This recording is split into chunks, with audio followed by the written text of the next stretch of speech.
The Project Gutenberg ebook of Brown Wolf and Other Jack London Stories. This ebook is for the use of anyone anywhere in the United States and most other parts of the world at no cost and with almost no restrictions whatsoever. You may copy it, give it away or reuse it under the terms of the Project Gutenberg license included with this ebook or online at www.gutenberg.org. If you are not located in the United States, you will have to check the laws of the country where you are located before using this ebook. Title: Brown Wolf and Other Jack London Stories. Author: Jack London. Editor: Franklin K. Mathiews. Release date: May 1, 2004. Ebook number 12336. Most recently updated, December 14, 2020. Language: English. Credits: a text produced by PG Distributed Proofreaders. HTML file produced by David Widger. Start of the Project Gutenberg ebook Brown Wolf and Other Jack London Stories. Brown Wolf by Jack London and Other Jack London Stories. As chosen by Franklin K. Mathiews, Chief Scout Librarian, Boy Scouts of America. Contents. Introduction. Brown Wolf. That Spot. Trust. All Gold Canyon. The Story of Case. Nombok the Unveracious. Yellow Handkerchief. Make Westing. The Heathen. The Hobo and the Fairy. Just Meat. A Nose for the King. Introduction. Boys delight in men who have had adventures, and when they are privileged to read of such exploits in thrilling story form, that is the seventh heaven for them. Such a boy's man was Jack London, whose whole life was one of stirring action on land and sea. Gifted as a storyteller, he wrote books almost without end. Some of them, The Call of the Wild, The Sea Wolf and White Fang, have already been recognized as fine books for boys. Others, volumes of short stories, contain many of like interest, possessing the same qualities that have made the other and longer stories so acceptable as juveniles. Effort has been made by the editor to bring together in one volume a number of such stories, not for the reason alone that there might be another Jack London book for boys, but also in order to add to our juvenile literature a volume likely to be chewed and digested, as Bacon says, a book worthy to be read whole, and with diligence and attention. For my belief is that boys read altogether too few of such books. Or, perhaps it would be more correct to say, have too few opportunities to read such books, because so often we fail to see how quick in their reading their minds are to grasp the more difficult, and how keen and competent their conscience to draw the right conclusion when situations are presented wherein men err so grievously. It is hoped the stories presented will serve to exercise both the boy's mind and conscience, that seeing and feeling life and nature as Jack London saw and felt it, the best and the worst in human nature, with the infinite always near and from whom there is no escape. Seeing and feeling such things, boys will develop the emotional muscles of the spirit, have opened up new windows to their imaginations, and withal add some line or color to their life's ideals. Franklin K. Mathiews, Chief Scout Librarian, Boy Scouts of America. Brown Wolf. She had delayed, because of the dew-wet grass, in order to put on her overshoes, and when she emerged from the house found her waiting husband absorbed in the wonder of a bursting almond bud. She sent a questing glance across the tall grass and in and out among the orchard trees. "Where's Wolf?" she asked. "He was here a moment ago." Walt Irvine drew himself away with a jerk from the metaphysics and poetry of the organic miracle of blossom, and surveyed the landscape. "He was running a rabbit the last I saw of him." "Wolf! Wolf! Here, Wolf!" she called, as they left the clearing and took The trail that led down through the waxen-belled manzanita jungle to the county road. Irvine thrust between his lips the little finger of each hand and lent to her efforts a shrill whistling. She covered her ears hastily and made a wry grimace. My! For a poet, delicately attuned and all the rest of it, you can make unlovely noises. My eardrums are pierced. You out-whistle. Orpheus. I was about to say a street Arab, she concluded severely. Poesy does not prevent one from being practical, at least it doesn't prevent me. Mine is no futility of genius that can't sell gems to the magazines. He assumed a mock extravagance, and went on. I am no attic singer, no ballroom warbler. And why? Because I am practical. Mine is no squalor of song that cannot transmute itself, with proper exchange value, into a flower-crowned cottage, a sweet mountain meadow, a grove of redwoods, an orchard of 37 trees. One long row of blackberries and 2 short rows of strawberries, to say nothing of a quarter of a mile of gurgling brook. Oh, that all your song transmutations were as successful, she laughed. Name one that wasn't. Those 2 beautiful sonnets that you transmuted into the cow that was accounted the worst milker in the township. She was beautiful, he began. But she didn't give milk, Madge interrupted. But she was beautiful, now, wasn't she, he insisted. And here's where beauty and utility fall out, was her reply. And there's the wolf.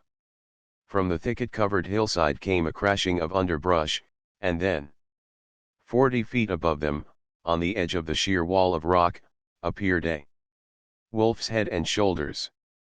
His braced forepaws dislodged a pebble, and with sharp pricked ears and peering eyes he watched the fall of the pebble till it struck at their feet. Then he transferred his gaze and with open mouth laughed down at them. You wolf, you, and you blessed wolf, the man and woman called out to him. The ears flattened back and down at the sound, and the head seemed to snuggle under the caress of an invisible hand. They watched him scramble backward into the thicket, then proceeded on their way. Several minutes later, rounding a turn in the trail where the descent was less precipitous, he joined them in the midst of a miniature avalanche of pebbles and loose soil. He was not demonstrative. A pat and a rub around the ears from the man, and a more prolonged caressing from the woman, and he was away down the trail in front of them, gliding effortlessly over the ground in true wolf fashion. In build and coat and brush he was a huge timber wolf, but the lie was given to his wolfhood by his color and marking. There the dog unmistakably advertised itself. No wolf was ever colored like him. He was brown, deep brown, red-brown, an orgy of browns. Back and shoulders were a warm brown that paled on the sides and underneath to a yellow that was dingy because of the brown that lingered in it. The white of the throat and paws and the spots over the eyes was dirty because of the persistent and ineradicable brown, while the eyes themselves were twin topazes, golden and brown. The man and woman loved the dog very much, perhaps this was because it had been such a task to win his love. It had been no easy matter when he first drifted in mysteriously out of nowhere to their little mountain cottage. Footsore and famished, he had killed a rabbit under their very noses and under their very windows, and then crawled away and slept by the spring at the foot of the blackberry bushes. When Walt Irvine went down to inspect the intruder, he was snarled at for his pains, and Madge likewise was snarled at when she went down to present, as a peace offering, a large pan of bread and milk. A most unsociable dog he proved to be, resenting all their advances, refusing to let them lay hands on him, menacing them with bared fangs and bristling hair. Nevertheless he remained, sleeping and resting by the spring, and eating the food they gave him after they set it down at a safe distance and retreated. His wretched physical condition explained why he lingered, and when he had recuperated, after several days' sojourn, he disappeared. And this would have been the end of him, so far as Irvine and his wife were concerned, had not Irvine at that particular time been called away into the northern part of the state.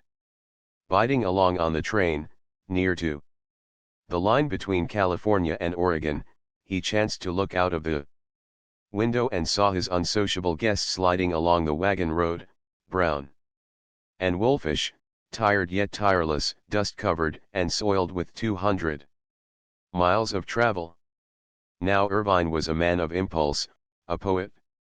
He got off the train at the next station, bought a piece of meat at a butcher shop, and captured the vagrant on the outskirts of the town. The return trip was made in the baggage car, and so Wolf came a second time to the mountain cottage. Here he was tied up for a week and made love to by the man and woman. But it was very circumspect love-making. Remote and alien as a traveler from another planet, he snarled down their soft-spoken love words. He never barked. In all the time they had him he was never known to bark. To win him became a problem. Irvine liked problems. He had a metal plate made, on which was stamped, "Return to Walt Irvine, Glen Ellen, Sonoma County, California." This was riveted to a collar and strapped about the dog's neck. Then he was turned loose, and promptly he disappeared. A day later came a telegram from Mendocino County. In 20 hours he had made over 100 miles to the north, and was still going when captured. He came back by Wells Fargo Express, was tied up 3 days, and was loosed on the 4th and lost. This time he gained southern Oregon before he was caught and returned. Always, as soon as he received his liberty, he fled away, and always he fled north. He was possessed of an obsession that drove him north. The homing instinct, Irvine called it, after he had expended the selling price of a sonnet in getting the animal back from northern Oregon. Another time the brown wanderer succeeded in traversing half the length of California, all of Oregon, and most of Washington, before he was picked up and returned collect. A remarkable thing was the speed with which he traveled. Fed up and rested, as soon as he was loosed he devoted all his energy to getting over the ground. On the first day's run he was known to cover as high as 150 miles, and after that he would average 100 miles a day until caught. He always arrived back lean and hungry and savage, and always departed fresh and vigorous, cleaving his way northward in response to some prompting of his being that no one could understand. But at last, after a futile year of flight, he accepted the inevitable and elected to remain at the cottage where first he had killed the rabbit and slept by the spring. Even after that, a long time elapsed before the man and woman succeeded in patting him. It was a great victory, for they alone were allowed to put hands on him. He was fastidiously exclusive, and no guest at the cottage ever succeeded in making up to him. A low growl greeted such approach. If anyone had the hardihood to come nearer, the lips lifted, the naked fangs appeared, and the growl became a snarl so terrible and malignant that it awed the stoutest of them, as it likewise awed the farmers' dogs that knew ordinary dog snarling, but had never seen wolf snarling before. He was without antecedents. His history began with Walt and Madge. He had come up from the south, but never a clue did they get of the owner from whom he had evidently fled. Mrs. Johnson, their nearest neighbor and the one who supplied them with milk, proclaimed him a Klondike dog. Her brother was burrowing for frozen pastries in that far country, and so she constituted herself an authority on the subject. But they did not dispute her. There were the tips of Wolf's ears, obviously so severely frozen at some time that they would never quite heal again. Besides, he looked like the photographs of the Alaskan dogs they saw published in magazines and newspapers. They often speculated over his past, and tried to conjure up, from what they had read and heard, what his Northland life had been. That the Northland still drew him, they knew, for at night they sometimes heard him crying softly, and when the north wind blew and the bite of frost was in the air, a great restlessness would come upon him and he would lift a mournful lament which they knew to be the long wolf howl. Yet he never barked. No provocation was great enough to draw from him that canine cry. Long discussion they had, during the time of winning him, as to whose dog he was. Each claimed him, and each proclaimed loudly any expression of affection made by him. But the man had the better of it at first, chiefly because he was a man. It was patent that Wolf had had no experience with women. He did not understand women. Madge's skirts were something he never quite accepted. The swish of them was enough to set him a bristle with suspicion, and on a windy day she could not approach him at all. On the other hand, it was Madge who fed him, also it was she who ruled the kitchen, and it was by her favor, and her favor alone, that he was permitted to come within that sacred precinct. It was because of these things that she bade fair to overcome the handicap of her garments.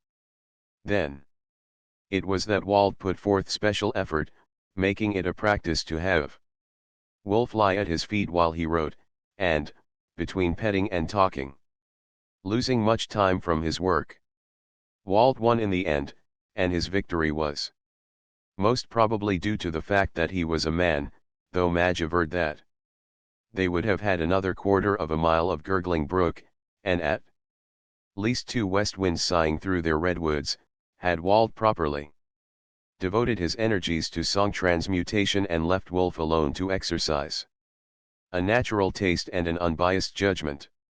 "It's about time I heard from those triolets," Wald said, after a silence of 5 minutes, during which they had swung steadily down the trail.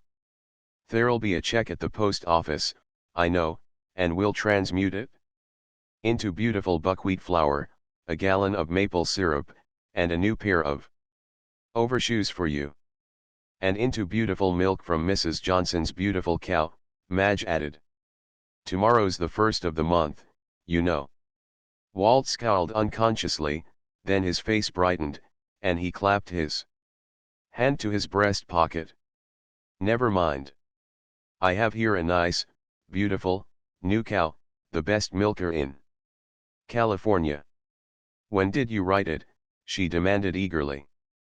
Then, reproachfully, "And you never showed it to me." "I saved it to read to you on the way to the post office, in a spot remarkably like this one," he answered, indicating, with a wave of his hand, a dry log on which to sit. A tiny stream flowed out of a dense fern brake, slipped down a mossy-lipped stone, and ran across the path at their feet. From the valley arose the mellow song of meadow larks, while about them, in and out, through sunshine and shadow, fluttered great yellow butterflies. Up from below came another sound that broke in upon Wald reading softly from his manuscript. It was a crunching of heavy feet, punctuated now and again by the clattering of a displaced stone. As Wald finished and looked to his wife for approval, a man came into view around the turn of the trail. He was bareheaded and sweaty. With a handkerchief in one hand he mopped his face, while in the other hand he carried a new hat and a wilted, starched collar which he had removed from his neck. He was a well-built man, and his muscles seemed on the point of bursting out of the painfully new and ready-made black clothes he wore. "Warm day," Walt greeted him. Walt believed in country democracy, and never missed an opportunity to practice it. The man paused and nodded. "I guess I ain't used much to the warm," he vouchsafed half apologetically. "I'm more accustomed to zero weather." "You don't find any of that in this country," Walt laughed. "Should say not," the man answered. "And I ain't here a-lookin' for it." "Neither. I'm tryin' to find my sister. Mebbe you know where she lives." "Her name's Johnson, Mrs. William Johnson." "You're not her Klondike brother?" Madge cried, her eyes bright with interest, "about whom we've heard so much." "Yes'm, that's me," he answered modestly. "My name's Miller, Skip Miller. I just thought I'd surprise her." "You are on the right track then. Only you've come by the footpath." Madge stood up to direct him, pointing up the canyon 1/4 of a mile. "You see that blasted redwood? Take the little trail turning off to the right. It's the shortcut to her house. You can't miss it." "Yes'm, thank you, ma'am," he said. He made tentative efforts to go, but seemed awkwardly rooted to the spot.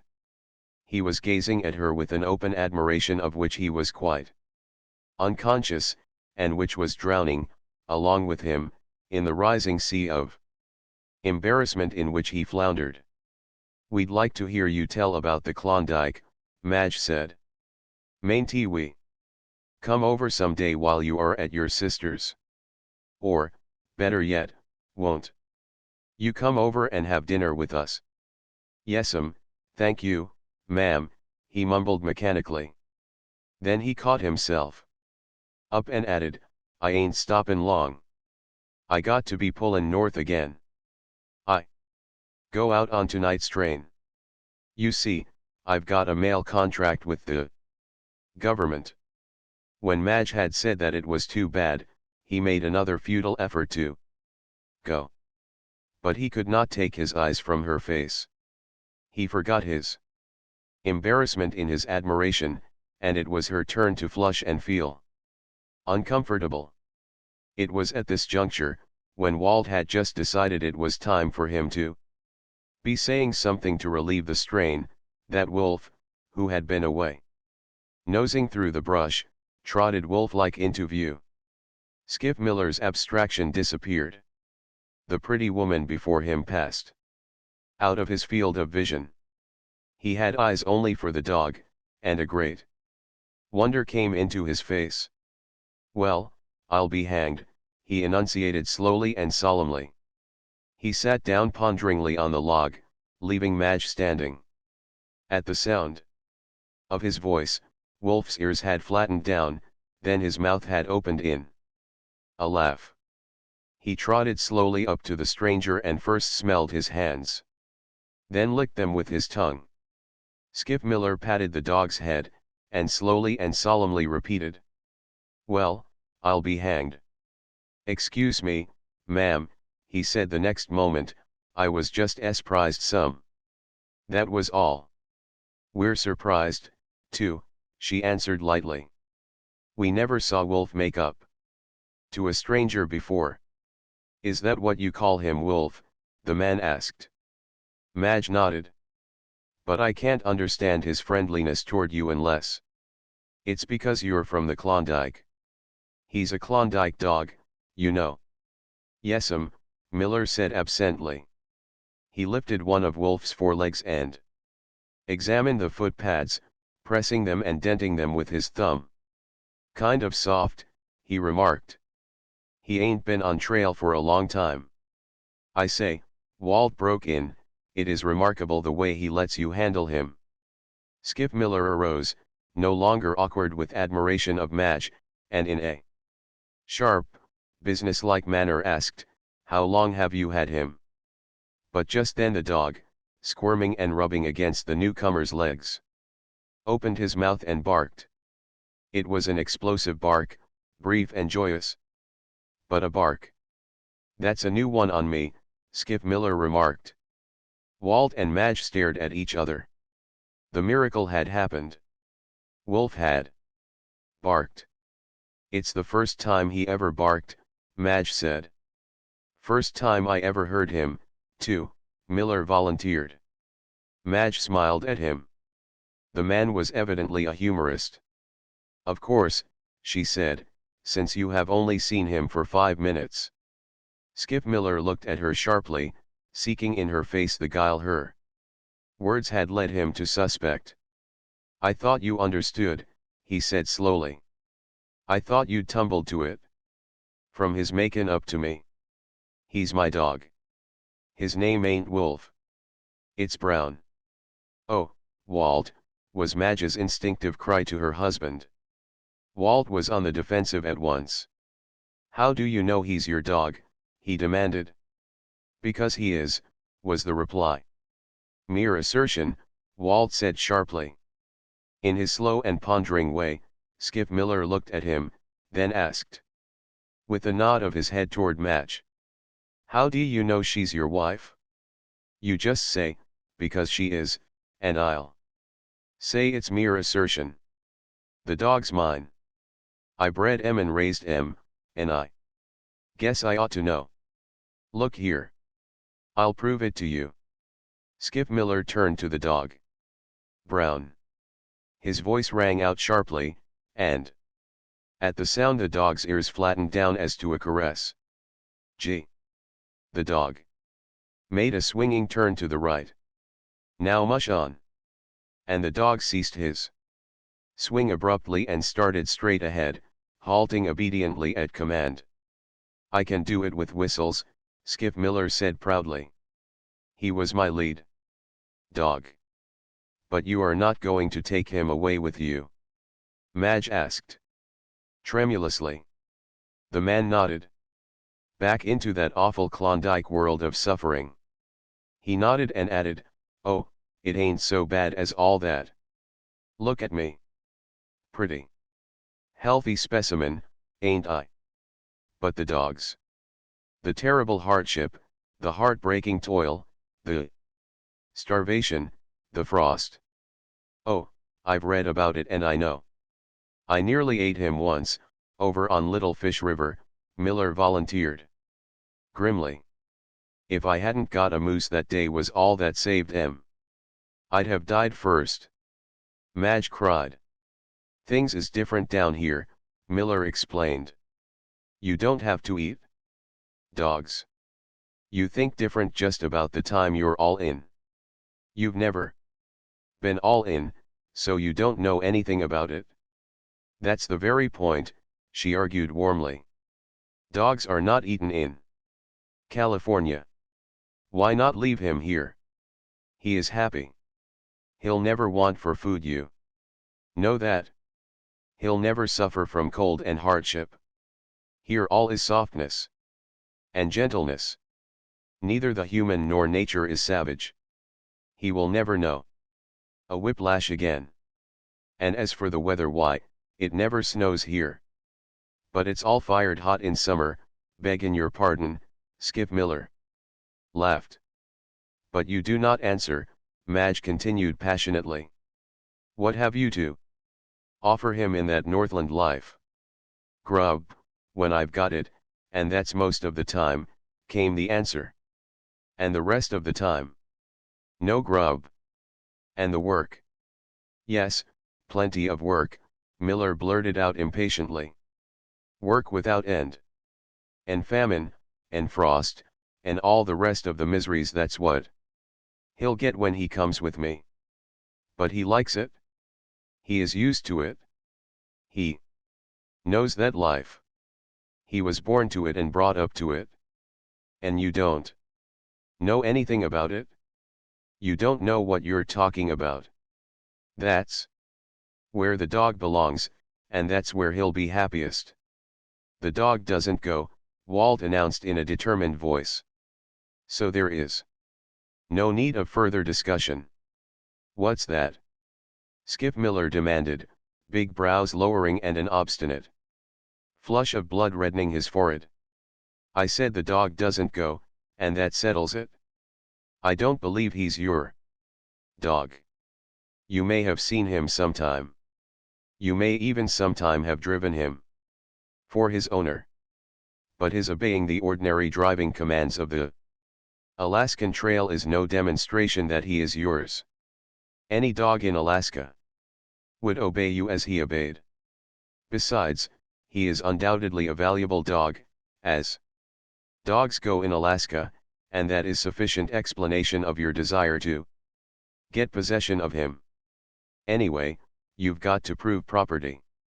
Skip Miller, cool and collected, the obstinate flush a trifle deeper on his forehead, his huge muscles bulging under the black cloth of his coat.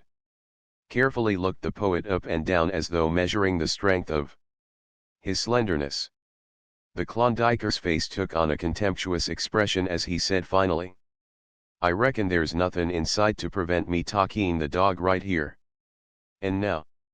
Walt's face reddened, and the striking muscles of his arms and shoulders seemed to stiffen and grow tense. His wife fluttered apprehensively into the breach. Maybe Mr. Miller is right, she said. I am afraid that he is. Wolf does seem to know him, and certainly he answers to the name of Brown. He made friends with him instantly, and you know that's something he never did with anybody before. Besides, look at the way he barked. He was just bursting with joy. Joy over what? Without doubt at finding Mr. Miller. Walt's striking muscles relaxed, and his shoulders seemed to droop with hopelessness. I guess you're right, Madge, he said. Wolf isn't Wolf, but Brown, and he must belong to Mr. Miller. Perhaps Mr. Miller will sell him, she suggested. We can buy him. Skip Miller shook his head, no longer belligerent, but kindly, quick to be generous in response to generousness. I had 5 dogs, he said, casting about for the easiest way to temper his refusal. He was the leader. They was the crack team of Alaska. Nothing could touch 'em. In 1898 I refused $5,000 for the bunch. Dogs was high, then, anyway, but that wasn't what made the fancy price. It was the team itself. Brown was the best in the team. That winter, I refused $1,200 for M. I didn't sell M then, and I ain't sellin' M now. Besides, I think a mighty lot of that dog. I've been lookin' for M for 3 years. It made me fair sick when I found he'd been stole, not the value of him, but the well, I liked M so. That's all. I couldn't believe my eyes when I seen M just now. I thought I was dreamin'. It was too good to be true. Why, I was his nurse. I put M to bed, snug every night. His mother died, and I brought M up on condensed milk at $2 a can when I couldn't afford it in my own coffee. He never knew any mother but me. He used to suck my finger. Regular, the darn little pup, that finger right there. And Skip Miller, too overwrought for speech, held up a forefinger for them to see.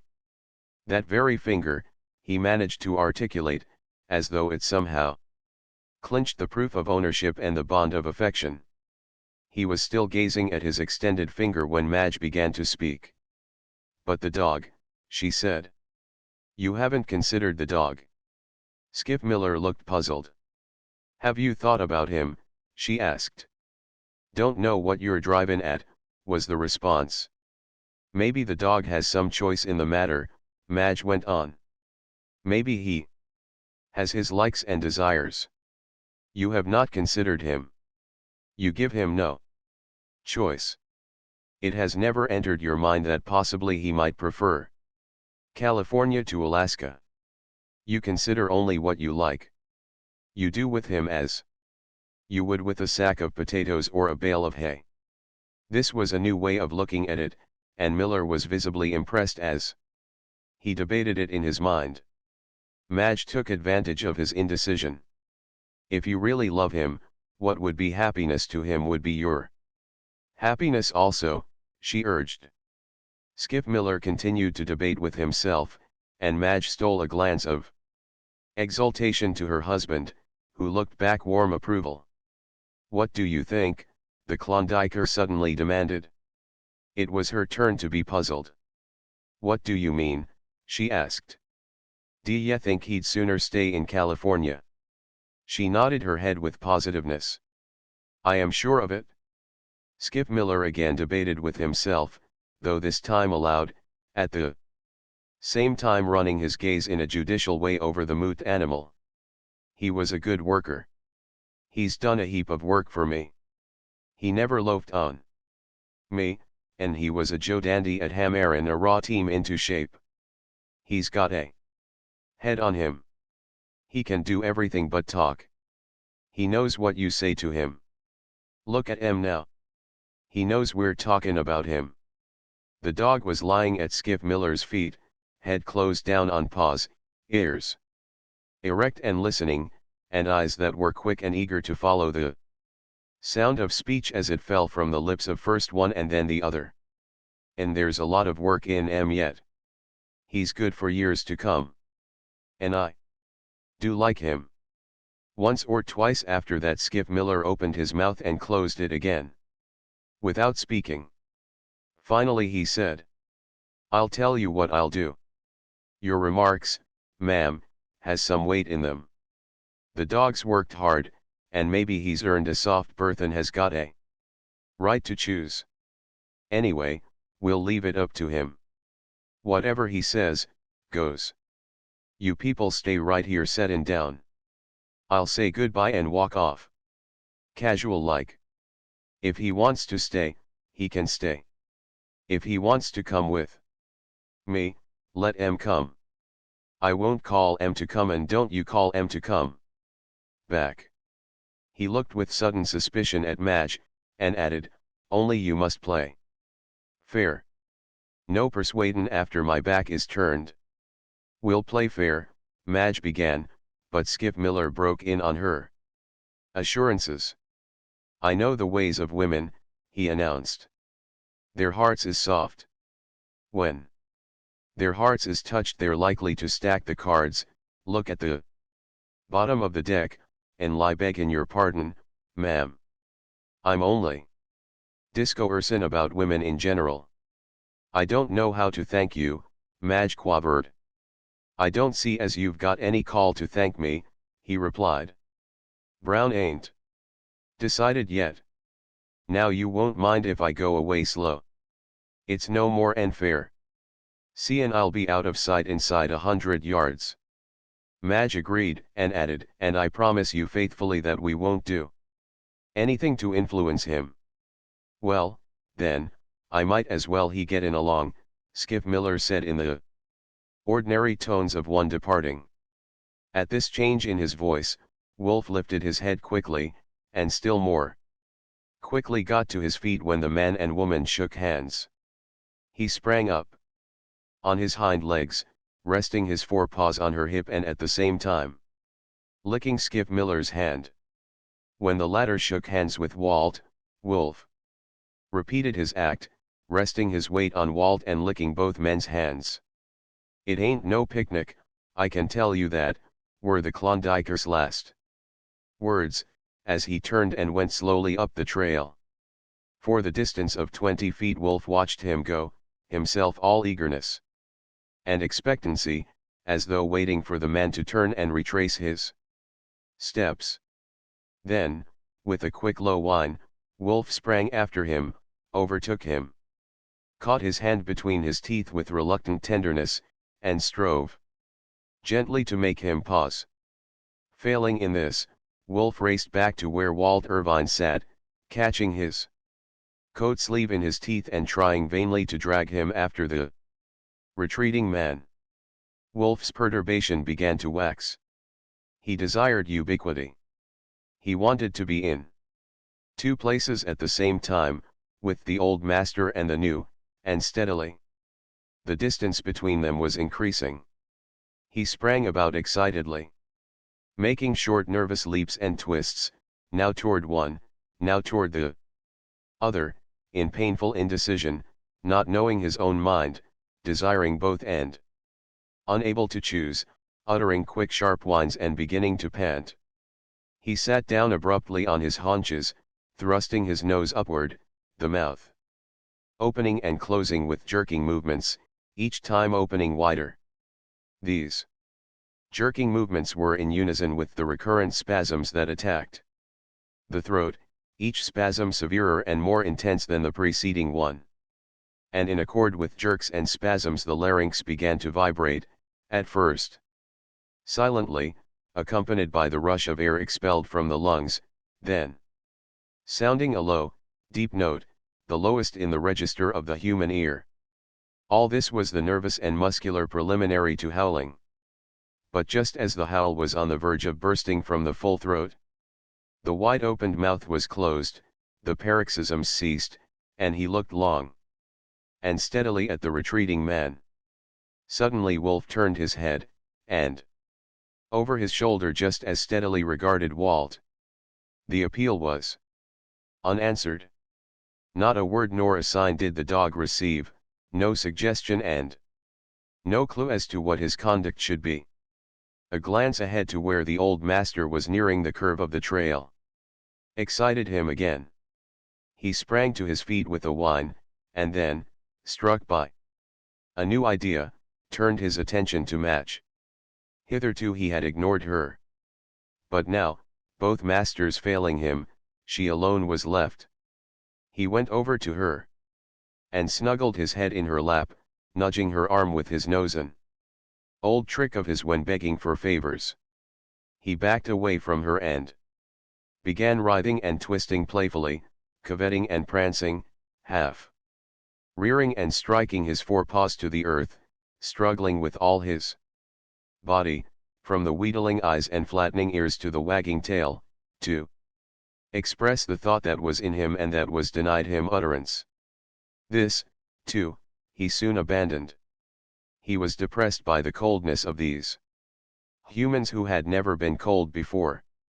No response could he draw from them, no help could he get. They did not consider him. They were as dead. He turned and silently gazed after the old master.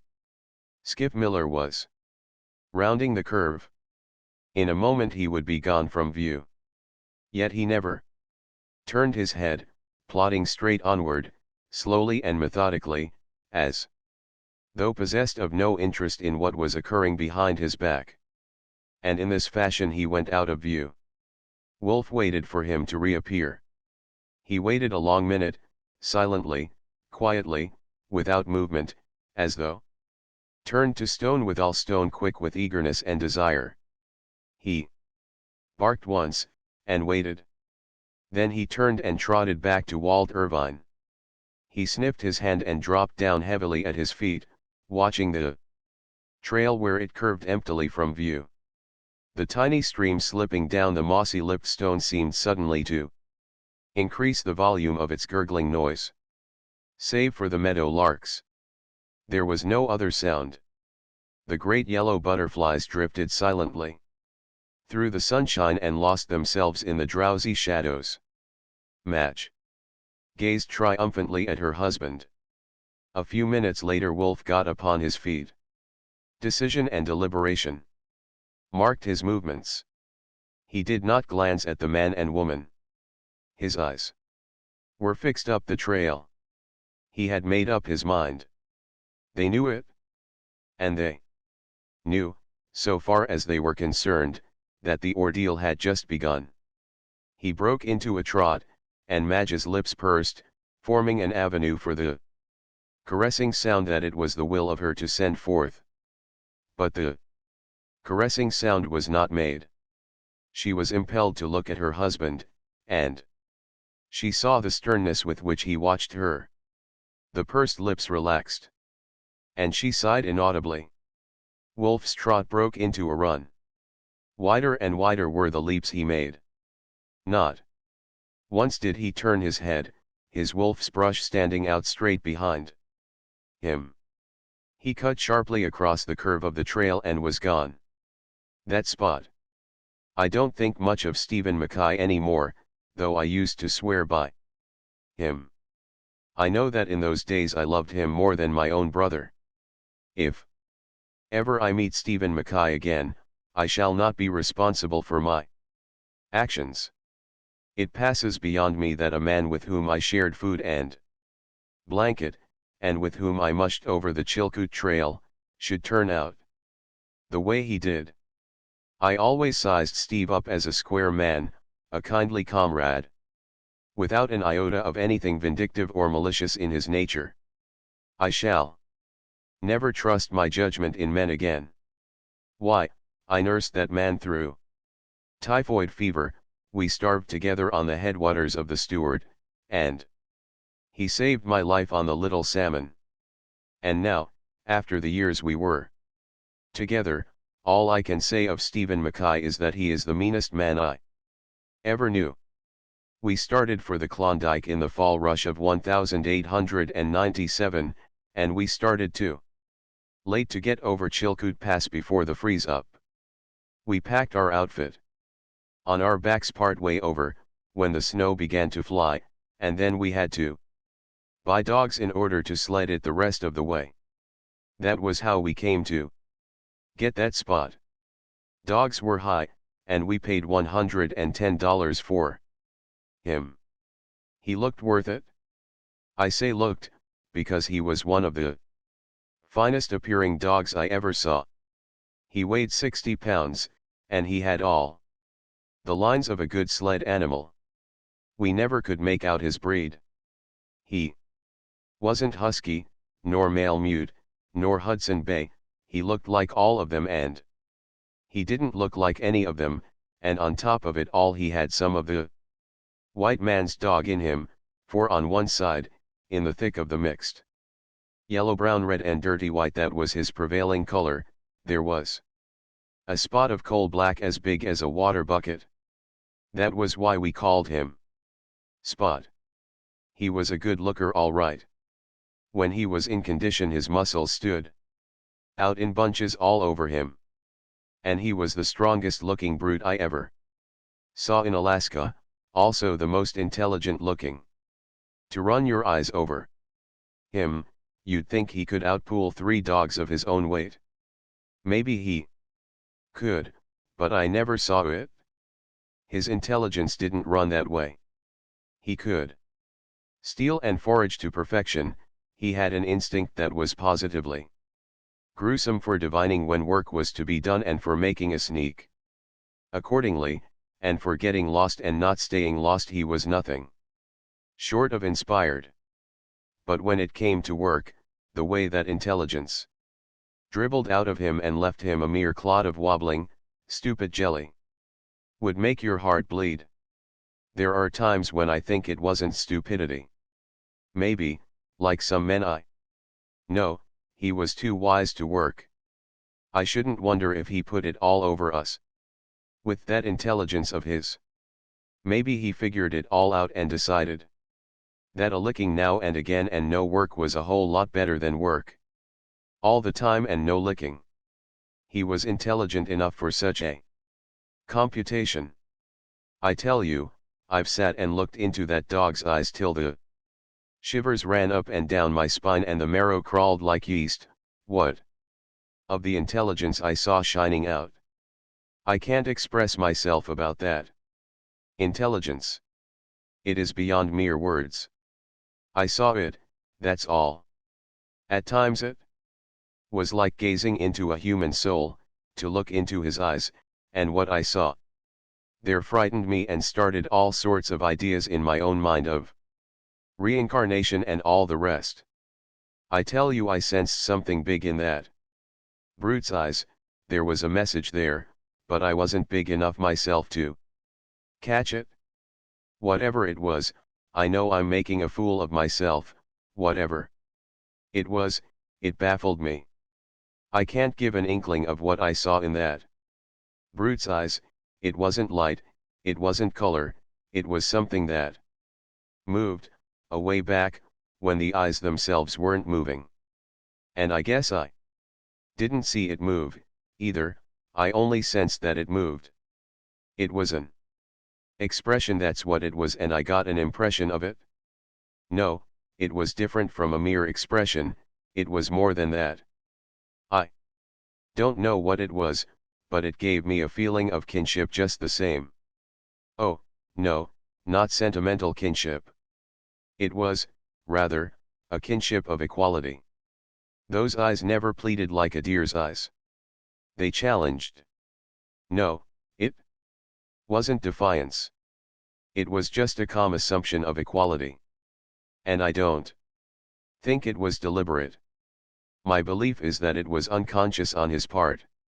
It was there because it was there, and it couldn't help shining out. No, I don't mean shine. It didn't shine, it moved. I know I'm talking rot, but if you'd looked into that animal's eyes the way I have, you'd understand. Steve was affected the same way I was. Why, I tried to kill that spot once. He was no good for anything, and I fell down on it. I led him out into the brush, and he came along slow and unwilling. He knew what was going on. I stopped in a likely place, put my foot on the rope, and pulled my big Colts. And that dog sat down and looked at me. I tell you, he didn't plead. He just looked. And I saw all kinds of incomprehensible things moving, yes, moving, in those eyes of his. I didn't really see them move, I thought I saw them, for, as I said before, I guess I only sensed them. And I want to tell you right now that it got beyond me. It was like killing a man, a conscious, brave man who looked calmly into your gun as much as to say, who's afraid? Then, too, the message seemed so near that, instead of pulling the trigger quick, I stopped to see if I could catch the message. There it was, right before me, glimmering all around in those eyes of his. And then it was too late. I got scared. I was trembly all over, and my stomach generated a nervous palpitation that made me seasick. I just sat down and looked at that dog. And he looked at me, till I thought I was going crazy. Do you want to know what I did? I threw down the gun and ran back to camp with the fear of God in my heart. Steve laughed at me. But I noticed that Steve led Spot into the woods, a week later, for the same purpose, and that Steve came back alone, and a little later Spot drifted back, too. At any rate, Spot wouldn't work. We paid $110 for him from the bottom of our sack, and he wouldn't work. He wouldn't even tighten the traces. Steve spoke to him the first time we put him in harness, and he sort of shivered, that was all. Not an ounce on the traces. He just stood still and wobbled, like so much jelly. Steve touched him with the whip. He yelped, but not an ounce. Steve touched him again, a bit harder, and he howled the regular long wolf howl. Then Steve got mad and gave him half a dozen, and I came on the run from the tent. I told Steve he was brutal with the animal, and we had some words the first we'd ever had. He threw the whip down in the snow, and walked away mad. I picked it up and went to it. That Spot trembled and wobbled and cowered. Before ever I swung the lash, and with the first bite of it he howled like a lost soul. Next he lay down in the snow. I started the rest of the dogs. And they dragged him along while I threw the whip into him. He rolled over on his back and bumped along, his forelegs waving in the air, himself howling as though he was going through a sausage machine. Steve came back and laughed at me, and I apologized for what I'd said. There was no getting any work out of that Spot, and to make up for it, he was the biggest pig glutton of a dog I ever saw. On top of that, he was the cleverest thief. There was no circumventing him. Many a breakfast we went without our bacon because Spot had been there first. And it was because of him that we nearly starved to death up the Stewart. He figured out the way to break into our meat cache, and what he didn't eat, the rest of the team did. But he was impartial. He stole from everybody. He was a restless dog, always very busy snooping around or going somewhere. And there was never a camp within 5 miles that he didn't raid. The worst of it was that they always came back on us to pay his board bill, which was just being the law of the land, but it was mighty hard on us, especially that first winter on the Chilkoot, when we were busted, paying for whole hams and sides of bacon that we never ate. He could fight, too, that Spot. He could do anything but work. He never pulled a pound, but he was the boss of the whole team. The way he made those dogs stand around was an education. He bullied them, and there was always one or more of them fresh marked with his fangs. But he was more than a bully. He wasn't afraid of anything that walked on 4 legs, and I've seen him march single-handed into a strange team, without any provocation whatever, and put the kibosh on the whole outfit. Did I say he could eat? I caught him eating the whip once. That's straight. He started in at the lash, and when I caught him he was down to the handle, and still going. But he was a good looker. At the end of the first week we sold him for $75 to the mounted police. They had experienced dog drivers, and we knew that by the time he'd covered the 600 miles to Dawson he'd be a good sled dog. I say we knew, for we were just getting acquainted with that Spot. A little later we were not brash enough to know anything where he was concerned. A week later we woke up in the morning to the dangdest dogfight we'd ever heard. It was that Spot came back and knocking the team into shape. We ate a pretty depressing breakfast, I can tell you, but cheered up 2 hours afterward when we sold him to an official courier, bound into Dawson with government dispatches. That Spot was only 3 days in coming back, and, as usual, celebrated his arrival with the rough house. We spent the winter and spring, after our own outfit was across the pass, freighting other people's outfits, and we made a fat stake. Also, we made money out of Spot. If we sold him once, we sold him 20 times. He always came back, and no one asked for their money. We didn't want the money. We'd have paid handsomely for anyone to take him off our hands for keeps. We had to get rid of him, and we couldn't give him away, for that would have been suspicious. But he was such a fine looker that we never had any difficulty in selling him. Unbroke, we'd say, and they'd pay any old price for him. We sold him as low as $25, and once we got $150 for him. That particular party returned him in person, refused to take his money back, and the way he abused us was something awful. He said it was cheap at the price to tell us what he thought of us, and we felt he was so justified that we never talked back. But to this day I've never quite regained all the old self-respect that was mine before that man talked to me. When the ice cleared out of the lakes and river, we put our outfit in a Lake Bennett boat and started for Dawson. We had a good team of dogs, and of course we piled them on top the outfit. That Spot was along there. Was no losing him, and a dozen times, the first day, he knocked one or another of the dogs overboard in the course of fighting with them. It was close quarters, and he didn't like being crowded. What that dog needs is space, Steve said the second day.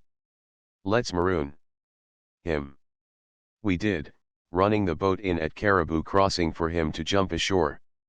Two of the other dogs, good dogs, followed him, and we lost 2 whole days trying to find them. We never saw those 2 dogs again, but the quietness and relief we enjoyed made us decide, like the man who refused his $150, that it was cheap at the price.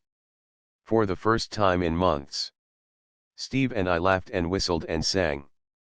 We were as happy as clams. The dark days were over. The nightmare had been lifted. That spot was gone. 3 weeks later, one morning, Steve and I were standing on the river bank at Dawson. A small boat was just arriving from Lake Bennett. I saw Steve give a start, and heard him say something that was not nice and that was not under his breath. Then I looked, and there, in the bow of the boat, with ears pricked up, sat Spot. Steve and I sneaked immediately. Like beaten curs, like cowards, like absconders from justice. It was this last that the lieutenant of police thought when he saw us sneaking. He surmised that there was law officers in the boat who were after us. He didn't wait to find out, but kept us in sight, and in the M&M saloon got us in a corner. We had a merry time explaining, for we refused to go back to the boat and meet Spot, and finally he held us under guard of another policeman while he went to the boat. After we got clear of him, we started for the cabin, and when we arrived, there was that Spot sitting on the stoop waiting for us. Now how did he know we lived there? There were 40,000 people in Dawson that summer, and how did he salve our cabin out of all the cabins? How did he know we were in Dawson? Anyway, I leave it to you. But don't forget what I have said about his intelligence and that immortal something I have seen glimmering in his eyes. There was no getting rid of him anymore. There were too many people in Dawson who had bought him up on Chilkoot, and the story got around. Half a dozen times we put him on board steamboats going down the Yukon, but he merely went ashore at the first landing and trotted back up the bank. We couldn't sell him, we couldn't kill him, both Steve and I had tried, and nobody else was able to kill him. He bore a charmed life. I've seen him go down in a dogfight on the main street with 50 dogs on top of him, and when they were separated, he'd appear on all his 4 legs, unharmed, while 2 of the dogs that had been on top of him would be lying dead.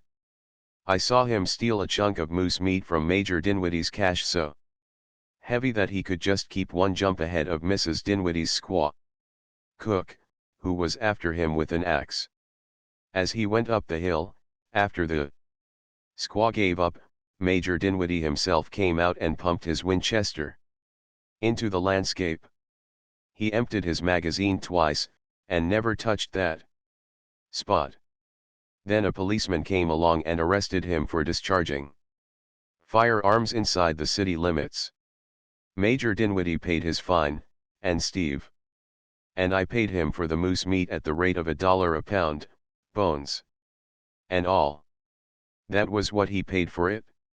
Meat was high that year. I am only telling what I saw with my own eyes. And now I'll tell you something also. I saw that Spot fall through a water hole. The ice was 3.5 feet thick, and the current sucked him under like a straw. 300 yards below was the big water hole used by the hospital. Spot crawled out of the hospital water hole, licked off the water, bit out the ice that had formed between his toes, trotted up the bank, and whipped a big Newfoundland belonging to the Gold Commissioner. In the fall of 1898, Steve and I pulled up the Yukon on the last water bound for Stewart River. We took the dogs along, all except Spot. We Figured we'd been feeding him long enough. He'd cost us more time and trouble and money and grub than we'd got by selling him on the Chilkoot, especially grub.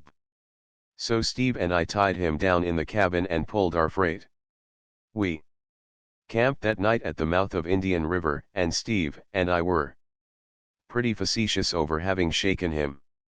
Steve was a funny fellow, and I was just sitting up in the blankets and laughing when a tornado hit camp. The way that Spot walked into those dogs and gave them what for was hair-raising. Now how did he get loose? It's up to you. I haven't any theory. And how did he get across the Klondike River?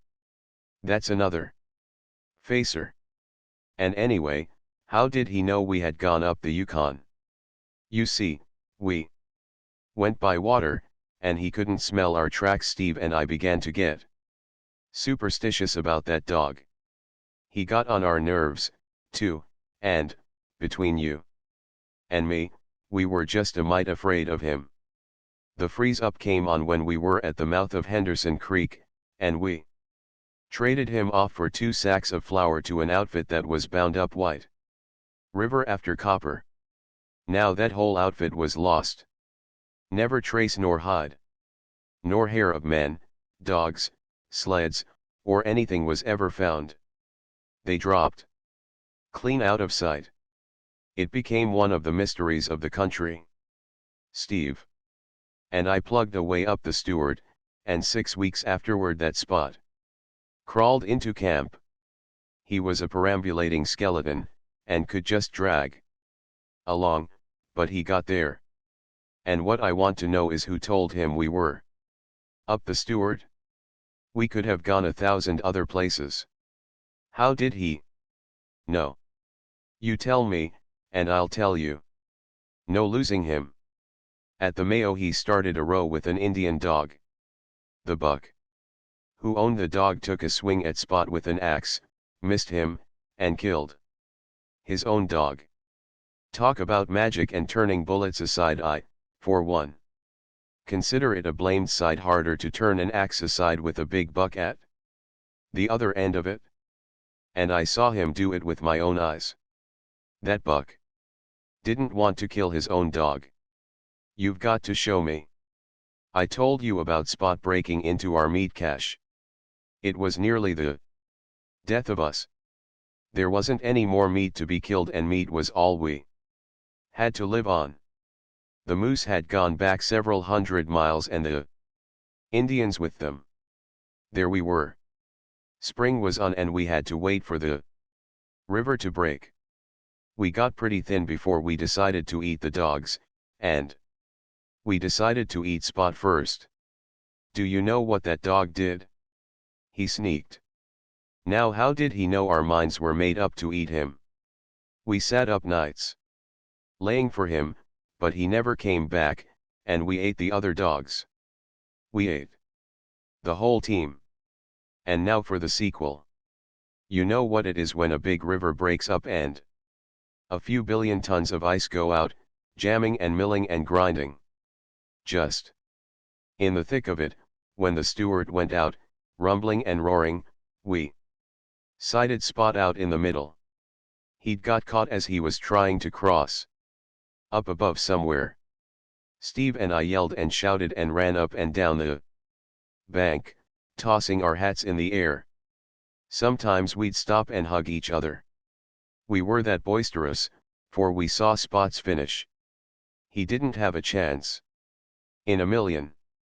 He didn't have any chance at all.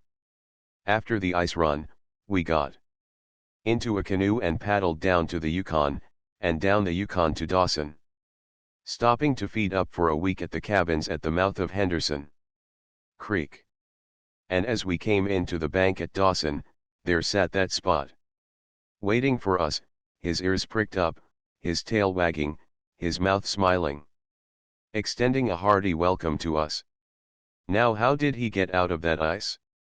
How did he know we were coming to Dawson, to the very hour and minute, to be out there on the bank waiting for us? The more I think of that Spot, the more I am convinced that there are Things in this world that go beyond science. On no scientific grounds can that spot be explained. It's psychic phenomena, or mysticism, or something of that sort, I guess, with a lot of theosophy thrown in. The Klondike is a good country. I might have been there yet, and become a millionaire, if it hadn't been for Spot. He got on my nerves. I stood him for 2 years altogether, and then I guess my stamina broke. It was the summer of 1899. When I pulled out, I didn't say anything to Steve. I just sneaked. But I fixed it up all right. I wrote Steve a note, and enclosed a package of rough on rats, telling him what to do with it. I was worn down to skin and bone by that Spot, and I was that nervous that I'd jump and look around when there wasn't anybody within hailing distance. But it was astonishing the way I recuperated when I got quit of him. I got back 20 pounds before I arrived in San Francisco, and by the time I'd crossed the ferry to Oakland I was my old self again, so that even my wife looked in vain for any change in me. Steve wrote to me once, and his letter seemed irritated. He took it kind of hard because I'd left him with Spot. Also, he said he'd used the rough on rats, per directions, and that there was nothing doing. A year went by. I was back in the office and prospering in all ways, even getting a bit fat.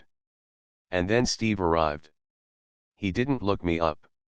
I read his name in the steamer list, and wondered why. But I didn't wonder long. I got up one morning and found that Spot chained to the gatepost and holding up the milkman. Steve went north to Seattle, I learned, that very morning. I didn't put on any more weight. My wife made me buy him a collar and tag, and within an hour he showed his gratitude by killing her pet Persian cat. There is no getting rid of that Spot. He will be with me until I die, for he'll never die. My appetite is not so good since he arrived, and my wife says I am looking peaked. Last night that Spot got into Mr. Harvey's hen house. Harvey is my next door neighbor, and killed 19 of his fancy bred chickens. I shall have to pay for them. My neighbors on the other side quarreled with my wife and then moved out. Spot was the cause of it. And that is why I am disappointed in Stephen Mackay. I had no idea he was so mean a man. Trust. All lines had been cast off, and the Seattle number 4 was pulling slowly out from the shore. Her decks were piled high with freight and baggage, and swarmed with a heterogeneous company of Indians, dogs, and dog mushers, prospectors, traders, and homeward-bound gold seekers. A goodly portion of Dawson was lined up on the bank, saying goodbye. As the gangplank came in and the steamer nosed into the stream, the clamor of farewell became deafening. Also, in that 11th moment, everybody began to remember final farewell messages and to shout them back and forth across the widening stretch of water. Louis Bondel, curling his yellow mustache with one hand and languidly waving the other hand to his friends on shore, suddenly remembered something and sprang to the rail. "Oh, Fred," he bawled. "Oh, Fred." The Fred desired thrust a strapping pair of shoulders through the forefront of the crowd on the bank and tried to catch Louis Bondel's message. The latter grew red in the face with vain vociferation. Still the water widened between steamboat and shore. "Hey you, Captain Scott," he yelled at the pilot house. "Stop the boat." The gongs clanged, and the big stern wheel reversed, then stopped.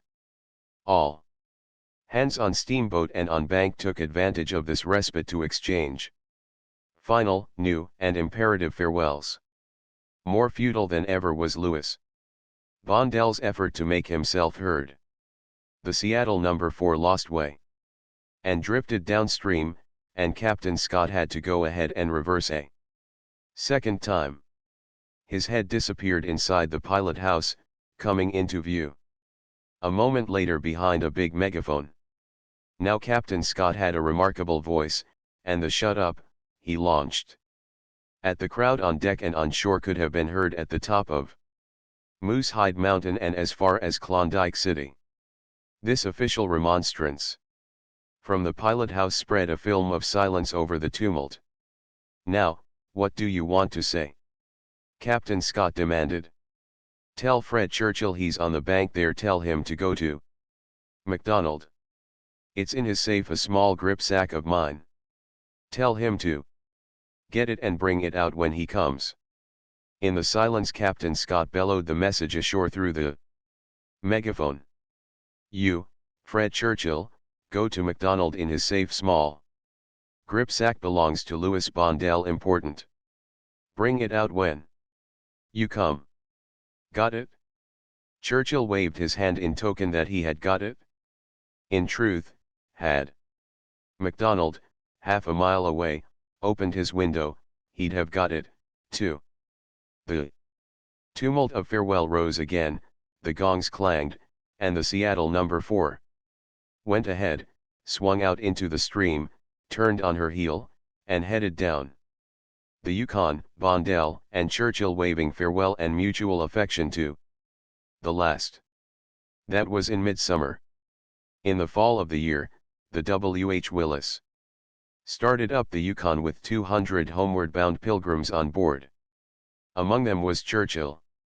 In his stateroom, in the middle of a clothes bag, was Louis Bondell's grip. It was a small, stout leather affair, and its weight of 40 pounds always made Churchill nervous when he wandered too far from it. The man in the adjoining stateroom had a treasure of gold dust hidden similarly in a clothes bag, and the pair of them ultimately arranged to stand watch and watch. While one went down to eat, the other kept an eye on the 2 stateroom doors. When Churchill wanted to take a hand at whist, the other man mounted guard, and when the other man wanted to relax his soul, Churchill read 4-month-old newspapers on a camp stool between the 2 doors. There were signs of an early winter, and the question that was discussed from dawn till dark, and far into the dark, was whether they would get out before the freeze up or be compelled to abandon the steamboat and tramp out over the ice. There were irritating delays. Twice the engines broke down and had to be tinkered up, and each time there were snow flurries to warn them of the imminence of winter.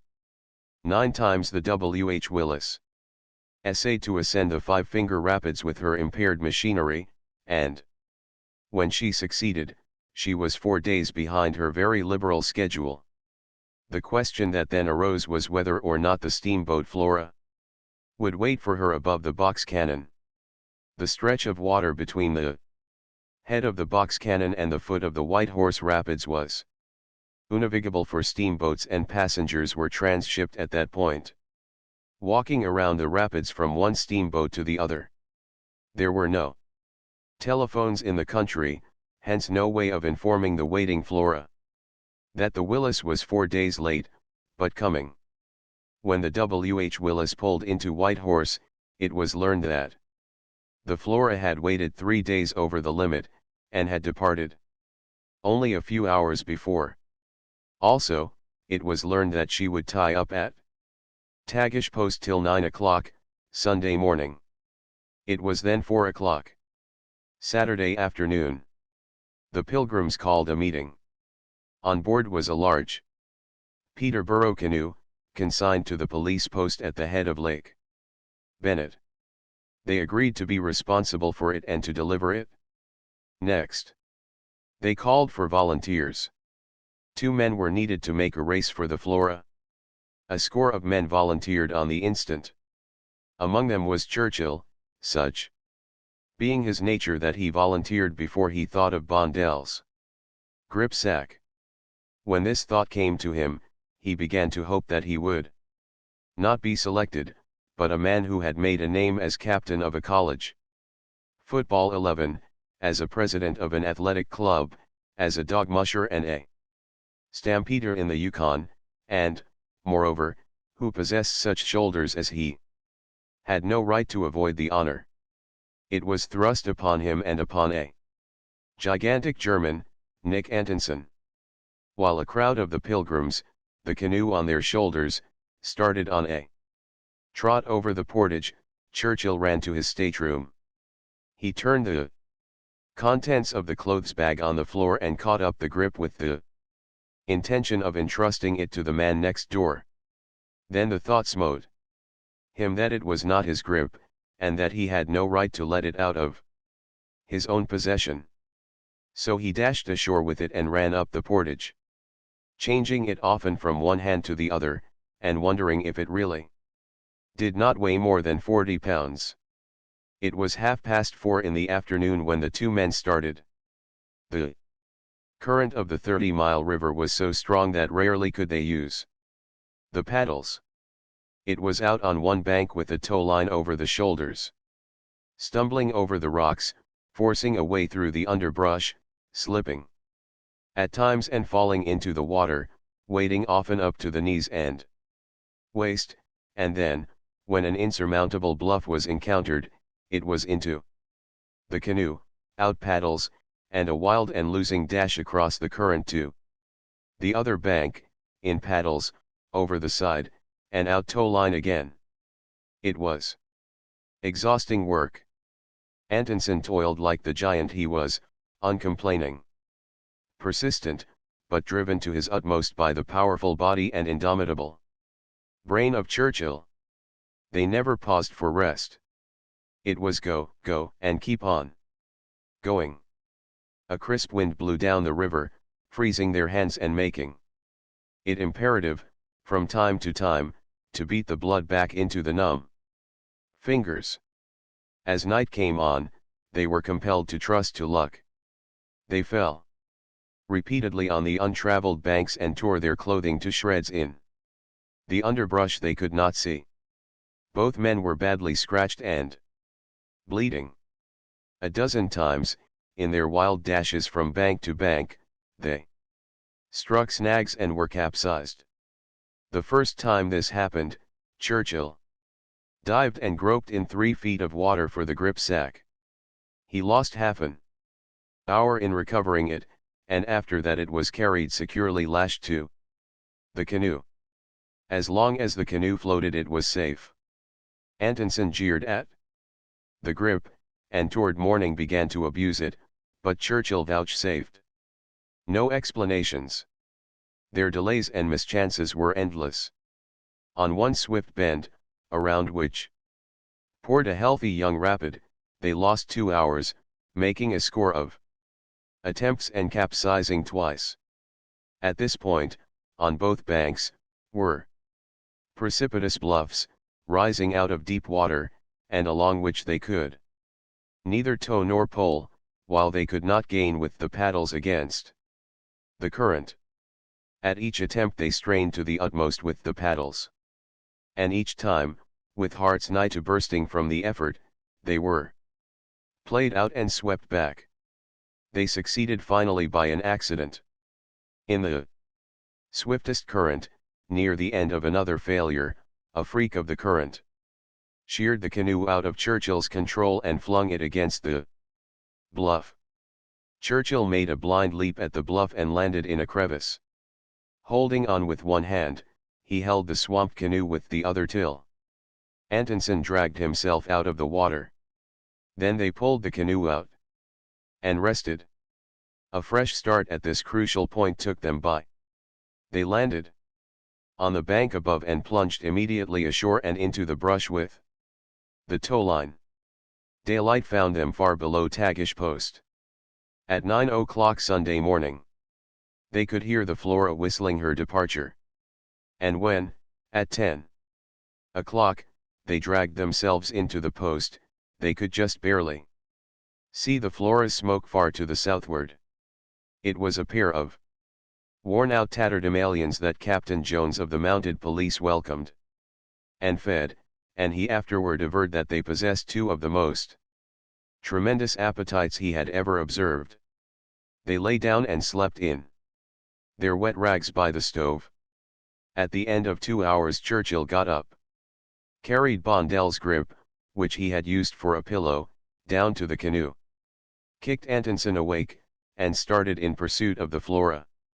"There's no telling what might happen, machinery breakdown or something," was his reply to Captain Jones's expostulations. "I'm going to catch that steamer and send her back for the boys." Tagish Lake was white with a fall gale that blew in their teeth. Big, swinging seas rushed upon the canoe, compelling one man to bail and leaving one man to paddle. Headway could not be made. They ran along the shallow shore and went overboard, one man ahead on the tow line, the other shoving on the canoe. They fought the gale up to their waists in the icy water, often up to their necks, often over their heads and buried by the big, crested waves. There was no rest, never a moment's pause from the cheerless, heartbreaking battle. That night, at the head of Tagish Lake, in the thick of a driving snow squall, they overhauled the Flora. Antonsen fell on board, lay where he had fallen, and snored. Churchill looked like a wild man. His clothes barely clung to him. His face was iced up and swollen from the protracted effort of 24 hours, while his hands were so swollen that he could not close the fingers. As for his feet, it was an agony to stand upon them. The captain of the Flora was loath to go back to White Horse. Churchill was persistent and imperative, the captain was stubborn. He pointed out finally that nothing was to be gained by going back, because the only ocean steamer at Dia, the Athenian, was to sail on Tuesday morning, and that he could not make the back trip to White Horse and bring up the stranded pilgrims in time to make the connection. "What time does the Athenian sail?" Churchill demanded. 7 o'clock, Tuesday morning. "All right," Churchill said, at the same time kicking a tattoo on the ribs of the snoring Antonsen. "You go back to White Horse. We'll go ahead and hold the Athenian." Antonsen, stupid with sleep, not yet clothed in his waking mind, was bundled into the canoe, and did not realize what had happened till he was drenched with the icy spray of a big sea, and heard Churchill snarling at him through the darkness. "Paddle, can't you? Do you want to be swamped?" Daylight found them at Caribou Crossing, the wind dying down, and Antonsen too far gone to dip a paddle. Churchill grounded the canoe on a quiet beach, where they slept. He took the precaution of twisting his arm under the weight of his head. Every few minutes the pain of the pent circulation aroused him, whereupon he would look at his watch and twist the other arm under his head. At the end of 2 hours he fought with Antonsen to rouse him. Then they started. Lake Bennett, 30 miles in length, was like a mill pond, but, halfway across, a gale from the south smote them and turned the water white.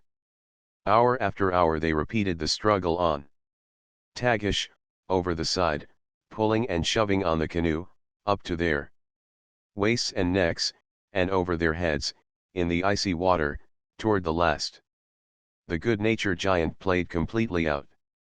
Churchill drove him mercilessly, but when he pitched forward and bade fair to drown in 3 feet of water, the other dragged him into the canoe.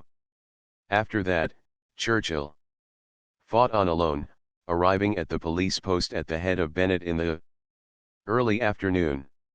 He tried to help Antonsen out of the canoe, but failed. He listened to the exhausted man's heavy breathing, and envied him when he thought of what he himself had yet to undergo. Antonsen could lie there and sleep, but he, behind time, must go on over mighty Chilkoot and down to the sea. The real struggle lay before him, and he almost regretted the strength that resided in his frame because of the torment it could inflict. Upon that frame, Churchill pulled the canoe up on the beach, seized Bondell's grip, and started on a limping dog trot for the police post. "There's a canoe down there, consigned to you from Dawson," he hurled at the officer who answered his knock. "And there's a man in it pretty near. Dead. Nothing serious, only played out. Take care of him. I've got to rush. Goodbye. Want to catch the Athenian?" A mile portage connected Lake Bennett and Lake Linderman, and his last words he flung back after him as he resumed the trot. It was a very painful trot, but he clenched his teeth and kept on, forgetting his pain most of the time in the fervent heat with which he regarded the grip sack. It was a severe handicap.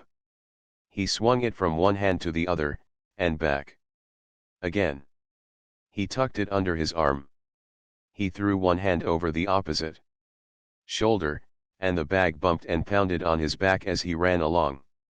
He could scarcely hold it in his bruised and swollen fingers, and several times he dropped it.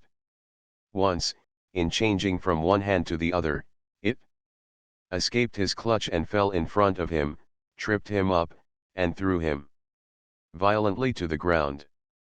At the far end of the portage he bought an old set of pack straps for $1, and in them he swung the grip. Also, he chartered a launch to run him the 6 miles to the upper end of Lake Linderman, where he arrived at 4 in the afternoon. The Athenian was to sail from Dia next morning at 7.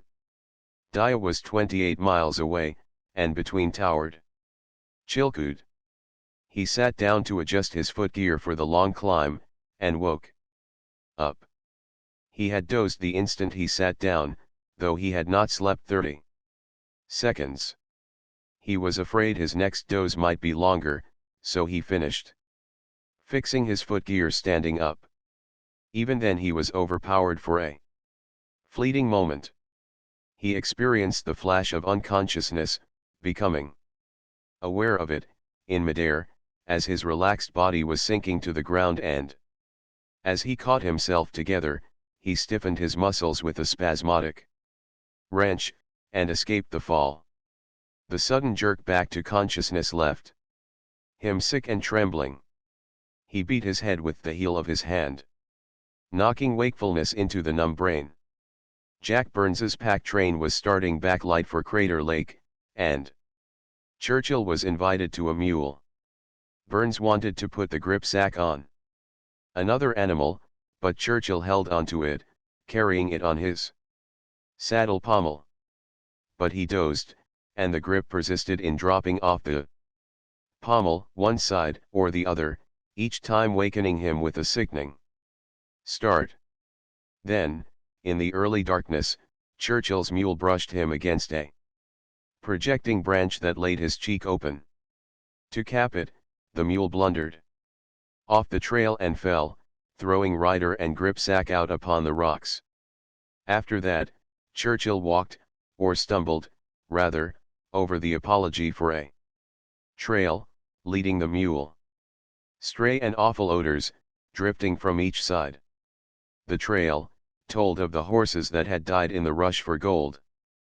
But he did not mind. He was too sleepy. By the time Long Lake was reached, however, he had recovered from his sleepiness, and at Deep Lake he resigned the grip sack to Burns. But thereafter, by the light of the dim stars, he kept his eyes on Burns. There were not going to be any accidents with that bag. At Crater Lake the pack train went into camp, and Churchill, slinging the grip on his back, started the steep climb for the summit.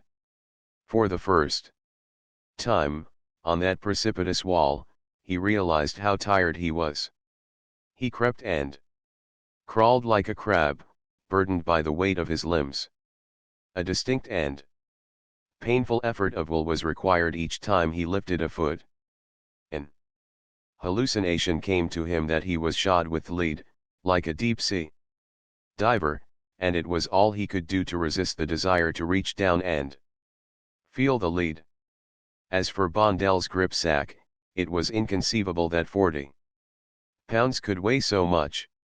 It pressed him down like a mountain, and he looked back with unbelief to the year before, when he had climbed that same pass with 150 pounds on his back. If those loads had weighed 150 pounds, then Bondel's grip weighed 500. The first rise of the divide from Crater Lake was across a small glacier. Here was a well-defined trail. But above the glacier, which was also above timberline, was naught but a chaos of naked rock and enormous boulders. There was no way of seeing the trail in the darkness, and he blundered on, paying thrice the ordinary exertion for all that he accomplished. He won the summit in the thick of howling wind and driving snow, providentially stumbling upon a small, deserted tent, into which he crawled. There he found and bolted some ancient fried potatoes and half a dozen raw eggs. When the snow ceased and the wind eased down, he began the almost impossible descent. There was no trail, and he stumbled and blundered, often finding himself, at the last moment, on the edge of rocky walls and steep slopes the depth of which he had no way of judging. Part way down, the stars clouded over again, and in the consequent obscurity he slipped and rolled and slid for 100 feet, landing bruised and bleeding on the bottom of a large shallow hole. From all about him arose the stench of dead horses. The hole was handy to the trail, and the packers had made a practice of tumbling into it their broken and dying animals. The stench overpowered him, making him deathly sick, and as in a nightmare he scrambled out. Halfway up, he recollected Bondel's grip sack. It had fallen into the hole with him, the pack strap had evidently broken, and he had forgotten it. Back he went into the pestilential charnel pit, where he crawled around on hands and knees and groped for half an hour. Altogether, he encountered and counted 17 dead horses, and one horse still alive that he shot with his revolver, before he found Bondel's grip. Looking back upon a life that had not been without valor and achievement, he unhesitatingly declared to himself that this return after the grip was the most heroic act he had ever performed. So heroic was it that he was twice on the verge of fainting before he crawled out of the hole. By the time he had descended to the scales, the steep pitch of Chilkoot was past, and the way became easier. Not that it was an easy way, however, in the best of places, but it became a really possible trail, along which he could have made good time if he had not been worn out, if he had had light with which to pick his steps, and if it had not been for Bondel's grip sack. To him, in his exhausted condition, it was the last straw. Having barely strength to carry himself along, the additional weight of the grip was sufficient to throw him nearly every time he tripped or stumbled. And when he escaped tripping, branches reached out in the darkness, hooked the grip between his shoulders, and held him back. His mind was made up that if he missed the Athenian it would be the fault of the grip sack. In fact, only two things remained in his consciousness: Bondel's grip and the steamer.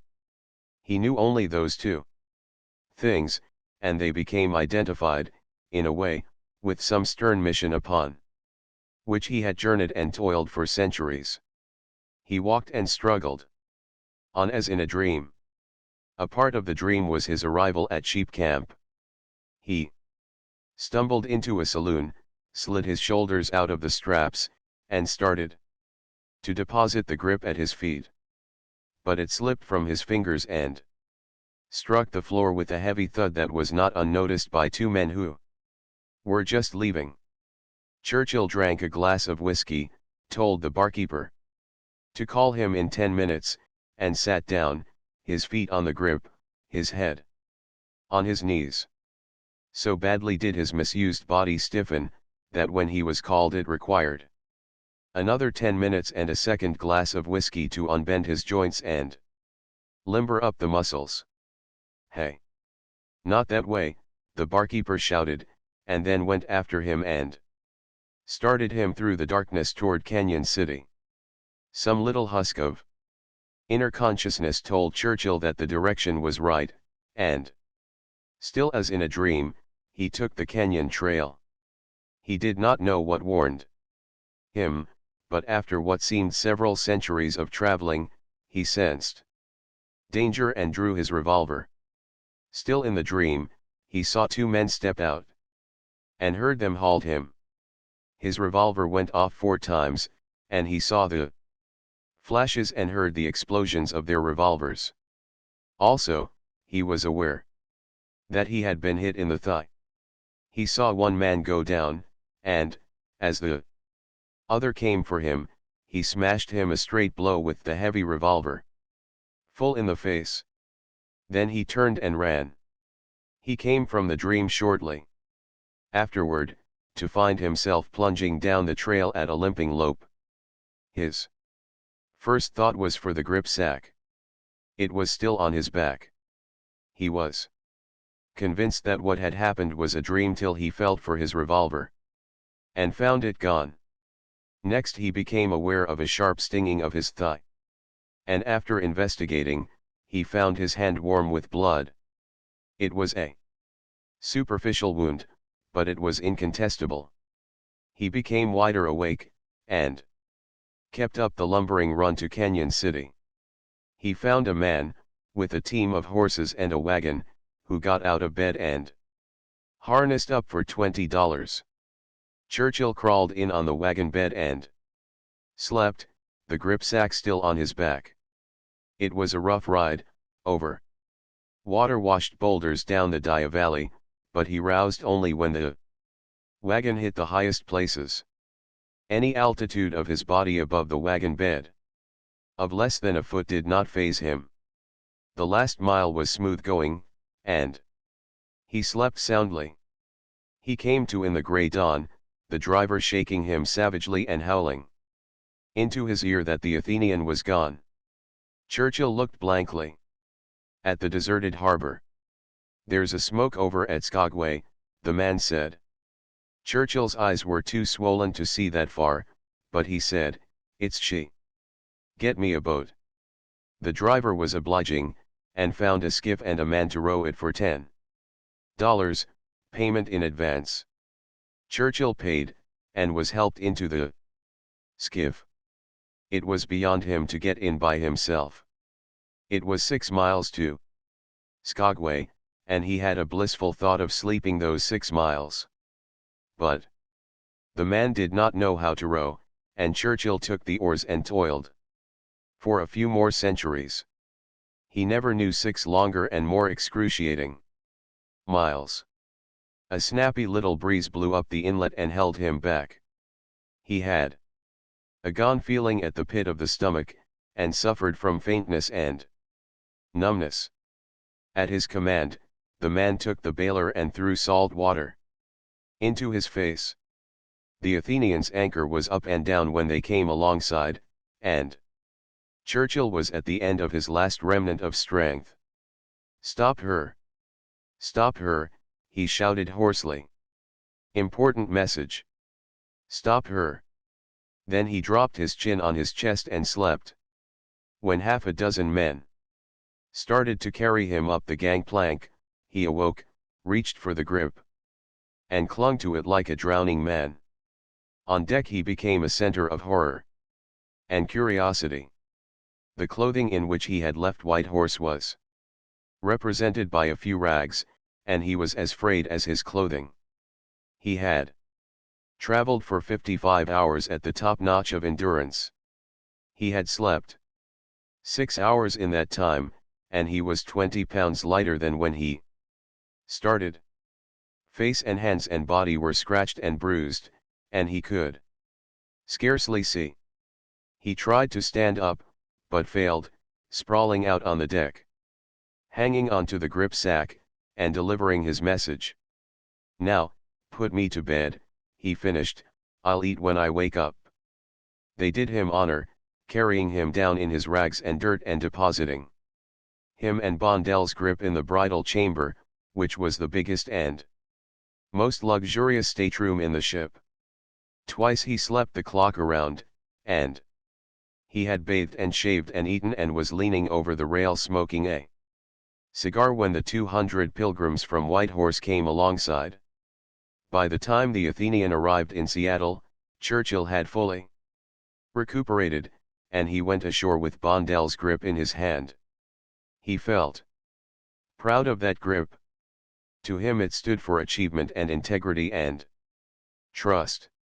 "I've delivered the goods," was the way he expressed these various high terms to himself. It was early in the evening, and he went straight to Bondel's home. Louis Bondel was glad to see him, shaking hands with both hands at the same time and dragging him into the house. "Oh, thanks, old man, it was good of you to bring it out," Bondel said. When he received the grip sack, he tossed it carelessly upon a couch, and Churchill noted with an appreciative eye the rebound of its weight from the springs. Bondel was volleying him with questions. "How did you make out? How are the boys? What became of Bill Smithers? Is Del Bishop still with Pierce? Did he sell my dogs? How did Sulphur Bottom show up? You're looking fine. What steamer did you come out on?" To all of which Churchill gave answer, till half an hour had gone by and the first lull in the conversation had arrived. "Hadn't you better take a look at it?" he suggested, nodding his head at the grip sack. "Oh, it's all right," Bondel answered. "Did Mitchell's dump turn out as much as he expected?" "I think you'd better look at it," Churchill insisted. "When I deliver a thing, I want to be satisfied that it's all right. There's always the chance that somebody might have got into it when I was asleep, or something." "It's nothing important, old man," Bondel answered, with a laugh. "Nothing important," Churchill echoed in a faint, small voice. Then he spoke with decision. "Louis, what's in that bag? I want to know." Louis looked at him curiously, then left the room and returned with a bunch of keys. He inserted his hand and drew out a heavy .44 Colt's revolver. Next came out a few boxes of ammunition for the revolver and several boxes of Winchester cartridges. Churchill took the grip sack and looked into it. Then he turned it upside down and shook it gently. "The gun's all rusted," Bondel said. "Must have been out in the rain." "Yes," Churchill answered. "Too bad it got wet. I guess I was a bit careless." He got up and went outside. 10 minutes later Louis Bondel went out and found him on the steps, sitting down, elbows on knees and chin on hands, gazing steadfastly out into the darkness. All Gold Canyon. It was the green heart of the canyon, where the walls swerved back from the rigid plan and relieved their harshness of line by making a little sheltered nook and filling it to the brim with sweetness and roundness and softness. Here all things rested. Even the narrow stream ceased its turbulent downrush long enough to form a quiet pool.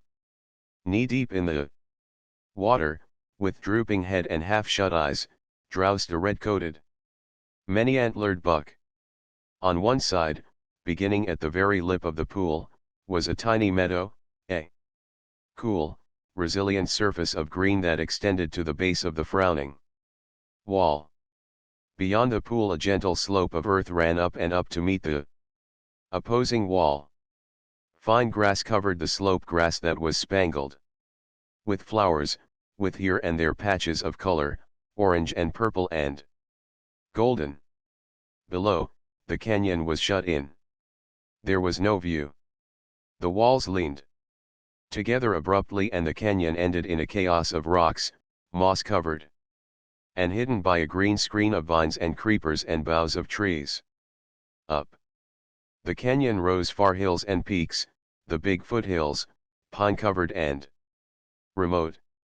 And far beyond, like clouds upon the border of the sky, towered minarets of white, where the Sierra's eternal snows flashed austerely the blazes of the sun.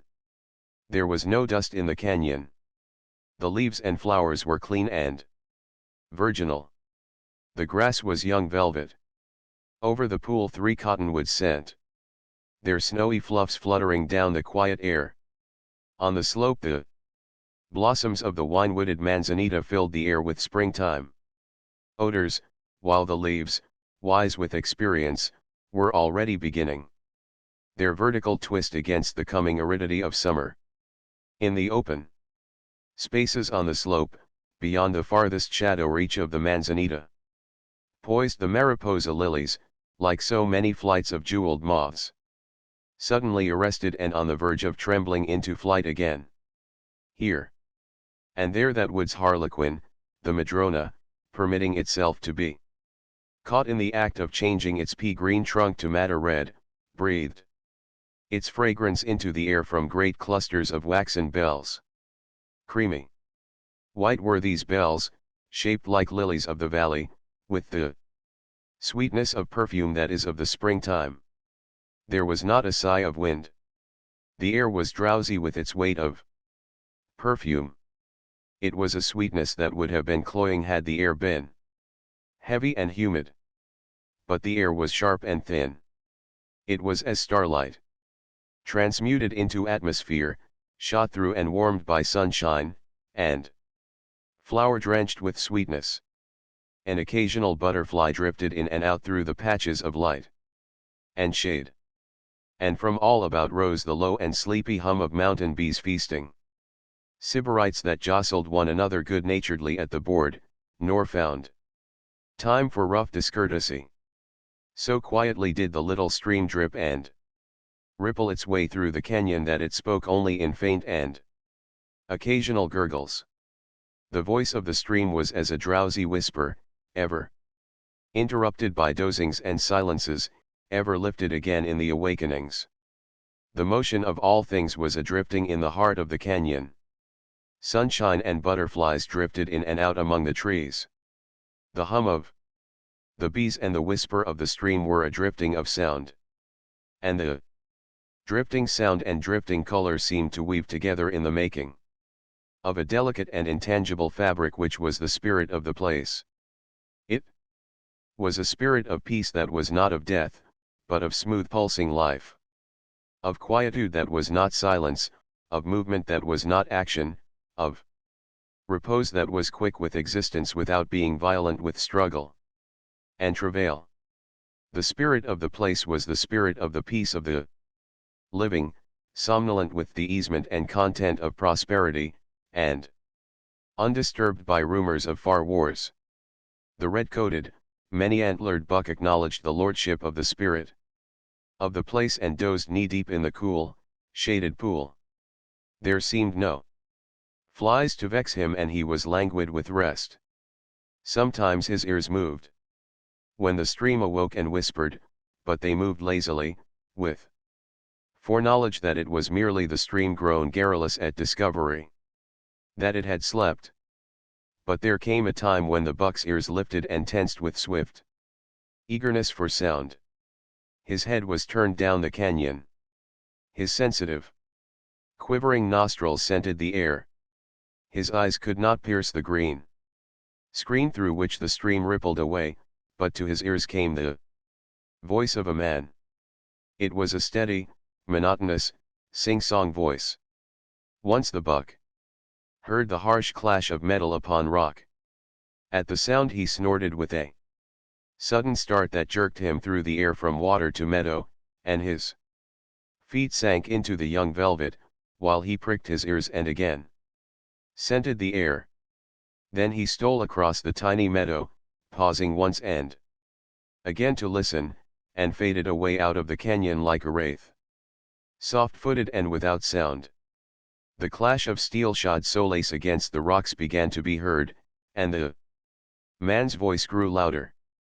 It was raised in a sort of chant and became distinct with nearness, so that the words could be heard. To and around and to and yo face. Unto them sweet hills of grace. De powers of sin yo am scornin. Look about and look around. Fling yo sin pack on de ground. Yo will meet wid de Lord in de mornin. Dot. A sound of scrambling accompanied the song, and the spirit of the place fled away on the heels of the red-coated buck. The green screen was burst asunder, and a man peered out at the meadow and the pool and the sloping side hill. He was a deliberate sort of man. He took in the scene with one embracing glance, then ran his eyes over the details to verify the general impression. Then, and not until then, did he open his mouth in vivid and solemn approval. Smoke of life and snakes of purgatory. Will you just look at that? Wood and water and grass in a side hill. A pocket hunter's delight and a cayusa's paradise. Cool green for tired eyes. Pink pills for pale people. Ain't in it? A secret pasture for prospectors and a resting place for tired burros. It's just booful. He was a sandy-complexioned man in whose face geniality and humor seemed the salient characteristics. It was a mobile face, quick-changing to inward mood and thought. Thinking was in him a visible process. Ideas chased across his face like wind flaws across the surface of a lake. His hair, sparse and unkempt of growth, was as indeterminate and colorless as his complexion. It would seem that all the color of his frame had gone into his eyes, for they were startlingly blue. Also, they were laughing and merry eyes, within them much of the naivete and wonder of the child. And yet, in an unassertive way, they contained much of calm self-reliance and strength of purpose founded upon self-experience and experience of the world. From out the screen of vines and creepers he flung ahead of him a miner's pick and shovel and gold pen. Then he crawled out himself into the open. He was clad in faded overalls and black cotton shirt, with hobnailed brogans on his feet, and on his head a hat whose shapelessness and stains advertised the rough usage of wind and rain and sun and camp smoke. He stood erect, seeing wide-eyed the secrecy of the scene and sensuously inhaling the warm, sweet breath of the canyon garden through nostrils that dilated and quivered with delight. His eyes narrowed to laughing slits of blue, his face wreathed itself in joy, and his mouth curled in a smile as he cried aloud. Jumping dandelions and happy hollyhocks, but that smells good to me. Talk about your attar-o roses and cologne factories. They ain't in it. He had the habit of soliloquy. His quick-changing facial expressions might tell every thought and mood, but the tongue, perforce, ran hard after repeating, like a second Boswell. The man lay down on the lip of the pool and drank long and deep of its water. Tastes good to me, he murmured, lifting his head and gazing across the pool at the side hill, while he wiped his mouth with the back of his hand. The side hill attracted his attention. Still lying on his stomach, he studied the hill formation long and carefully. It was a practiced eye that traveled up the slope to the crumbling canyon wall and back and down again to the edge of the pool. He scrambled to his feet and favored the side hill with a second survey. Looks good to me, he concluded, picking up his pick and shovel and gold pen. He crossed the stream below the pool, stepping agilely from stone to stone. Where the side hill touched the water he dug up a shovelful of dirt and put it into the gold pen. He squatted down, holding the pen in his two hands, and partly immersing it in the stream. Then he imparted to the pen A deft circular motion that sent the water sluicing in and out through the dirt and gravel.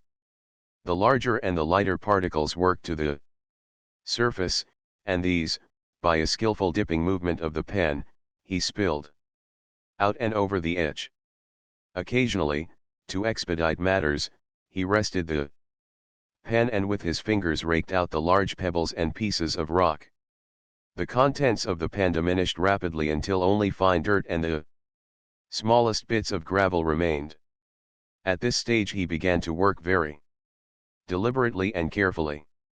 It was fine washing, and he washed fine and finer, with a keen scrutiny and delicate and fastidious touch. At last the pan seemed empty of everything but water, but with a quick semicircular flirt that sent the water flying over the shallow rim into the stream, he disclosed a layer of black sand on the bottom of the pen. So thin was this layer that it was like a streak of paint. He examined it closely. In the midst of it was a tiny golden speck. He dribbled a little water in over the depressed edge of the pen. With a quick flirt he sent the water sluicing across the bottom, turning the grains of black sand over and over. A second tiny golden speck rewarded his effort. The washing had now become very fine beyond all need of ordinary placer mining. He worked the black sand, a small portion at a time, up the shallow rim of the pen. Each small portion he examined sharply, so that his eyes saw every grain of it before he allowed it to slide over the edge and away. Jealously, bit by bit, he let the black sand slip away. A golden speck, no larger than a pinpoint, appeared on the rim, and by his manipulation of the water it returned to the bottom of the pen. And in such fashion another speck was disclosed, and another. Great was his care of them. Like a shepherd he herded his flock of golden specks, so that not one should be lost. At last, of the pen of dirt nothing remained but his golden herd. He counted it, and then, after all his labor, sent it flying out of the pen with one final swirl of water. But his blue eyes were shining with desire as he rose to his feet. 7, he muttered aloud, asserting the sum of the specks for which he had toiled so hard and which he had so wantonly thrown away. 7, he repeated, with the emphasis of one trying to impress a number on his memory. He stood still a long while, surveying the hillside. In his eyes was a curiosity, new aroused and burning. There was an exultance about his bearing and a keenness like that of a hunting animal catching the fresh scent of game. He moved down the stream a few steps and took a second panful of dirt. Again came the careful washing, the jealous herding of the golden specks, and the wantonness with which he sent them flying into the stream. 5, he muttered, and repeated, 5. He could not forbear another survey of the hill before filling the pen. Farther down the stream, his golden herds diminished. 4, 3, 2, 2, 1, were his memory tabulations as he moved down the stream. When but one speck of gold rewarded his washing, he stopped and built a fire of dry twigs. Into this he thrust the gold pen and burned it till it was blue-black. He held up the pen and examined it critically. Then he nodded approbation. Against such a color background he could defy the tiniest yellow speck to elude him. Still moving down the stream, he panned again. A single speck was his reward. A third pen contained no gold at all.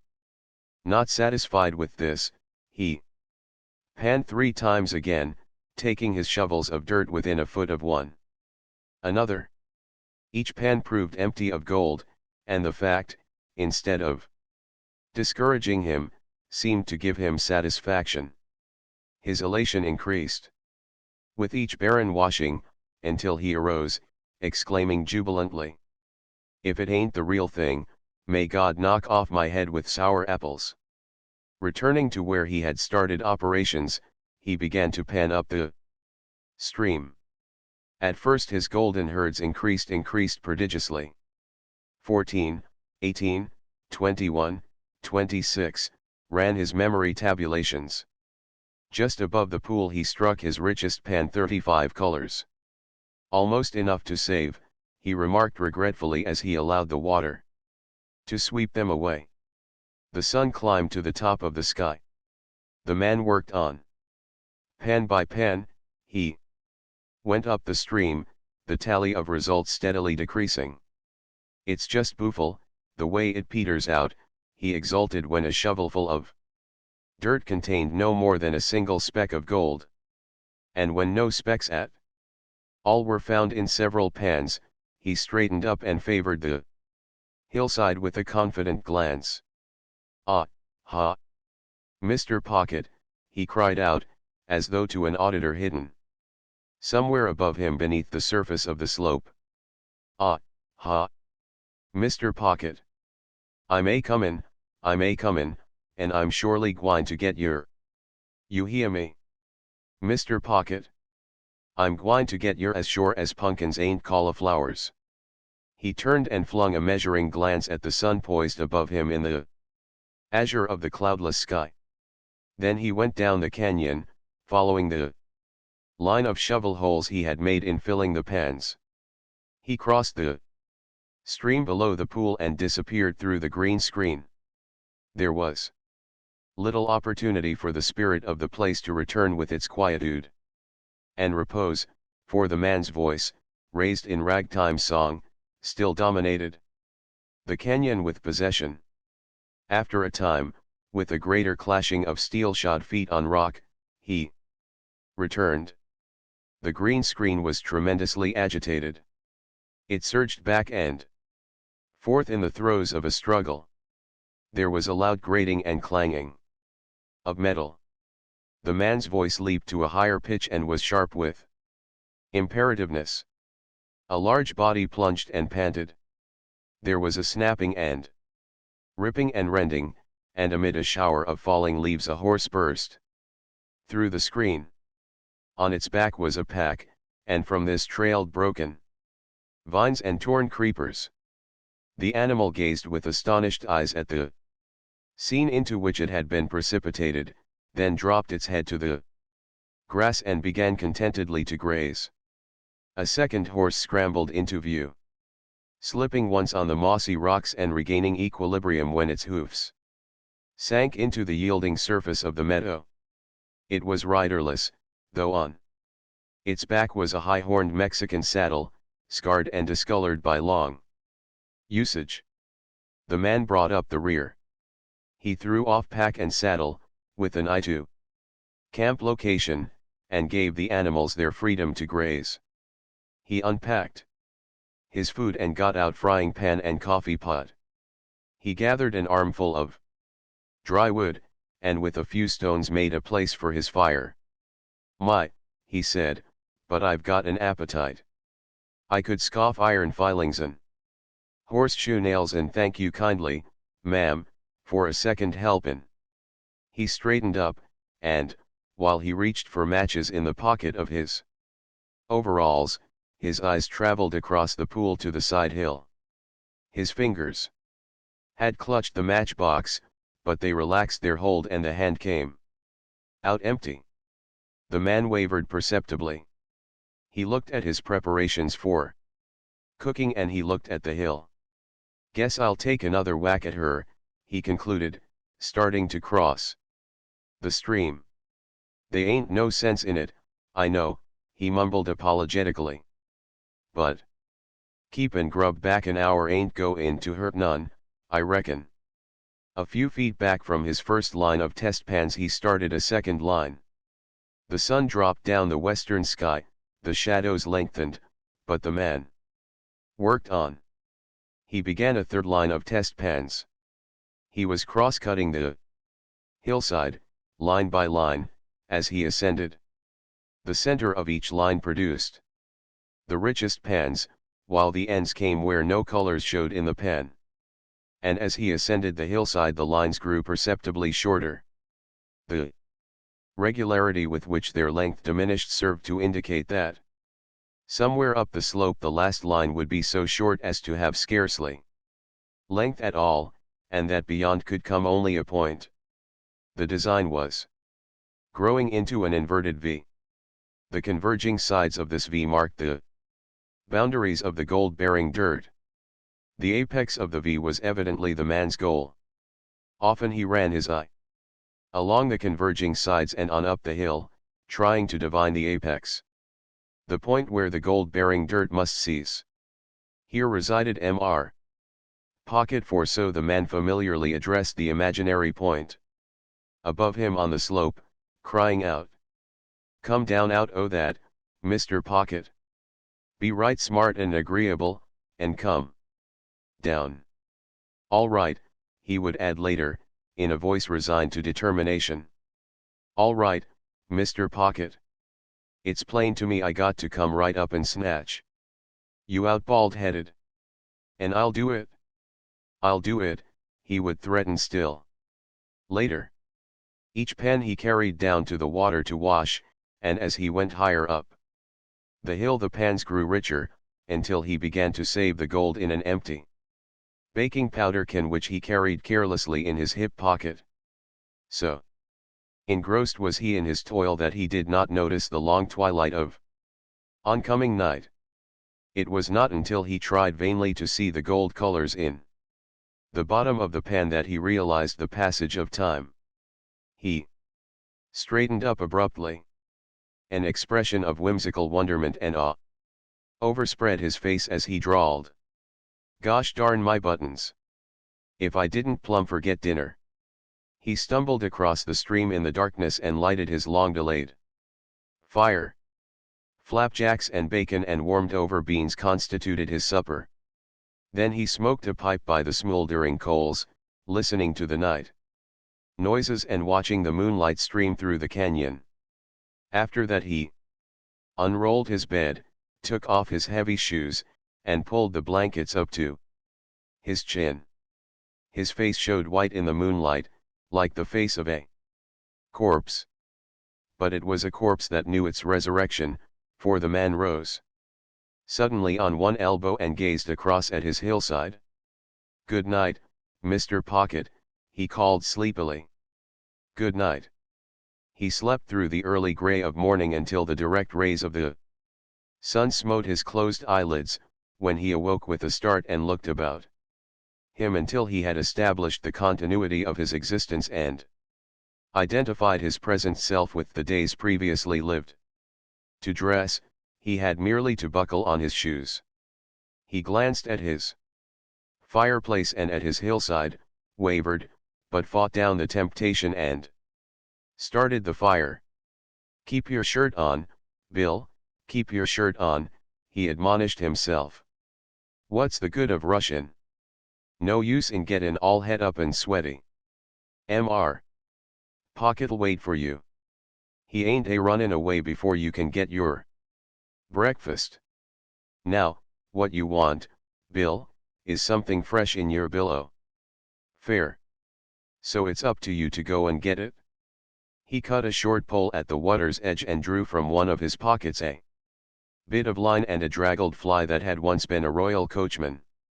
"Mebbe they'll bite in the early morning," he muttered, as he made his first cast into the pool. And a moment later he was gleefully crying, "What'd I tell you, eh? What'd I tell you?" He had no real, nor any inclination to waste time, and by main strength and swiftly, he drew out of the water a flashing 10-inch trout. 3 more, caught in rapid succession, furnished his breakfast. When he came to the stepping stones on his way to his hillside, he was struck by a sudden thought, and paused. "I'd just better take a hike downstream a ways," he said. "There's no tellin' who may be snoopin' around." But he crossed over on the stones, and with the "I really oughter take that hike," the need of the precaution passed out of his mind and he fell to work. At nightfall he straightened up. The small of his back was stiff from stooping toil, and as he put his hand behind him to soothe the protesting muscles, he said, "Now what do ye think of that? I clean forgot my dinner again.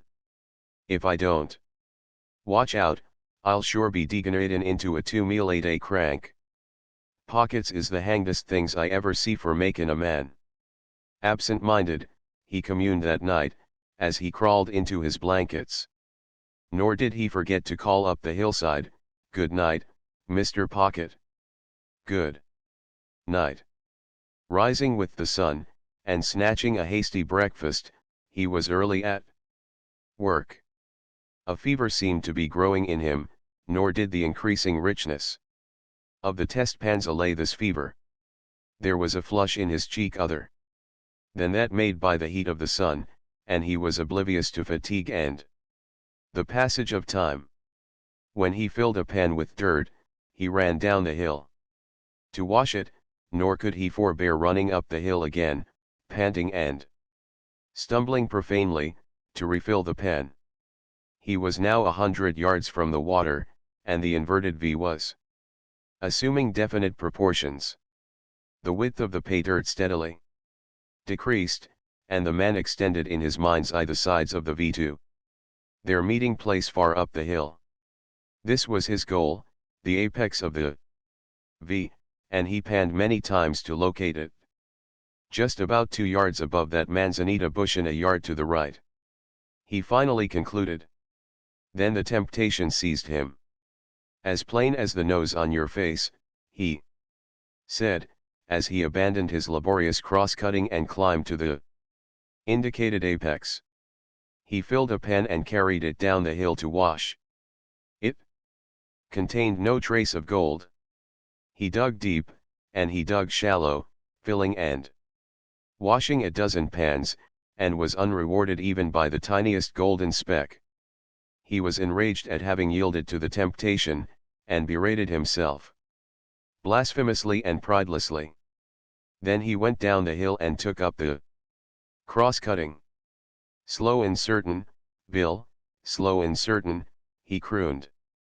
"Shortcuts to fortune ain't in your line, and it's about time you know it. Get wise, Bill, get wise. Slow and certain's the only hand you can play, so go to it, and keep to it, too." As the crosscuts decreased, showing that the sides of the V were converging, the depth of the V increased. The gold trace was dipping into the hill. It was only at 30 inches beneath the surface that he could get colors in his pen. The dirt he found at 25 inches from the surface, and at 35 inches yielded barren pans. At the base of the V, by the water's edge, he had found the gold colors at the grass roots. The higher he went up the hill, the deeper the gold dipped. To dig a hole 3 feet deep in order to get one test pan was a task of no mean magnitude, while between the man and the apex intervened an untold number of such holes to be dug. "And there's no tellin' how much deeper it'll pitch," he sighed, in a moment's pause, while his fingers soothed his aching back. Feverish with desire, with aching back and stiffening muscles, with pick and shovel gouging and mauling the soft brown earth, the man toiled up the hill. Before him was the smooth slope, spangled with flowers and made sweet with their breath. Behind him was devastation. It looked like some terrible eruption breaking out on the smooth skin of the hill. His slow progress was like that of a slug, befouling beauty with a monstrous trail. Though the dipping gold trace increased the man's work, he found consolation in the increasing richness of the pans. 20 cents, 30 cents, 50 cents, 60 cents, were the values of the gold found in the pans, and at nightfall he washed his banner pan, which gave him $1 worth of gold dust from a shovelful of dirt. "I'll just bet it's my luck to have some inquisitive one come buttin' in here on my pasture," he mumbled sleepily that night as he pulled the blankets up to his chin. Suddenly he sat upright. "Bill," he called sharply. "Now, listen to me. Bill, d'ye hear? It's up to you, tomorrow mornin', to mosey round and see what you can see. Understand? Tomorrow morning, and don't you forget it." He yawned and glanced across at his side hill.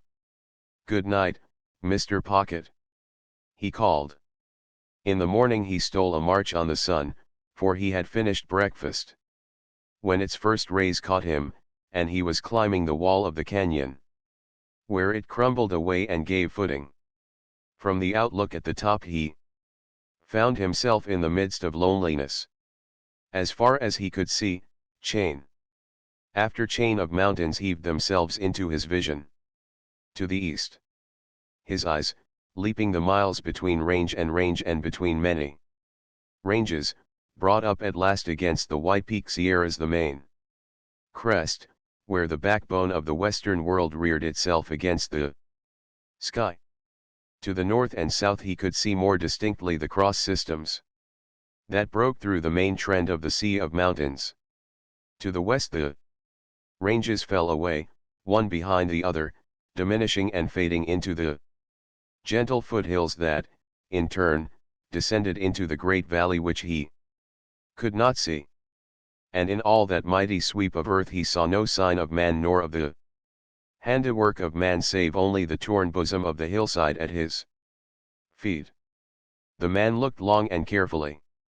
Once, far down his own canyon, he thought he saw in the air a faint hint of smoke.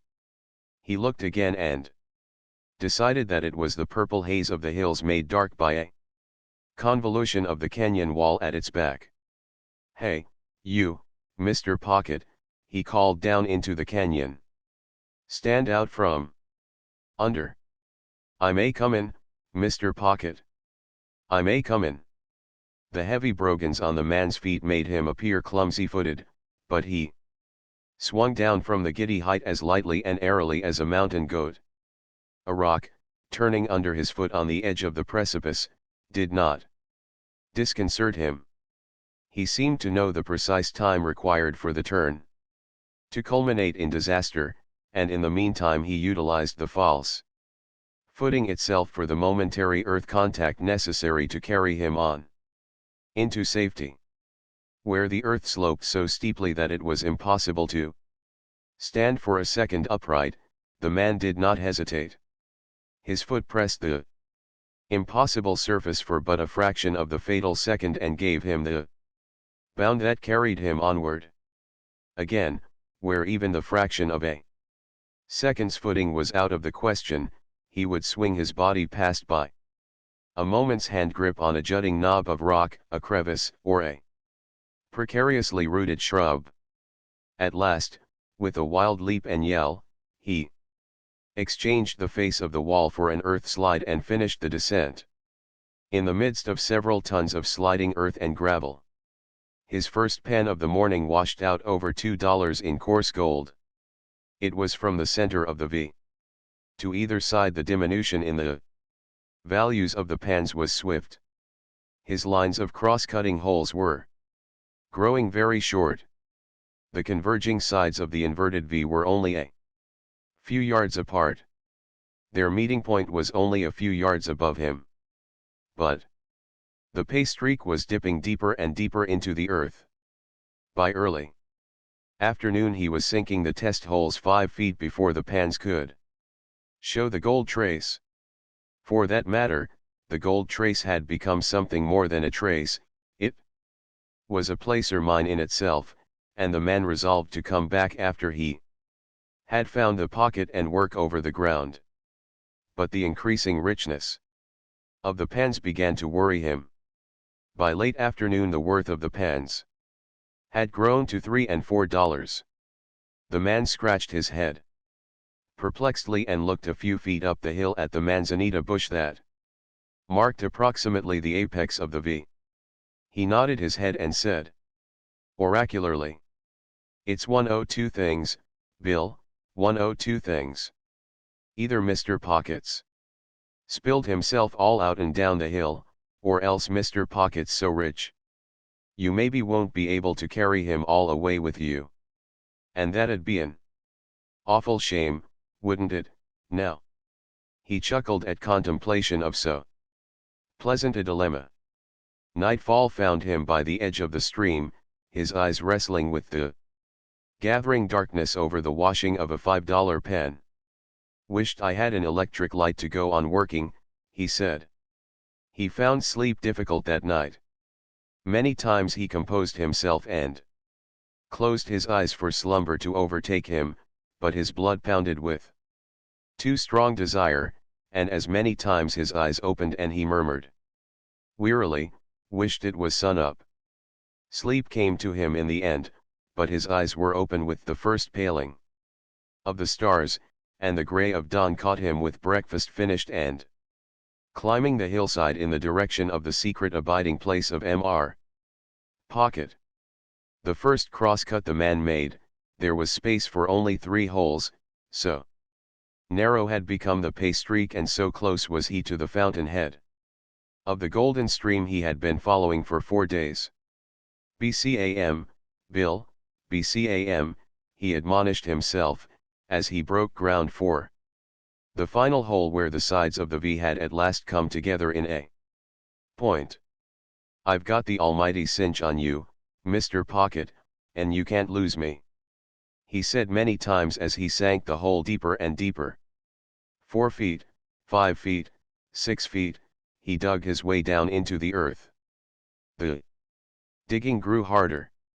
His pick grated on broken rock. He examined the rock.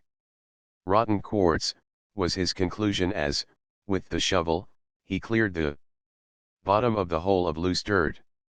He attacked the crumbling quartz with the pick, bursting the disintegrating rock asunder with every stroke. He thrust his shovel into the loose mass. His eye caught a gleam of yellow. He dropped the shovel and squatted suddenly on his heels. As a farmer rubs the clinging earth from fresh dug potatoes, so the man, a piece of rotten quartz held in both hands, rubbed the dirt away. "Sufferin' Sardanapalus," he cried. "Lumps and chunks of it? Lumps and chunks of it?" It was only half rock he held in his hand. The other half was virgin gold. He dropped it into his pen and examined another piece. Little yellow was to be seen, but with his strong fingers he crumbled the rotten quartz away, till both hands were filled with glowing yellow. He rubbed the dirt away from fragment after fragment, tossing them into the gold pan. It was a treasure hole. So much had the quartz rotted away that there was less of it than there was of gold. Now and again he found a piece to which no rock clung, a piece that was all gold.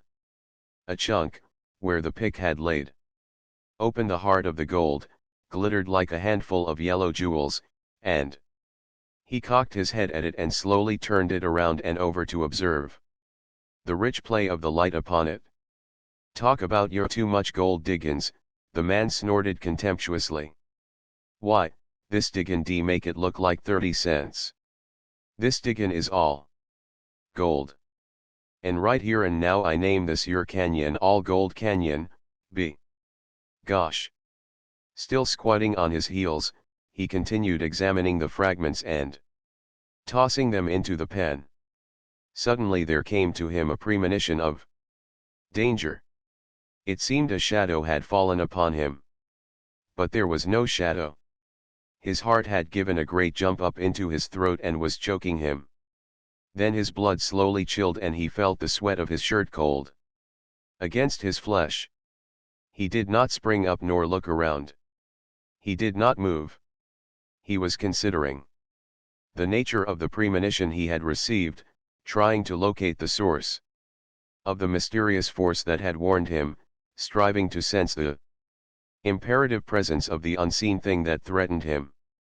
There is an aura of things hostile, made manifest by messengers too refined for the senses to know, and this aura he felt, but knew not how he felt it. His was the feeling as when a cloud passes over the sun. It seemed that between him and life had passed something dark and smothering and menacing, a gloom, as it were, that swallowed up life and made for death his death. Every force of his being impelled him to spring up and confront the unseen danger, but his soul dominated the panic, and he remained squatting on his heels, in his hands a chunk of gold. He did not dare to look around, but he knew by now that there was something behind him and above him. He made believe to be interested in the gold in his hand. He examined it critically, turned it over and rubbed the dirt from it.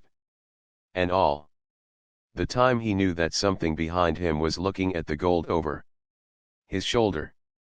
Still feigning interest in the chunk of gold in his hand, he listened intently and he heard the breathing of the thing behind him.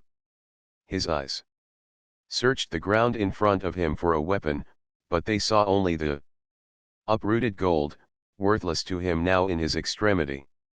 There was his pick. A handy weapon on occasion, but this was not such an occasion. The man realized his predicament. He was in a narrow hole that was 7 feet deep. His head did not come to the surface of the ground. He was in a trap. He remained squatting on his heels. He was quite cool and collected, but his mind, considering every factor, showed him only his helplessness. He continued rubbing the dirt from the quartz fragments and throwing the gold into the pen. There was nothing else for him to do. Yet he knew that he would have to rise up, sooner or later, and face the danger that breathed at his back. The minutes passed, and with the passage of each minute he knew that by so much he was nearer the time when he must stand up, or else end. His wet shirt went cold against his flesh again at the thought, or else he might receive death as he stooped there over his treasure. Still he squatted on his heels, rubbing dirt from gold and debating in just what manner he should rise up. He might rise up with a rush and claw his way out of the hole to meet whatever threatened on the even footing above ground. Or he might rise up slowly and carelessly, and feign casually to discover the thing that breathed at his back. His instinct and every fighting fiber of his body favored the mad, clawing rush to the surface. His intellect, and the craft thereof, favored the slow and cautious meeting with the thing that menaced and which he could not see. And while he debated, a loud, crashing noise burst on his ear. At the same instant he received a stunning blow on the left side of the back, and from the point of impact felt a rush of flame through his flesh. He sprang up in the air, but halfway to his feet collapsed. His body crumpled in like a leaf withered in sudden heat, and he came down, his chest across his pen of gold, his face in the dirt and rock, his legs tangled and twisted because of the restricted space at the bottom of the hole. His legs twitched convulsively several times. His body was shaken as with a mighty ague. There was a slow expansion of the lungs, accompanied by a deep sigh. Then the air was slowly, very slowly, exhaled, and his body as slowly flattened itself down into inertness. Above, revolver in hand, a man was peering down over the edge of the hole. He peered for a long time at the prone and motionless body beneath him. After a while the stranger sat down on the edge of the hole so that he could see into it, and rested the revolver on his knee. Reaching his hand into a pocket, he drew out a wisp of brown paper. Into this he dropped a few crumbs of tobacco. The combination became a cigarette, brown and squat, with the ends turned in. Not once did he take his eyes from the body at the bottom of the hole. He lighted the cigarette and drew its smoke into his lungs with a caressing intake of the breath. He smoked slowly. Once the cigarette went out and he relighted it. And all the while, He studied the body beneath him. In the end he tossed the cigarette stub away and rose to his feet. He moved to the edge of the hole, spanning it, a hand resting on each edge. And with the revolver still in the right hand, he muscled his body down into the hole. While his feet were yet a yard from the bottom, he released his hands and dropped down. At the instant his feet struck bottom, he saw the pocket miner's arm leap out, and his own legs knew a swift, jerking grip that overthrew him. In the nature of the jump, his revolver hand was above his head. Swiftly as the grip had flashed about his legs, just as swiftly he brought the revolver down. He was still in the air, his fall in process of completion. When he pulled the trigger, the explosion was deafening in the confined space. The smoke filled the hole so that he could see nothing. He struck the bottom on his back, and like a cat's the pocket miner's body was on top of him. Even as the miner's body passed on top, the stranger crooked in his right arm to fire, and even in that instant the miner, with a quick thrust of elbow, struck his wrist. The muzzle was thrown up and the bullet thudded into the dirt of the side of the hole. The next instant the stranger felt the miner's hand grip his wrist. The struggle was now for the revolver. Each man strove to turn it against the other's body. The smoke in the hole was clearing. The stranger, lying on his back, was beginning to see dimly. But suddenly he was blinded by a handful of dirt deliberately flung into his eyes by his antagonist. In that moment of shock his grip on the revolver was broken. In the next moment he felt a smashing darkness descend upon his brain, and in the midst of the darkness even the darkness ceased. But the pocket miner fired again and again, until the revolver was empty. Then he tossed it from him and, breathing heavily, sat down on the dead man's legs. The miner was sobbing and struggling for breath. "Measly skunk," he panted, "a campin' on my trail and lettin' me do the work, and then shootin' me in the back." He was half crying from anger and exhaustion. He peered at the face of the dead man. It was sprinkled with loose dirt and gravel, and it was difficult to distinguish the features. Never laid eyes on him before, the miner concluded his scrutiny. "Just a common and ordinary thief, hang him. And he shot me in the back. He shot me in the back." He opened his shirt and felt himself, front and back, on his left side. "Went clean through, and no harm done," he cried jubilantly. "I'll bet he aimed all right, but he drew the gun over when he pulled the trigger the cur. But I fixed him. Oh, I fixed him." His fingers were investigating the bullet hole in his side, and a shade of regret passed over his face. "It's goin' to be stiffer 'n hell," he said. "And it's up to me to get mended and get out o' here." He crawled out of the hole and went down the hill to his camp. Half an hour later he returned, leading his pack horse. His open shirt disclosed the rude bandages with which he had dressed his wound. He was slow and awkward with his left-hand movements, but that did not prevent his using the arm. The bite of the pack rope under the dead man's shoulders enabled him to heave the body out of the hole. Then he set to work gathering up his gold.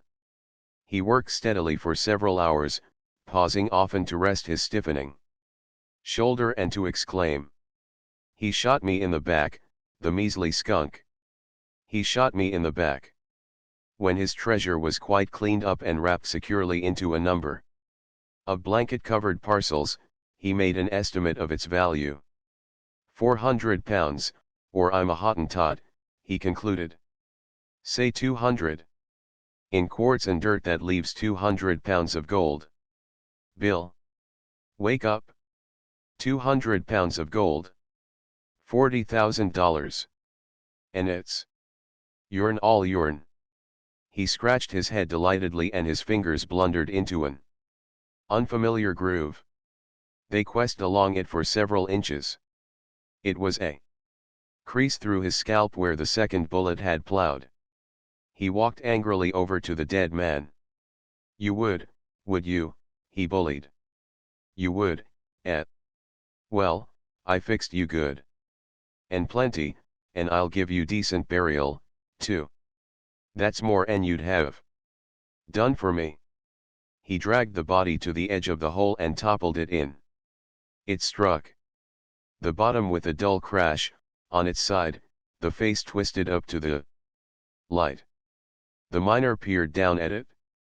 "And you shot me in the back," he said accusingly. With pick and shovel he filled the hole.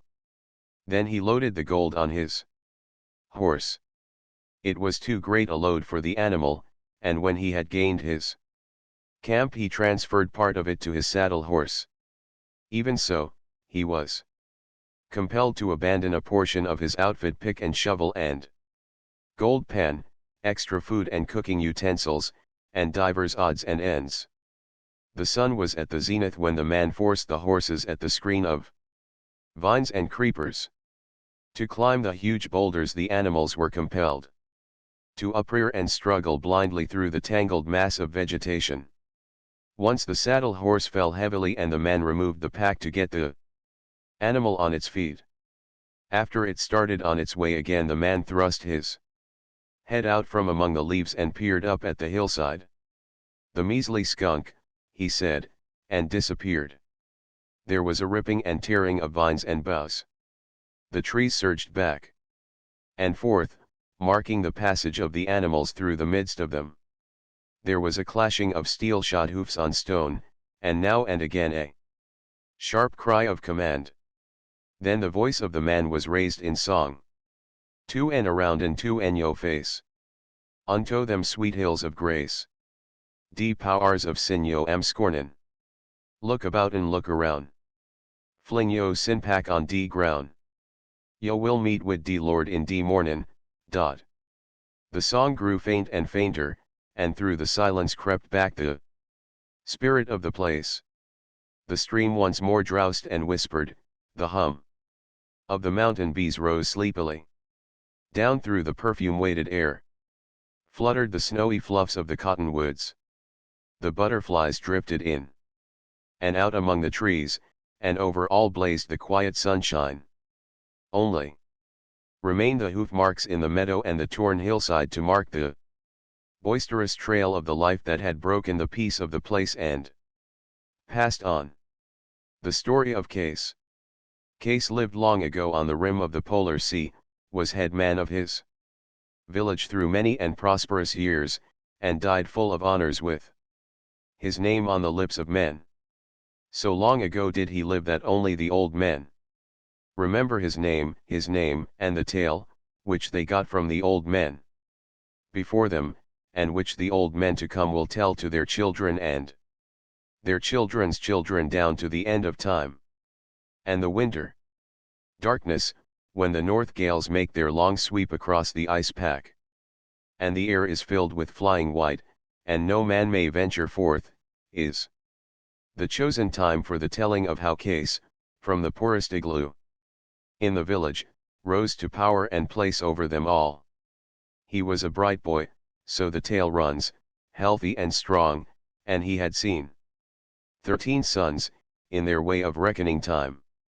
For each winter the sun leaves the land in darkness, and the next year a new sun returns so that they may be warm again and look upon one another's faces. The father of Case had been a very brave man, but he had met his death in a time of famine, when he sought to save the lives of his people by taking the life of a great polar bear. In his eagerness he came to close grapples with the bear, and his bones were crushed, but the bear had much meat on him and the people were saved. Case was his only son, and after that Case lived alone with his mother. But the people are prone to forget, and they forgot the deed of his father, and he being but a boy, and his mother only a woman, they, too, were swiftly forgotten, and ere long came to live in the meanest of all the igloos. It was at a council, one night, in the big igloo of Kloshkwan, the chief, that Case showed the blood that ran in his veins and the manhood that stiffened his back. With the dignity of an elder, he rose to his feet, and waited for silence amid the babble of voices. "It is true that meat be apportioned me and mine," he said. "But it is oft times old and tough, this meat, and, moreover, it has an unusual quantity of bones." The hunters, grizzled and grey and lusty and young, were aghast. The like had never been known before. A child, that talked like a grown man, and said harsh things to their very faces.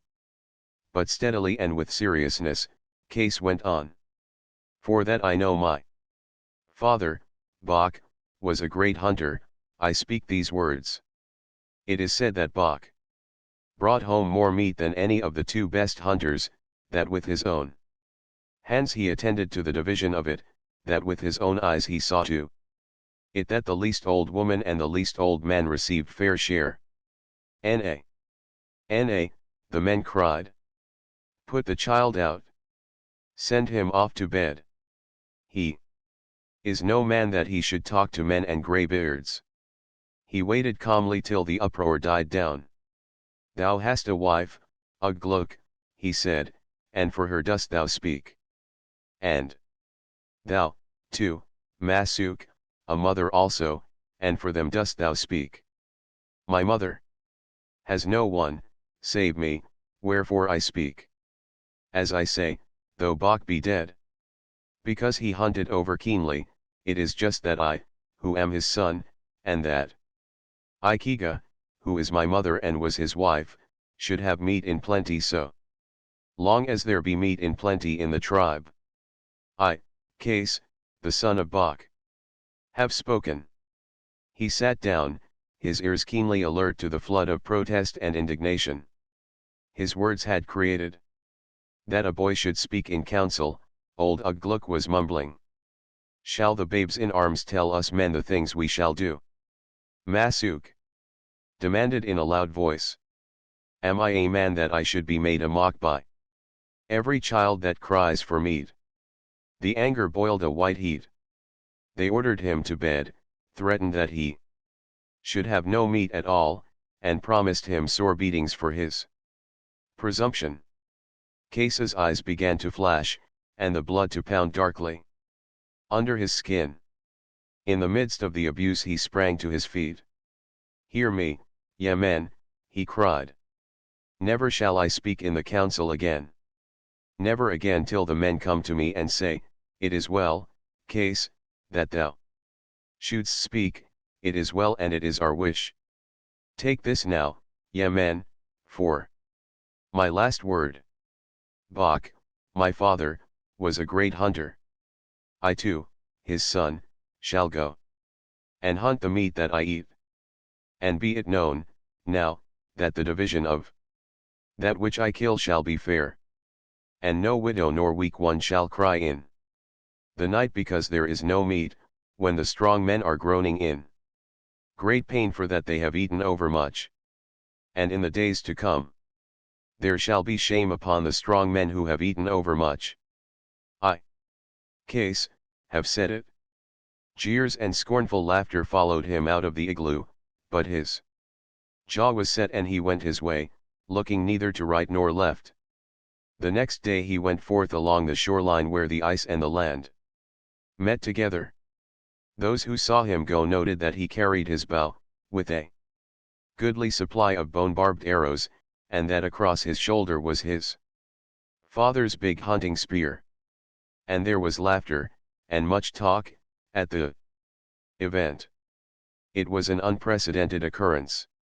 Never did boys of his tender age go forth to hunt, much less to hunt alone. Also were there shaking of heads and prophetic mutterings, and the women looked pityingly at Ikega. And her face was grave and sad. "He will be back ere long," they said cheeringly. "Let him go, it will teach him a lesson, the hunters said. And he will come back shortly, and he will be meek and soft of speech in the days to follow. But a day passed, and a second, and on the third a wild gale blew, and there was no case. Ikega tore her hair and put soot of the seal oil on her face in token of her grief, and the women assailed the men with bitter words in that they had mistreated the boy and sent him to his death, and the men made no answer, preparing to go in search of the body when the storm abated. Early next morning, however, Case strode into the village. But he came not shamefacedly. Across his shoulders he bore a burden of fresh killed meat. And there was importance in his step and arrogance in his speech. Go, ye men, with the dogs and sledges, and take my trail for the better part of a day's travel, he said. There is much meat on the ice, a she-bear and 2 half-grown cubs. Ikega was overcome with joy, but he received her demonstrations in manlike fashion, saying, Come, Ikega, let us eat. And after that I shall sleep, for I am weary. And he passed into their igloo and ate profoundly, and after that slept for 20 running hours. There was much doubt at first, much doubt and discussion. The killing of a polar bear is very dangerous, but thrice dangerous is it, and 3 times thrice, to kill a mother bear with her cubs. The men could not bring themselves to believe that the boy Case, single-handed, had accomplished so great a marvel. But the women spoke of the fresh killed meat he had brought on his back, and this was an overwhelming argument against their unbelief. So they finally departed, grumbling greatly that in all probability, if the thing were so, he had neglected to cut up the carcasses. Now in the north it is very necessary that this should be done as soon as a kill is made. If not, the meat freezes so solidly as to turn the edge of the sharpest knife, and a 300-pound bear, frozen stiff, is no easy thing to put upon a sled and haul over the rough ice. But arrived at the spot, they found not only the kill which they had doubted, but that Case had quartered the beasts in true hunter fashion, and removed the entrails. Thus began the mystery of Case, a mystery that deepened and deepened with the passing of the days. His very next trip he killed a young bear, nearly full grown, and on the trip following, a large male bear and his mate. He was ordinarily gone from 3 to 4 days, though it was nothing unusual for him to stay away a week at a time on the ice field. Always he declined company on these expeditions, and the people marveled. How does he do it? They demanded of one another. Never does he take a dog with him, and dogs are of such great help, too. Why dost thou hunt only bear? Klosh Kwan once ventured to ask. And Case made fitting answer. It is well known that there is more meat on the bear, he said. But there was also talk of witchcraft in the village. He hunts with evil spirits, some of the people contended, wherefore his hunting is rewarded. How else can it be, save that he hunts with evil spirits? Mayhap they be not evil, but good, these spirits, others said. It is known that his father was a mighty hunter. May not his father hunt with him so that he may attain excellence and patience and understanding? Who knows? Nonetheless, his success continued, and the less skillful hunters were often kept busy hauling in his meat. And in the division of it he was just as his father had done before him. He saw to it that the least old woman and the last old man received a fair portion, keeping no more for himself than his needs required. And because of this, and of his merit as a hunter, he was looked upon with respect, and even awe, and there was talk of making him chief after old Klosh Kwan. Because of the things he had done, they looked for him to appear again in the council, but he never came, and they were ashamed to ask. "I am minded to build me an igloo," he said one day to Klosh Kwan and a number of the hunters. "It shall be a large igloo, wherein Ikega and I can dwell in comfort." They nodded gravely. "But I have no time. My business is hunting, and it takes all my time. So it is but just that the men and women of the village who eat my meat should build me my igloo." And the igloo was built accordingly, on a generous scale which exceeded even the dwelling of Klosh Kwan. Case and his mother moved into it, and it was the first prosperity she had enjoyed since the death of Bok. Nor was material prosperity alone hers, for, because of her wonderful son and the position he had given her, she came to be looked upon as the first woman in all the village, and the women were given to visiting her, to asking her advice, and to quoting her wisdom when arguments arose among themselves or with the men. But it was the mystery of Case's marvelous hunting that took chief place in all their minds. And one day Uggluk taxed him with witchcraft to his face. "It is charged," Uggluk said ominously, "that thou dealest with evil spirits, wherefore thy hunting is rewarded. Is not the meat good?" Case made answer. "Has one in the village yet to fall sick from the eating of it? How dost thou know that witchcraft be concerned? Or dost thou guess, in the dark, merely because of the envy that consumes thee?"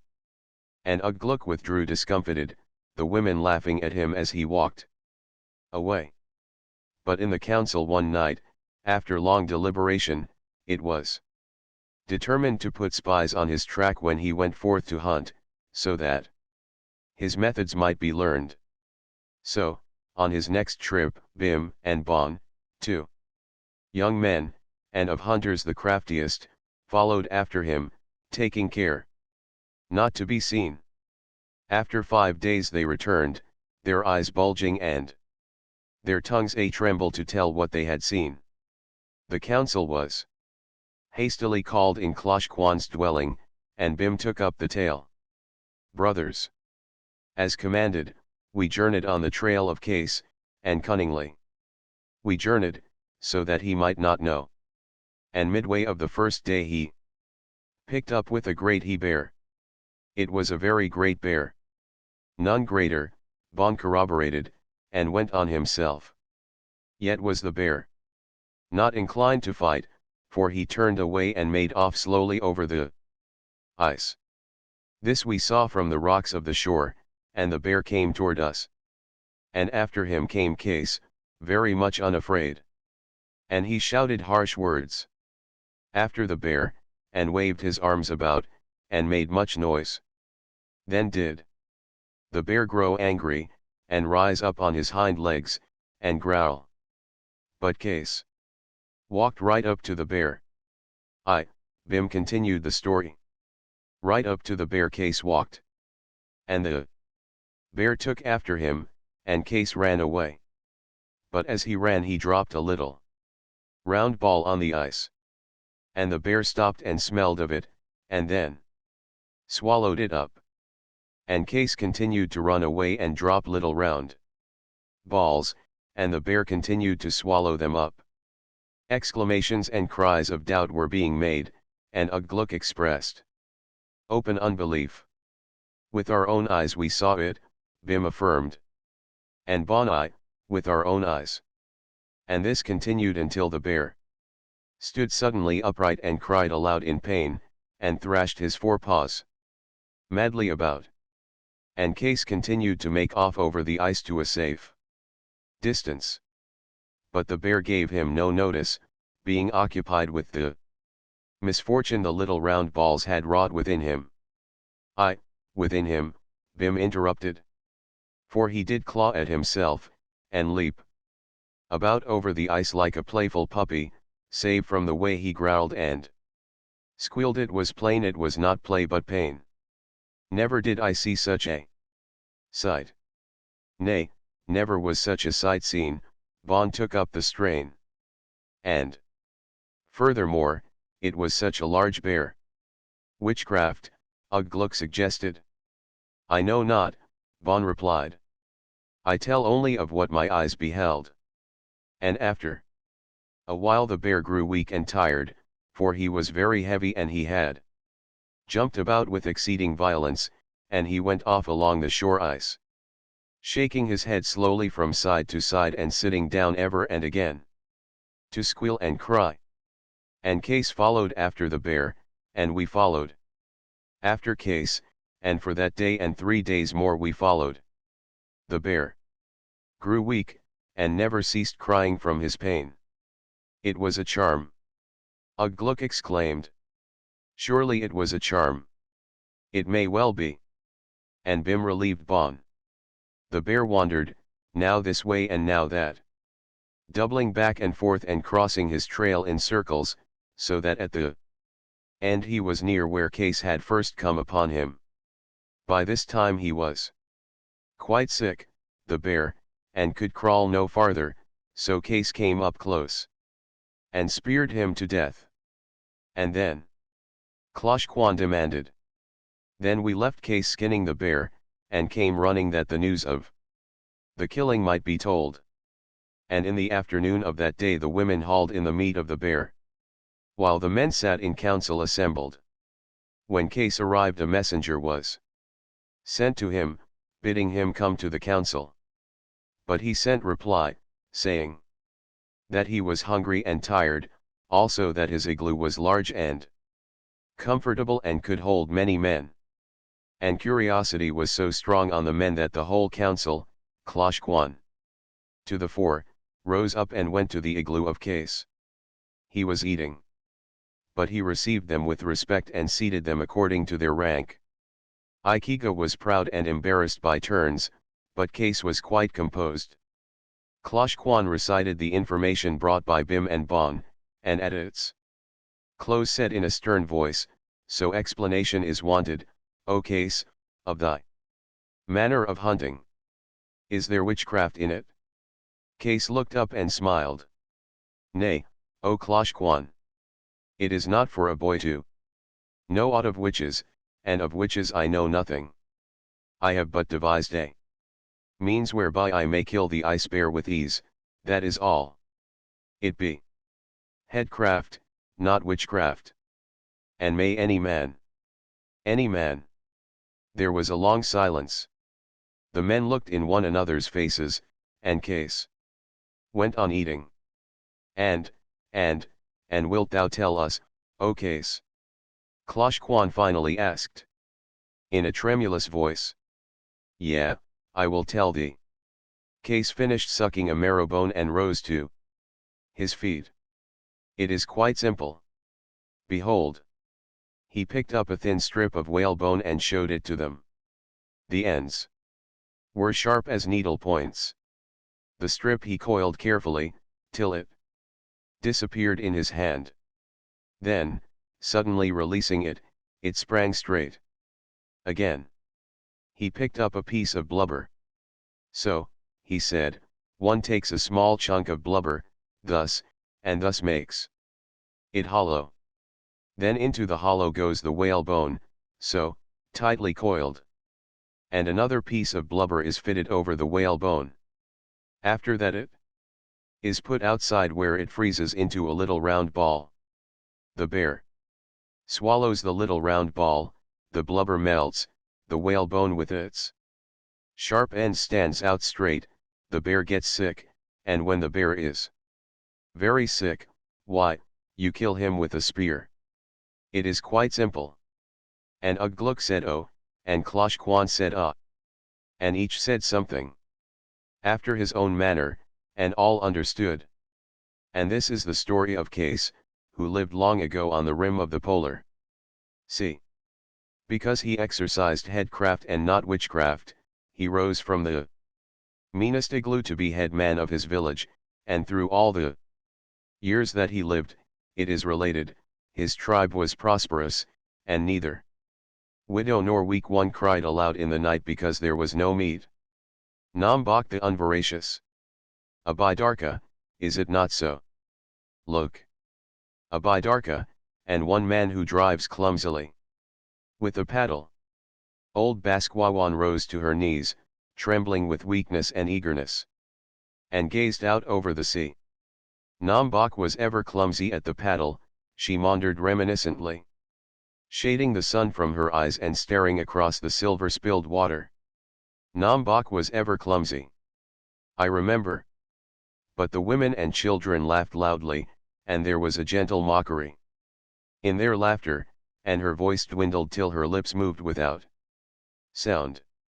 Kuga lifted his grizzled head from his bone carving and followed the path of her eyes.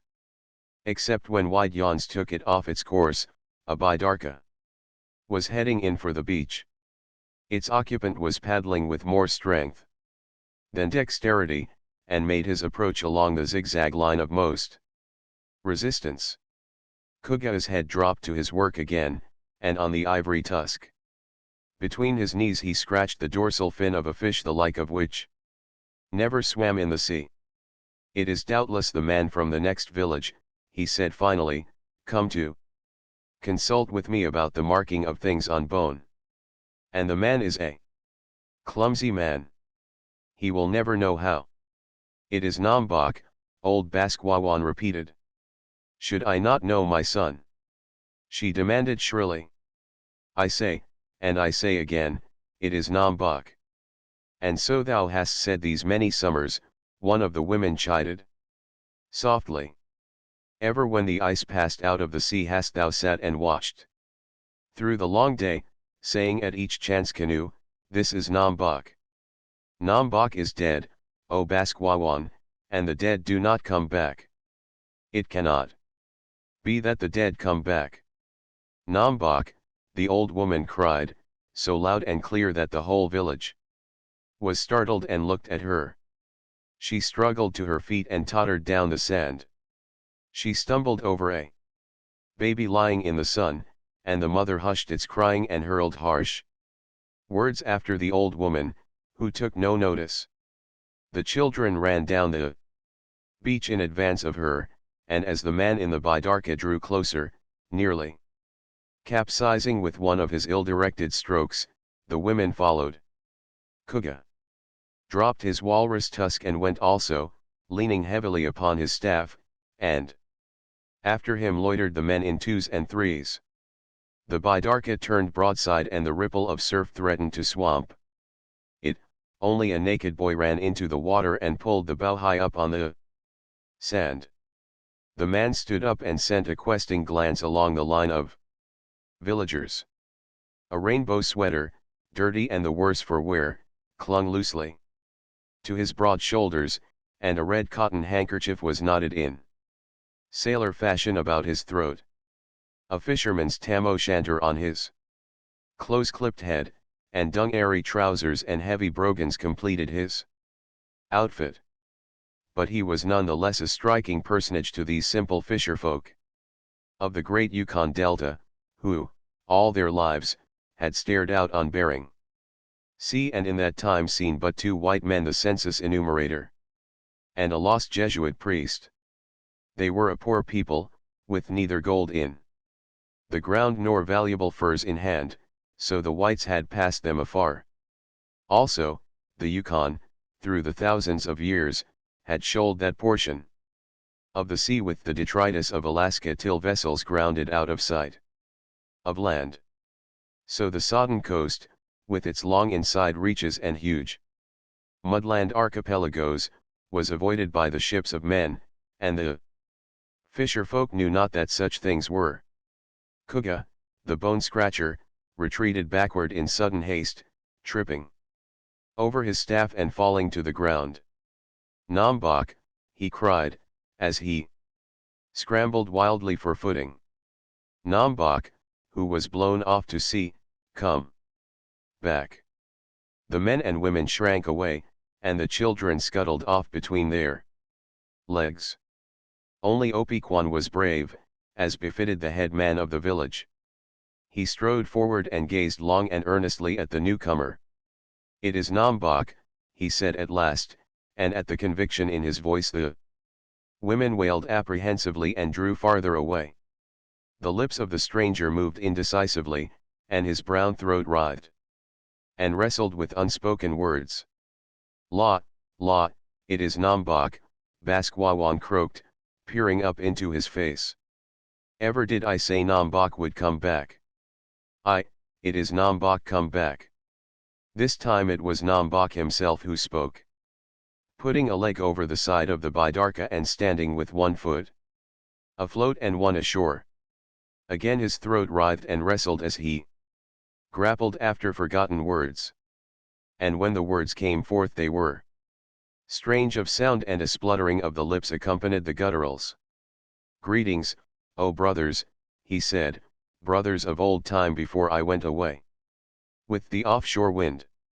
He stepped out with both feet on the sand, and Opequan waved him back.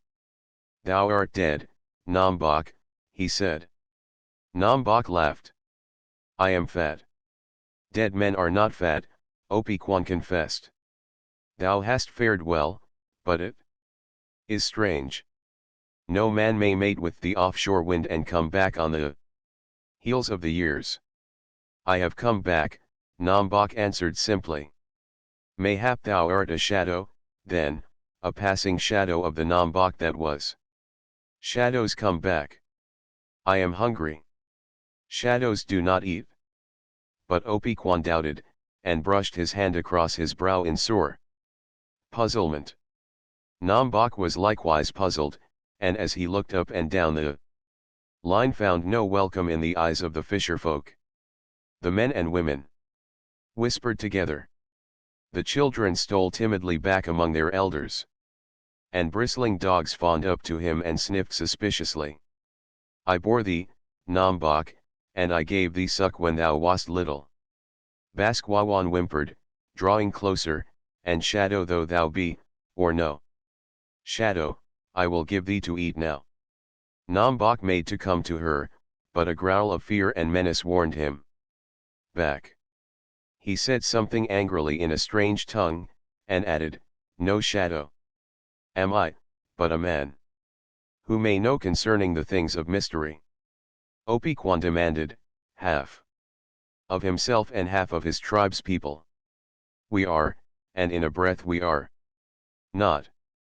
If the man may become shadow, may not the shadow become man?" Nombok was, but is not. This we know, but we do not know if this be Nombok or the shadow of Nombok. Nombok cleared his throat and made answer.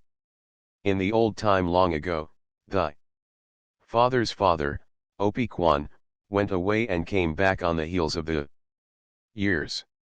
Nor was a place by the fire denied him. It is said." He paused significantly, and they hung on his utterance.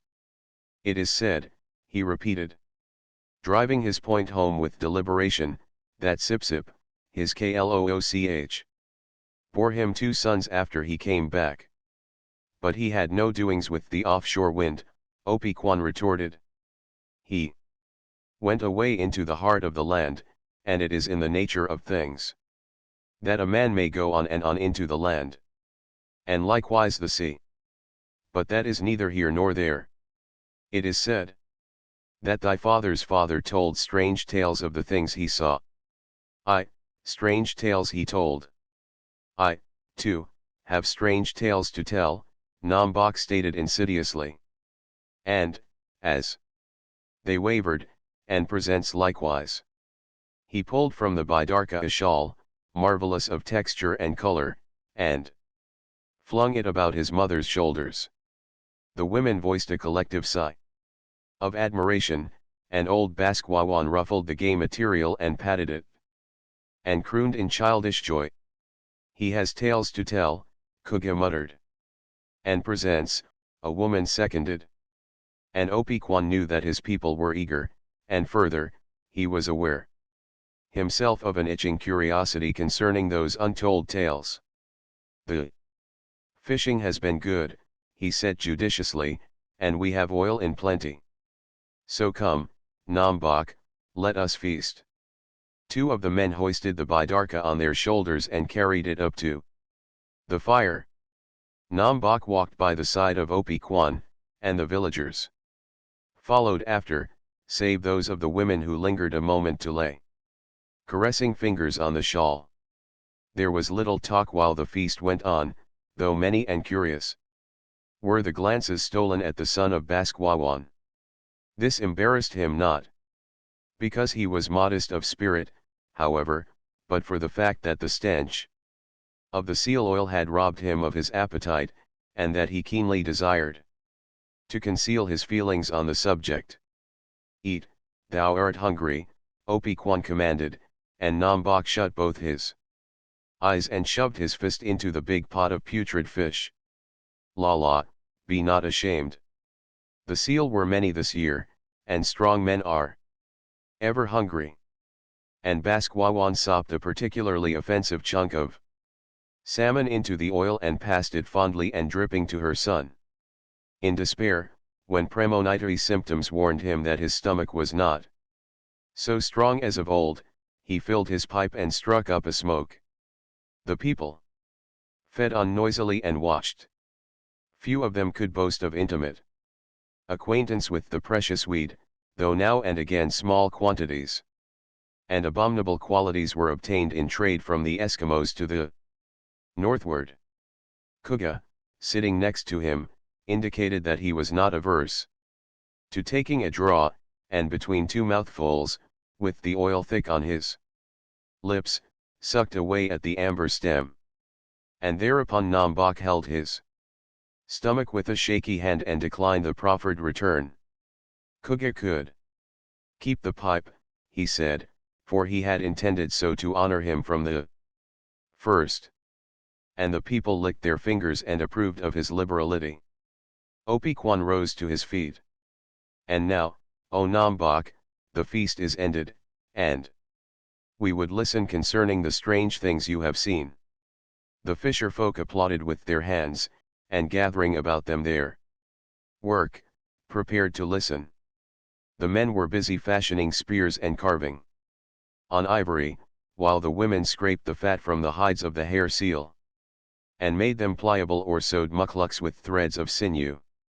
Nambok's eyes roved over the scene, but there was not the charm about it that his recollection had warranted him to expect. During the years of his wandering he had looked forward to just this scene, and now that it had come he was disappointed. It was a bare and meager life, he deemed, and not to be compared to the one to which he had become used. Still, he would open their eyes a bit, and his own eyes sparkled at the thought. Brothers, he began, with the smug complacency of a man about to relate the big things he has done. It was late summer of many summers back, with much such weather as this promises to be, when I went away. You all remember the day, when the gulls flew low, and the wind blew strong from the land, and I could not hold my bidarka against it. I tied the covering of the bidarka about me so that no water could get in, and all of the night I fought with the storm. And in the morning there was no land, only the sea, and the offshore wind held me close in its arms and bore me along. 3 such nights whitened into dawn and showed me no land, and the offshore wind would not let me go. And when the 4th day came, I was as a madman. I could not dip my paddle for want of food, and my head went round and round, what of the thirst that was upon me. But the sea was no longer angry, and the soft south wind was blowing, and as I looked about me I saw a sight that made me think I was indeed mad. Nambok paused to pick away a sliver of salmon lodged between his teeth. And the men and women, with idle hands and heads craned forward, waited. It was a canoe, a big canoe. If all the canoes I have ever seen were made into one canoe, it would not be so large. There were exclamations of doubt, and Kuga, whose years were many, shook his head. If each Bidarka were as a grain of sand, Nombok defiantly continued. And if there were as many Bidarkas as there be grains of sand in this beach, still would they not make so big a canoe as this I saw on the morning of the fourth day. It was a very big canoe, and it was called a schooner. I saw this thing of wonder, this great schooner, coming after me, and on it I saw men. Hold, O Nombok. Opequan broke in. What manner of men were they, big men? Nay, mere men like you and me. Did the big canoe come fast? Aye. The sides were tall, the men short. Opequan stated the premises with conviction. And did these men dip with long paddles? Nombok grinned. There were no paddles, he said. Mouths remained open, and a long silence dropped down. Opequan borrowed Kuga's pipe for a couple of contemplative sucks. One of the younger women giggled nervously and drew upon herself angry eyes. There were no paddles. Opequan asked softly, returning the pipe. The south wind was behind, Nombok explained. But the wind drift is slow. The schooner had wings thus. He sketched a diagram of masts and sails in the sand, and the men crowded around and studied it. The wind was blowing briskly, and for more graphic elucidation he seized the corners of his mother's shawl and spread them out till it bellied like a sail. Basque. Wawan scolded and struggled, but was blown down the breach for a score of feet and left breathless and stranded in a heap of driftwood. The men uttered sage grunts of comprehension, but Kuga suddenly tossed back his hoary head. Ho! Ho! He laughed. A foolish thing, this big canoe. A most foolish thing. The plaything of the wind. Wheresoever the wind goes, it goes too. No man who journeys therein may name the landing beach, for always he goes with the wind, and the wind goes everywhere, but no man knows where. It is so, Opequan supplemented gravely. With the wind the going is easy, but against the wind a man striveth hard, and for that they had no paddles. These men on the big canoe did not strive at all. Small need to strive, Nombok cried angrily. The schooner went likewise against the wind. And what said you made the SCH schooner go? Kuga asked, tripping craftily over the strange word. The wind, was the impatient response. Then the wind made the SCH schooner go against the wind. Old Kuga dropped an open leer to Opequan, and, the laughter growing around him, continued, the wind blows from the south and blows the schooner south. The wind blows against the wind. The wind blows one way and the other at the same time. It is very simple. We understand, Nombok. We clearly understand. Thou art a fool. Truth falls from thy lips, Kuga answered meekly. I was overlong in understanding, and the thing was simple. But Nombok's face was dark, and he said rapid words which they had never heard before. Bone scratching and skin scraping were resumed, but he shut his lips tightly on the tongue that could not be believed. This SCH schooner, Kuga imperturbably asked, it was made of a big tree. It was made of many trees, Nombok snapped shortly. It was very big. He lapsed into sullen silence again, and Opequan nudged Kuga, who shook his head with slow amazement and murmured, it is very strange. Nombok took the bait. That is nothing, he said airily, you should see the steamer. As the grain of sand is to the Bidarka, as the Bidarka is to the schooner, so the schooner is to the steamer. Further, the steamer is made of iron. It is all iron. Nay, nay, Nombok, cried the head man, how can that be? Always iron goes to the bottom. For behold, I received an iron knife in trade from the head man of the next village, and yesterday the iron knife slipped from my fingers and went down, down, into the sea. To all things there be law. Never was there one thing outside the law. This we know. And, moreover, we know that things of a kind have the one law, and that all iron has the one law. So unsay thy words, Nombok, that we may yet honor thee. It is so, Nombok persisted. The steamer is all iron and does not sink. Nay, nay, this cannot be. With my own eyes I saw it. It is not in the nature of things. But tell me, Nombok, Kuga interrupted, for fear the tale would go no farther, tell me the manner of these men in finding their way across the sea when there is no land by which to steer. The sun points out the path. But how? At midday the head man of the schooner takes a thing through which his eye looks at the sun, and then he makes the sun climb down out of the sky to the edge of the earth. Now this be evil medicine, cried Opi-Kwan, aghast at the sacrilege. The men held up their hands in horror, and the women moaned. This be evil medicine. It is not good to misdirect the great sun which drives away the night and gives us the seal, the salmon, and warm weather. What if it be evil medicine? Nombok demanded truculently. I, too, have looked through the thing at the sun and made the sun climb down out of the sky. Those who were nearest drew away from him hurriedly, and a woman covered the face of a child at her breast so that his eye might not fall upon it. But on the morning of the fourth day, O Nombok, Kuga suggested, on the morning of the fourth day when the SCH schooner came after thee, I had little strength left in me and could not run away.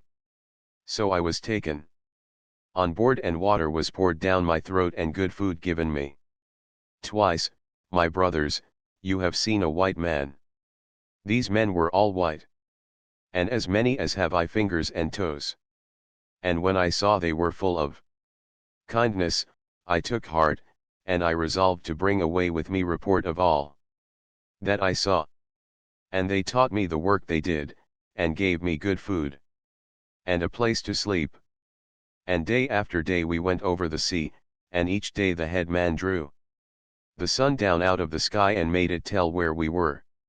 And when the waves were kind, we hunted the fur seal, and I marveled much, for always did they fling the meat and the fat away and save only the skin.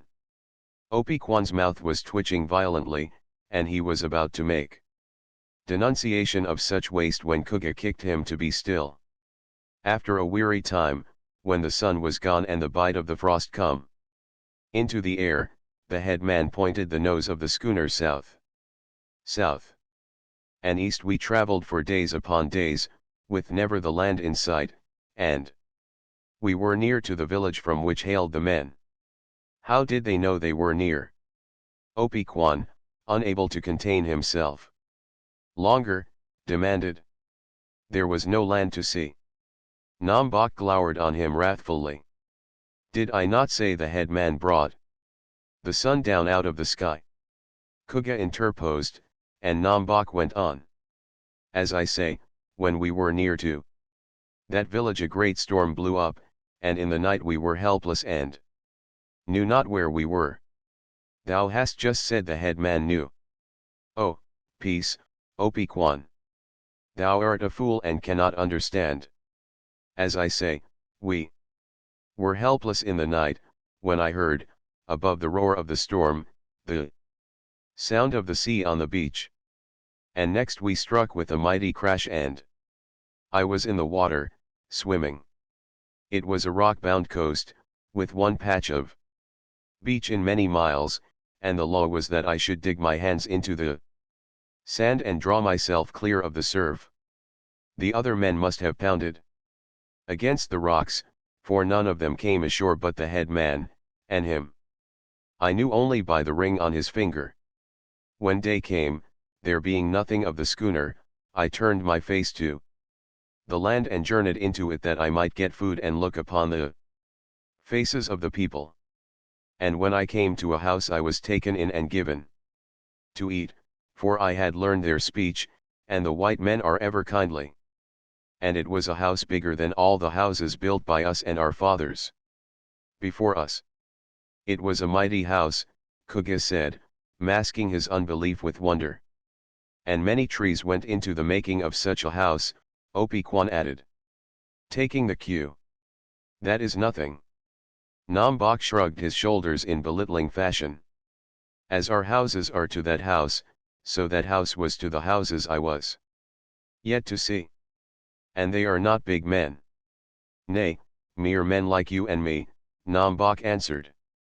I had cut a stick that I might walk in comfort, and remembering that I was to bring report to you, my brothers, I cut a notch in the stick for each person who lived in that house. And I stayed there many days, and worked, for which they gave me money, a thing of which you know nothing, but which is very good. And one day I departed from that place to go farther into the land. And as I walked I met many people, and I cut smaller notches in the stick, that there might be room for all. Then I came upon a strange thing. On the ground before me was a bar of iron, as big in thickness as my arm, and a long step away was another bar of iron. Then wert thou a rich man, Opikwan asserted, for iron be worth more than anything else in the world. It would have made many knives. Nay, it was not mine. It was a find, and a find be lawful. Not so, the white men had placed it there. And further, these bars were so long that no man could carry them away, so long that as far as I could see there was no end to them. Nambok, that is very much iron, Opikwan cautioned. It was hard to believe with my own eyes upon it, but I could not gainsay my eyes. And as I looked I heard. He turned abruptly upon the headman. Opikwan, thou hast heard the sea lion bellow in his anger. Make it plain in thy mind of as many sea lions as there be waves to the sea, and make it plain that all these sea lions be made into one sea lion. And as that one sea lion would bellow, so bellowed the thing I heard. The fisher folk cried aloud in astonishment, and Opikwan's jaw lowered, and remained lowered. And in the distance I saw a monster like unto 1,000 whales. It was one-eyed, and vomited smoke, and it snorted with exceeding loudness. I was afraid and ran with shaking legs along the path between the bars. But it came with speed of the wind, this monster, and I leaped the iron bars with its breath hot on my face. Opikwan gained control of his jaw again. And then, oh, Nambok. Then it came by on the bars, and harmed me not, and when my legs could hold me up again it was gone from sight. And it is a very common thing in that country. Even the women and children are not afraid. Men make them to do work, these monsters. As we make our dogs do work? Kuga asked, with septic twinkle in his eye. As we make our dogs do work. And how do they breed these things? Opikwan questioned. They breed not at all. Men fashion them cunningly of iron, and feed them with stone, and give them water to drink. The stone becomes fire, and the water becomes steam, and the steam of the water is the breath of their nostrils, and there, O Nambok, Opikwan interrupted. Tell us of other wonders. We grow tired of this which we may not understand. You do not understand? Nambok asked despairingly. Nay, we do not understand, the men and women wailed back. We cannot understand. Nambok thought of a combined harvester, and of the machines wherein visions of living men were to be seen, and of the machines from which came the voices of men, and he knew his people could never understand. Dare I say I rode this iron monster through the land? He asked bitterly. Opiquan threw up his hands, palms outward, in open incredulity. Say on. Say anything. We listen. Then did I ride the iron monster, for which I gave money. Thou saidst it was fed with stone. And likewise, thou fool, I said money was a thing of which you know nothing. As I say, I rode the monster through the land, and through many villages, until I came to a big village on a salt arm of the sea. And the houses shoved their roofs among the stars in the sky, and the clouds drifted by them, and everywhere was much smoke. And the roar of that village was like the roar of the sea in storm, and the people were so many that I flung away my stick and no longer remembered the notches upon it. Hadst thou made small notches, Cougar reproved, thou mightst have brought report. Nombok whirled upon him in anger. Had I made small notches? Listen. Cougar, thou scratcher of bone. If I had made small notches, neither the stick, nor 20 sticks, could have borne them, nay, not all the driftwood of all the beaches between this village and the next. And if all of you, the women and children as well, were 20 times as many, and if you had 20 hands each, and in each hand a stick and a knife, still the notches could not be cut for the people I saw, so many were they and so fast did they come and go.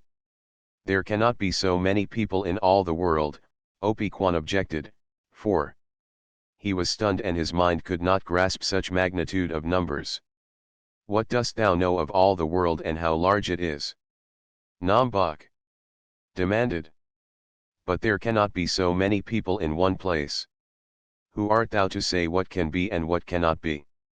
It stands to reason there cannot be so many people in one place. There canoes would clutter the sea till there was no room. And they could empty the sea each day of its fish, and they would not all be fed.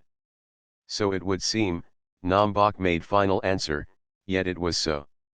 With my own eyes I saw, and flung my stick away. He yawned heavily and rose to his feet. I have paddled far. The day has been long, and I am tired. Now I will sleep, and tomorrow we will have further talk upon the things I have seen. Basquawan, hobbling fearfully in advance, proud indeed, yet awed by her wonderful son, led him to her igloo and stowed him away among the greasy, ill-smelling furs. But the men lingered by the fire, and a council was held wherein was there much whispering and low-voiced discussion.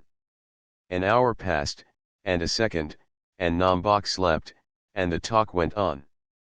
The evening sun dipped toward the northwest, and at 11 at night was nearly due north. Then it was that the head man and the bone scratcher separated themselves from the council and aroused Nombok. He blinked up into their faces and turned on his side to sleep again. Opiquan gripped him by the arm and kindly but firmly shook his senses back into him. Come, Nombok, arise, he commanded. It be time. Another feast. Nombok cried. Nay, I am not hungry. Go on with the eating and let me sleep. Time to be gone. Cougar thundered. But Opiquan spoke more softly.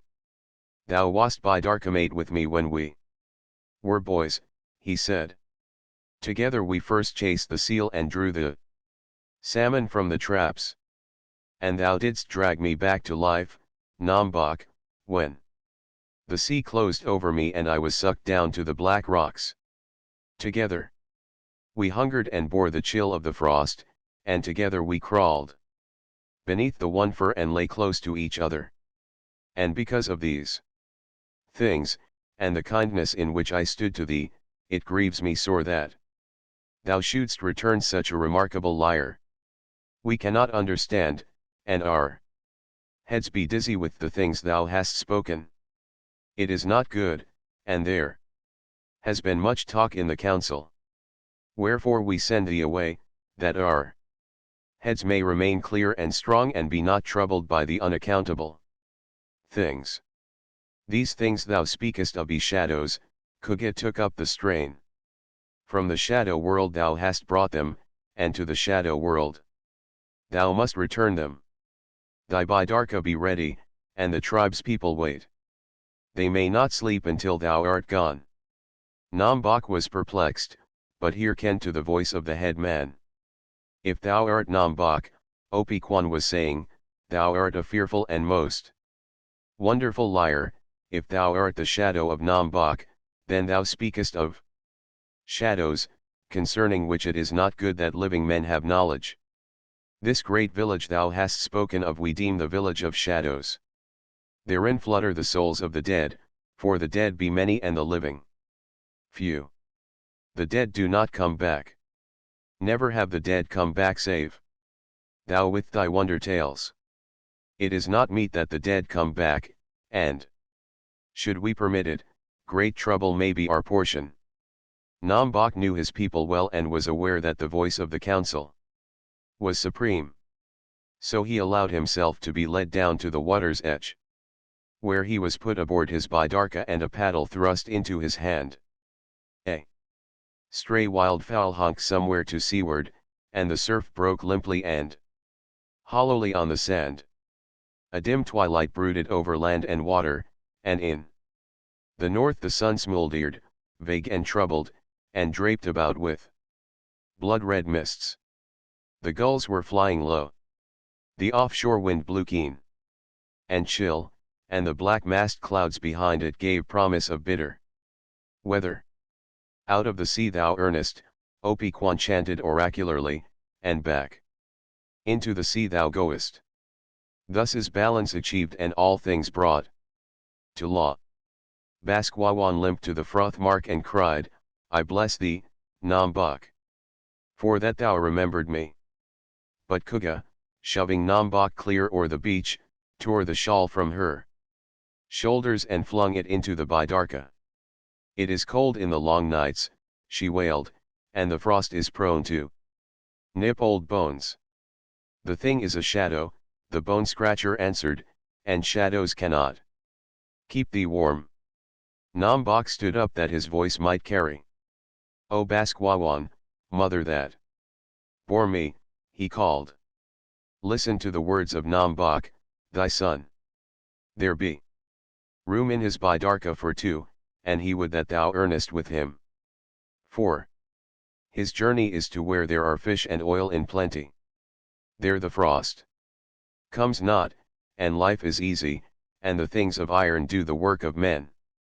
Wilt thou come, O Baskwawan? She debated a moment, while the Bidarka drifted swiftly from her, then raised her voice to a quavering treble. I am old, Nambak, and soon I shall pass down among the shadows. But I have no wish to go before my time. I am old, Nambak, and I am afraid. A shaft of light shot across the dim-lit sea and wrapped boat and man in a splendor of red and gold. Then a hush fell upon the fisher folk, and only was heard the moan of the offshore wind and the cries of the gulls flying low in the air. Yellow Handkerchief.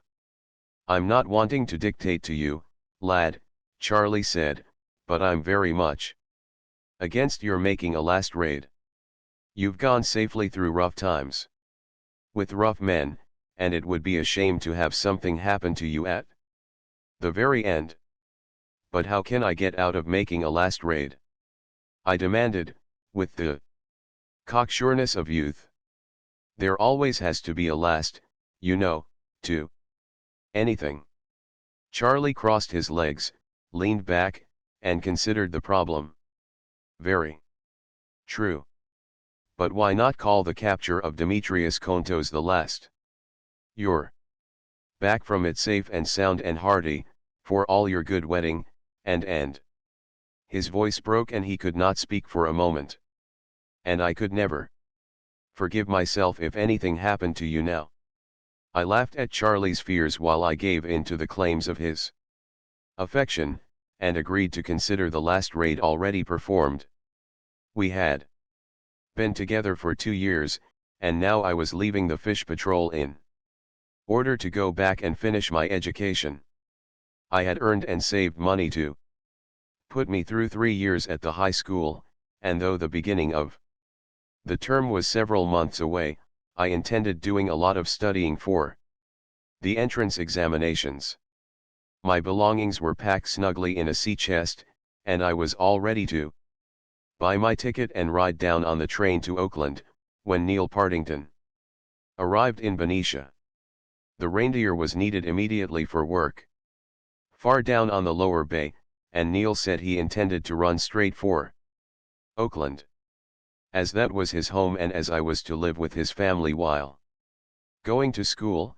He saw no reason, he said, why I should not put my chest aboard and come along. So the chest went aboard, and in the middle of the afternoon we hoisted the Reindeer's big mainsail and cast off. It was tantalizing fall weather.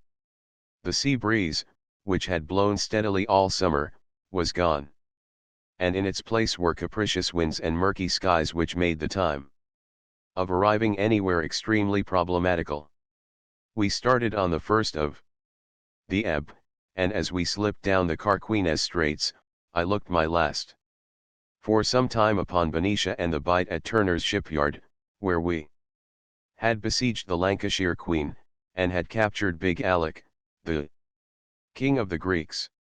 And at the mouth of the straits I looked with not a little interest upon the spot where a few days before I should have drowned but for the good that was in the nature of Demetrius Contos.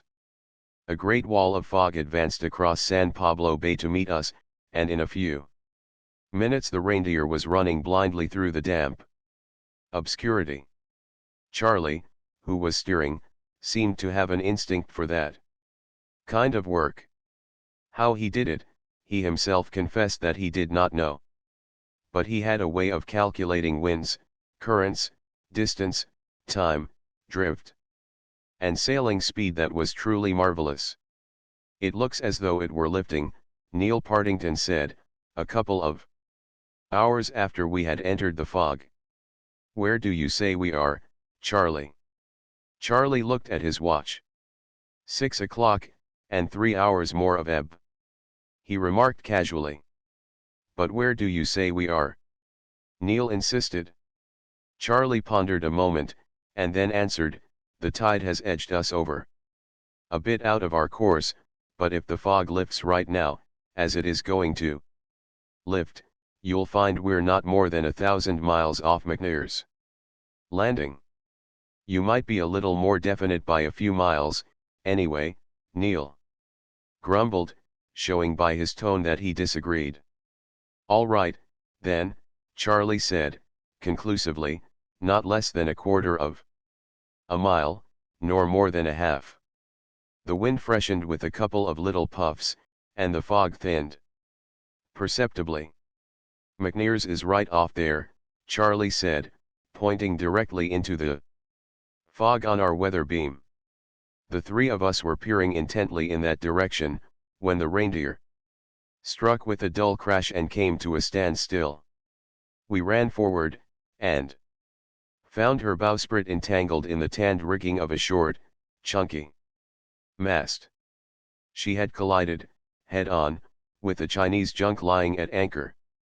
At the moment we arrived forward, 5 Chinese, like so many bees, came swarming out of the little tween-decks cabin, the sleep still in their eyes.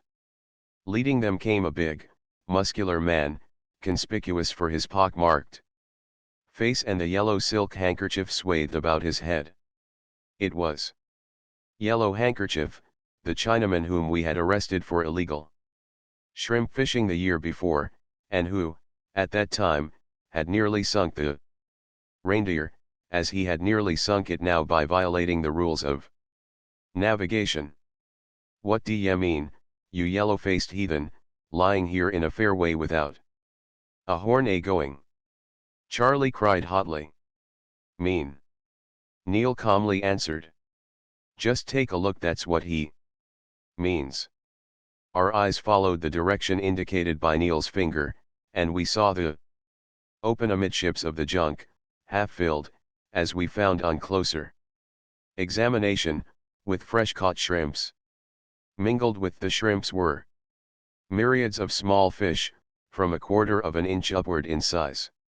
Yellow Handkerchief had lifted the trap net at high water slack, and, taking advantage of the concealment offered by the fog, had boldly been lying by, waiting to lift the net again at low water slack. Well, Neil hummed and hawed, in all my varied and extensive experience as a fish patrolman, I must say this is the easiest capture I ever made. What'll we do with them, Charlie? Tow the junk into San Rafael, of course, came the answer. Charlie turned to me. You stand by the junk, lad, and I'll pass you a towing line.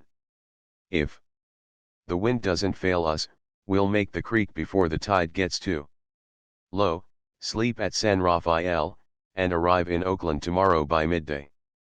So saying, Charlie and Neil returned to the Reindeer and got under way, the junk towing astern. I went aft and took charge of the prize, steering by means of an antiquated tiller and a rudder with large, diamond-shaped holes, through which the water rushed back and forth. By now the last of the fog had vanished, and Charlie's estimate of our position was confirmed by the sight of McNear's Landing a short half-mile away. Following, along the west shore, we rounded Point Pedro in plain view of the Chinese shrimp villages, and a great to-do was raised when they saw one of their junks towing behind the familiar fish patrol sloop. The wind, coming off the land, was rather puffy and uncertain, and it would have been more to our advantage had it been stronger. San Rafael Creek, up which we had to go to reach the town and turn over our prisoners to the authorities, ran through wide-stretching marshes, and was difficult to navigate on a falling tide, while at low tide it was impossible to navigate at all. So, with the tide already half-ebbed, it was necessary for us to make time. This the heavy junk prevented, lumbering along behind and holding the Reindeer back by just so much dead weight. Tell those coolies to get up that sail, Charlie finally called to me. We don't want to hang up on the mud flats for the rest of the night. I repeated the order to Yellow Handkerchief, who mumbled it huskily to his men. He was suffering from a bad cold, which doubled him up in convulsive coughing spells and made his eyes heavy and bloodshot. This made him more evil-looking than ever, and when he glared viciously at me I remembered with a shiver the close shave I had had with him at the time of his previous arrest. His crew sullenly tailed onto the halyards, and the strange, outlandish sail, lateen in rig and dyed a warm brown, rose in the air. We were sailing on the wind, and when Yellow Handkerchief flattened down the sheet, the junk forged ahead and the tow line went slack. Fast as the Reindeer could sail, the junk outsailed her, and to avoid running her down I hauled a little closer on the wind. But the junk likewise outpointed, and in a couple of minutes I was abreast of the Reindeer and to windward. The tow line had now taut end, at right angles to the two boats, and the predicament was laughable. Cast off, I shouted. Charlie hesitated. It's all right, I added. Nothing can happen. We'll make the creek on this tack, and you'll be right behind me all the way up to San Rafael. At this Charlie cast off, and Yellow Handkerchief sent one of his men forward to haul in the line. In the gathering darkness I could just make out the mouth of San Rafael Creek, and by the time we entered it I could barely see its banks. The Reindeer was fully 5 minutes astern, and we continued to leave her astern as we beat up the narrow, winding channel. With Charlie behind us, it seemed I had little to fear from my 5 prisoners, but the darkness prevented my keeping a sharp eye on them. So I transferred my revolver from my trousers pocket to the side pocket of my coat, where I could more quickly put my hand on it. Yellow Handkerchief was the one I feared, and that he knew it and made use of it, subsequent events will show. He was sitting a few feet away from me, on what then happened to be the weather side of the junk. I could scarcely see the outlines of his form, but I soon became convinced that he was slowly, very slowly, edging closer to me. I watched him carefully. Steering with my left hand, I slipped my right into my pocket and got hold of the revolver. I saw him shift along for a couple of inches, and I was just about to order him back. The words were trembling on the tip of my tongue when I was struck with great force by a heavy figure that had leaped through the air upon me from the lee side. It was one of the crew. He pinioned my right arm so that I could not withdraw my hand from my pocket, and at the same time clapped his other hand over my mouth. Of course, I could have struggled away from him and freed my hand or gotten my mouth clear so that I might cry in alarm, but in a trice Yellow Handkerchief was on top of me. I struggled around to no purpose in the bottom of the junk, while my legs and arms were tied and my mouth securely bound in what I afterward found to be a cotton shirt. Then I was left lying in the bottom. Yellow Handkerchief took the tiller, issuing his orders in whispers, and from our position at the time, and from the alteration of the sail, which I could dimly make out above me as a blot against the stars, I knew the junk was being headed into the mouth of a small slough which emptied at that point into San Rafael Creek. In a couple of minutes we ran softly alongside the bank, and the sail was silently lowered. The Chinese kept very quiet. Yellow Handkerchief sat down in the bottom alongside of me, and I could feel him straining to repress his raspy, hacking cough. Possibly 7 or 8 minutes later I heard Charlie's voice as the reindeer went past the mouth of the slough. I can't tell you how relieved I am, I could plainly hear him saying to Neil, that the lad has finished with the fish patrol without accident. Here Neil said something which I could not catch, and then Charlie's voice went on. The youngster takes naturally to the water, and if when he finishes high school he takes a course in navigation and goes deep sea, I see no reason why he shouldn't rise to be master of the finest and biggest ship afloat.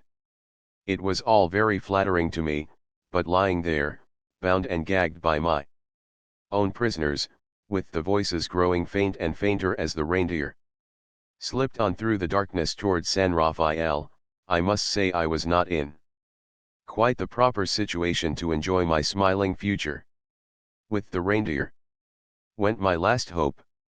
What was to happen next I could not imagine, for the Chinese were a different race from mine, and from what I knew I was confident that fair play was no part of their makeup.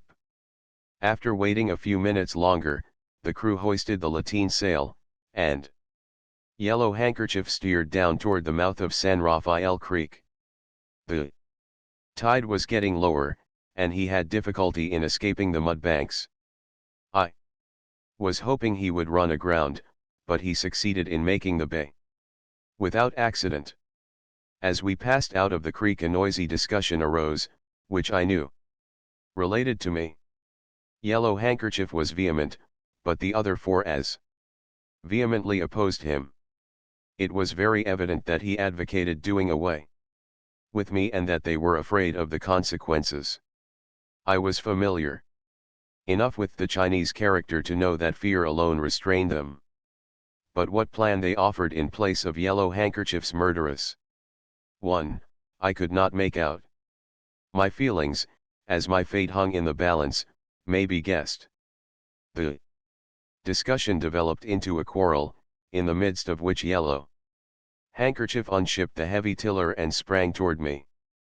But his four companions threw themselves between, and a clumsy struggle took place for possession of the tiller. In the end Yellow Handkerchief was overcome, and sullenly returned to the steering, while they soundly berated him for his rashness. Not long after, the sail was run down and the junk slowly urged forward by means of the sweeps. I felt it ground gently on the soft mud.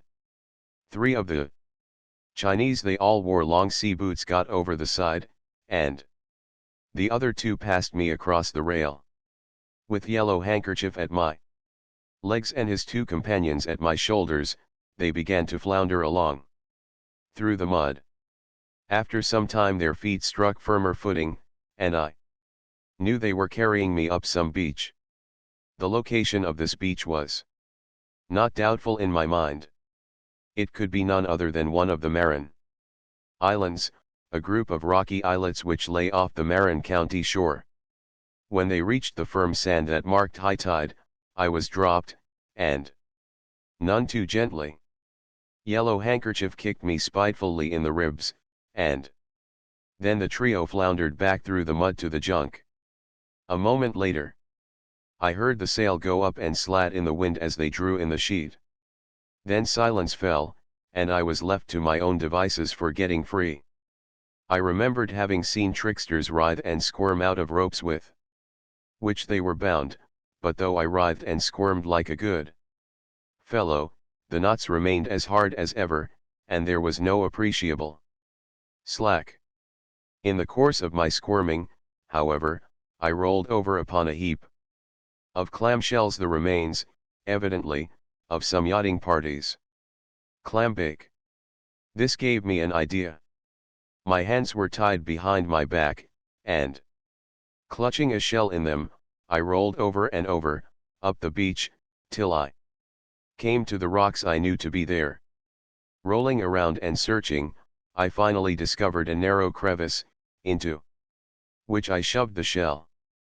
The edge of it was sharp, and across the sharp edge I proceeded to saw the rope that bound my wrists. The edge of the shell was also brittle, and I broke it by bearing too heavily upon it.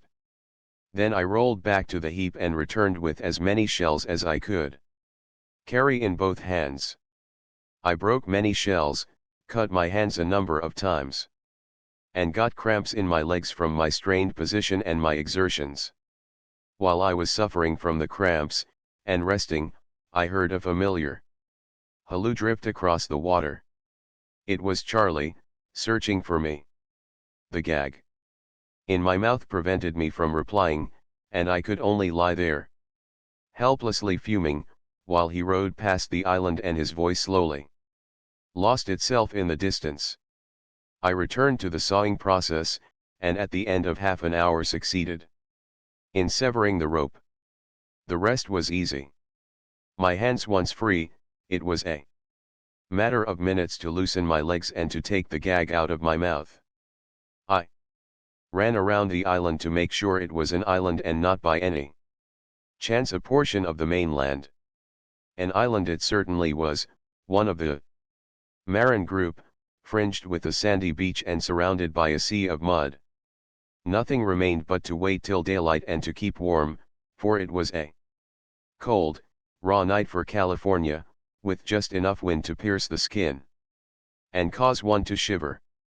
To keep up the circulation, I ran around the island a dozen times or so, and clambered across its rocky backbone as many times more, all of which was of greater service to me, as I afterward discovered, than merely to warm me up. In the midst of this exercise I wondered if I had lost anything out of my pockets while rolling over and over in the sand. A search showed the absence of my revolver and pocket knife. The first Yellow Handkerchief had taken, but the knife had been lost in the sand. I was hunting for it when the sound of rowlocks came to my ears. At first, of course, I thought of Charlie, but on second thought I knew Charlie would be calling out as he rowed along. A sudden premonition of danger seized me. The Marin Islands are lonely places, chance visitors in the dead of night are hardly to be expected. What if it were Yellow Handkerchief? The sound made by the rowlocks grew more distinct. I crouched in the sand and listened intently. The boat, which I judged a small skiff from the quick stroke of the oars, was landing in the mud. About 50 yards up the beach. I heard a raspy, hacking cough, and my heart stood still. It was Yellow Handkerchief. Not to be robbed of his revenge by his more cautious companions, he had stolen away from the village and come back alone. I did some swift thinking. I was unarmed and helpless on a tiny islet, and a yellow barbarian, whom I had reason to fear, was coming after me. Any place was safer than the island, and I turned instinctively to the water. Or rather to the mud. As he began to flounder ashore through the mud, I started to flounder out into it, going over the same course which the Chinese had taken in landing me and in returning to the junk. Yellow Handkerchief, believing me to be lying tightly bound, exercised no care, but came ashore noisily. This helped me, for, under the shield of his noise and making no more myself than necessary, I managed to cover 50 feet by the time he had made the beach. Here I lay down in the mud. It was cold and clammy, and made me shiver, but I did not care to stand up and run the risk of being discovered by his sharp eyes. He walked down the beach straight to where he had left me lying, and I had a fleeting feeling of regret at not being able to see his surprise when he did not find me. But it was a very fleeting regret, for my teeth were chattering with the cold. What his movements were after that I had largely to deduce from the facts of the situation, for I could scarcely see him in the dim starlight. But I was sure that the first thing he did was to make the circuit of the beach, to learn if landings had been made by other boats. This he would have known at once by the tracks through the mud. Convinced that no boat had removed me from the island, he next started to find out what had become of me. Beginning at the pile of clam shells, he lighted matches to trace my tracks in the sand. At such times I could see his villainous face plainly, and, when the sulfur from the matches irritated his lungs, between the raspy cough that followed and the clammy mud in which I was lying, I confess I shivered harder than ever. The multiplicity of my footprints puzzled him. Then the idea that I might be out in the mud must have struck him, for he waded out a few yards in my direction, and, stooping, with his eyes searched the dim surface long and carefully. He could not have been more than 15 feet from me, and had he lighted a match he would surely have discovered me. He returned to the beach and clambered about over the rocky backbone, again hunting for me with lighted matches. The closeness of the shave impelled me to further flight.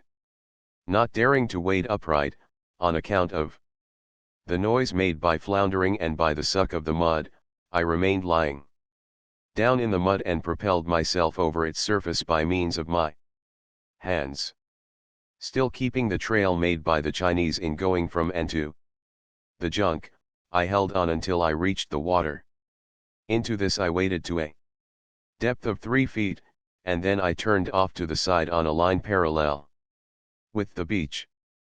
The thought came to me of going toward Yellow Handkerchief's skiff and escaping in it, but at that very moment he returned to the beach, and, as though fearing the very thing I had in mind, he slushed out through the mud to assure himself that the skiff was safe.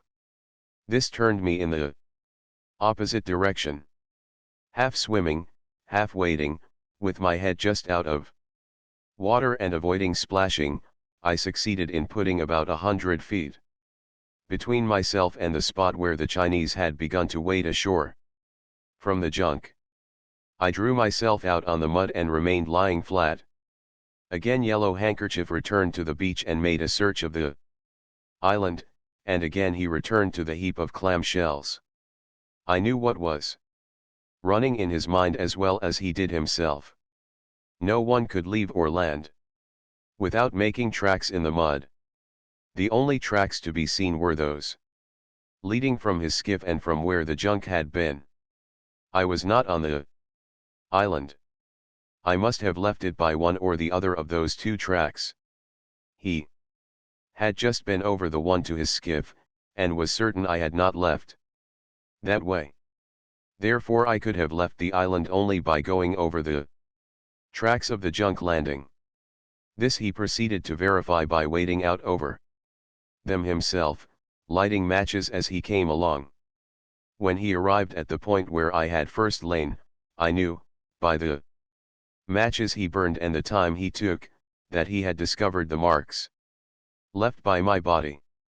These he followed straight to the water and into it, but in 3 feet of water he could no longer see them.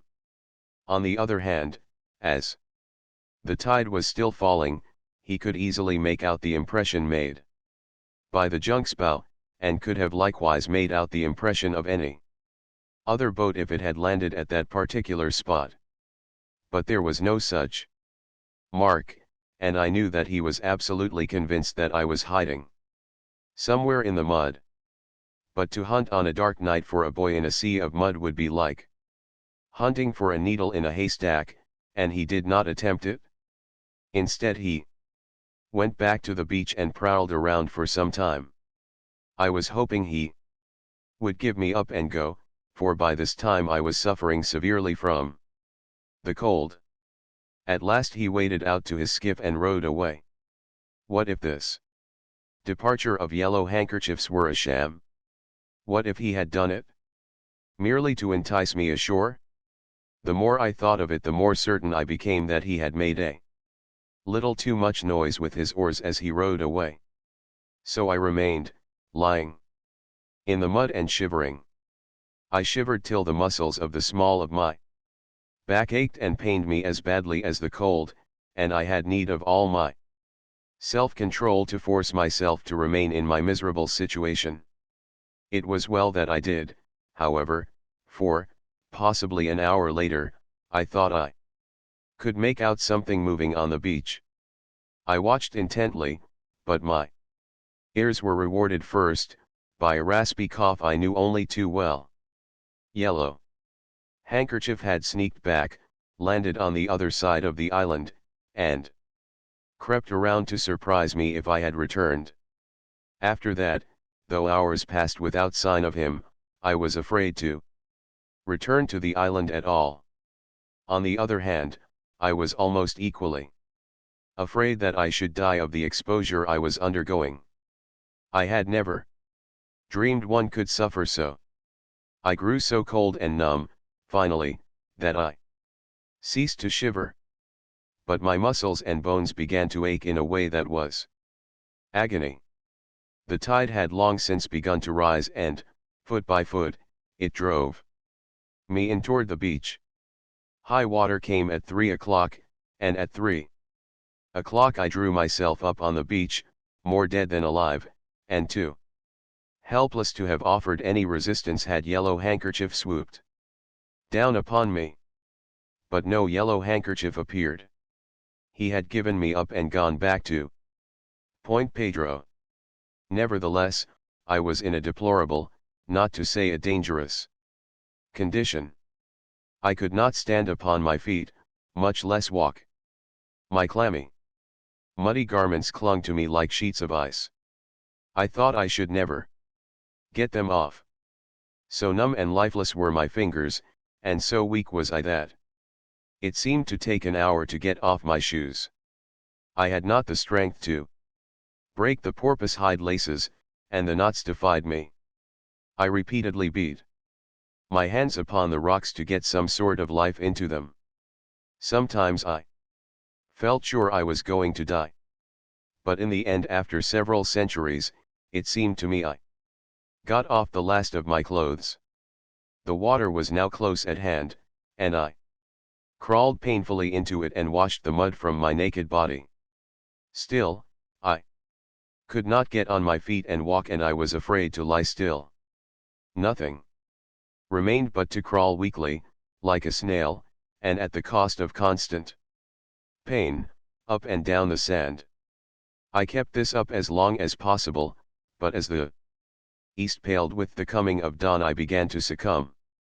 The sky grew rosy red, and the golden rim of the sun, showing above the horizon, found me lying helpless and motionless among the clam shells. As in a dream, I saw the familiar mainsail of the Reindeer as she slipped out of San Rafael Creek on a light puff of morning air. This dream was very much broken. There are intervals I can never recollect on looking back over it. Three things, however, I distinctly remember: the first, sight of the Reindeer's mainsail, her lying at anchor a few hundred feet away and a small boat leaving her side, and the cabin stove roaring red hot, myself swathed all over with blankets, except on the chest and shoulders, which Charlie was pounding and mauling unmercifully, and my mouth and throat burning with the coffee which Neil Partington was pouring down a trifle too hot. But burn or no burn, I tell you it felt good. By the time we arrived in Oakland I was as limber and strong as ever, though Charlie and Neil Partington were afraid I was going to have pneumonia, and Mrs. Partington, for my first 6 months of school, kept an anxious eye upon me to discover the first symptoms of consumption. Time flies. It seems but yesterday that I was a lad of 16 on the fish patrol. Yet I know that I arrived this very morning from China, with a quick passage to my credit, and master of the barkentine harvester. And I know that tomorrow morning I shall run over to Oakland to see Neil Partington and his wife and family, and later on up to Benicia to see Charlie L. Grant and talk over old times. No, I shall not go to Benicia. Now that I think about it, I expect to be a highly interested party to a wedding, shortly to take place. Her name is Alice Partington, and, since Charlie has promised to be best man, he will have to come down to Oakland instead. Make westing. Whatever you do, make westing. Make westing. Sailing. Directions for Cape Horn. For 7 weeks the Mary Rogers had been between 50 degrees south in the Atlantic and 50 degrees south in the Pacific, which meant that for 7 weeks she had been struggling to round Cape Horn.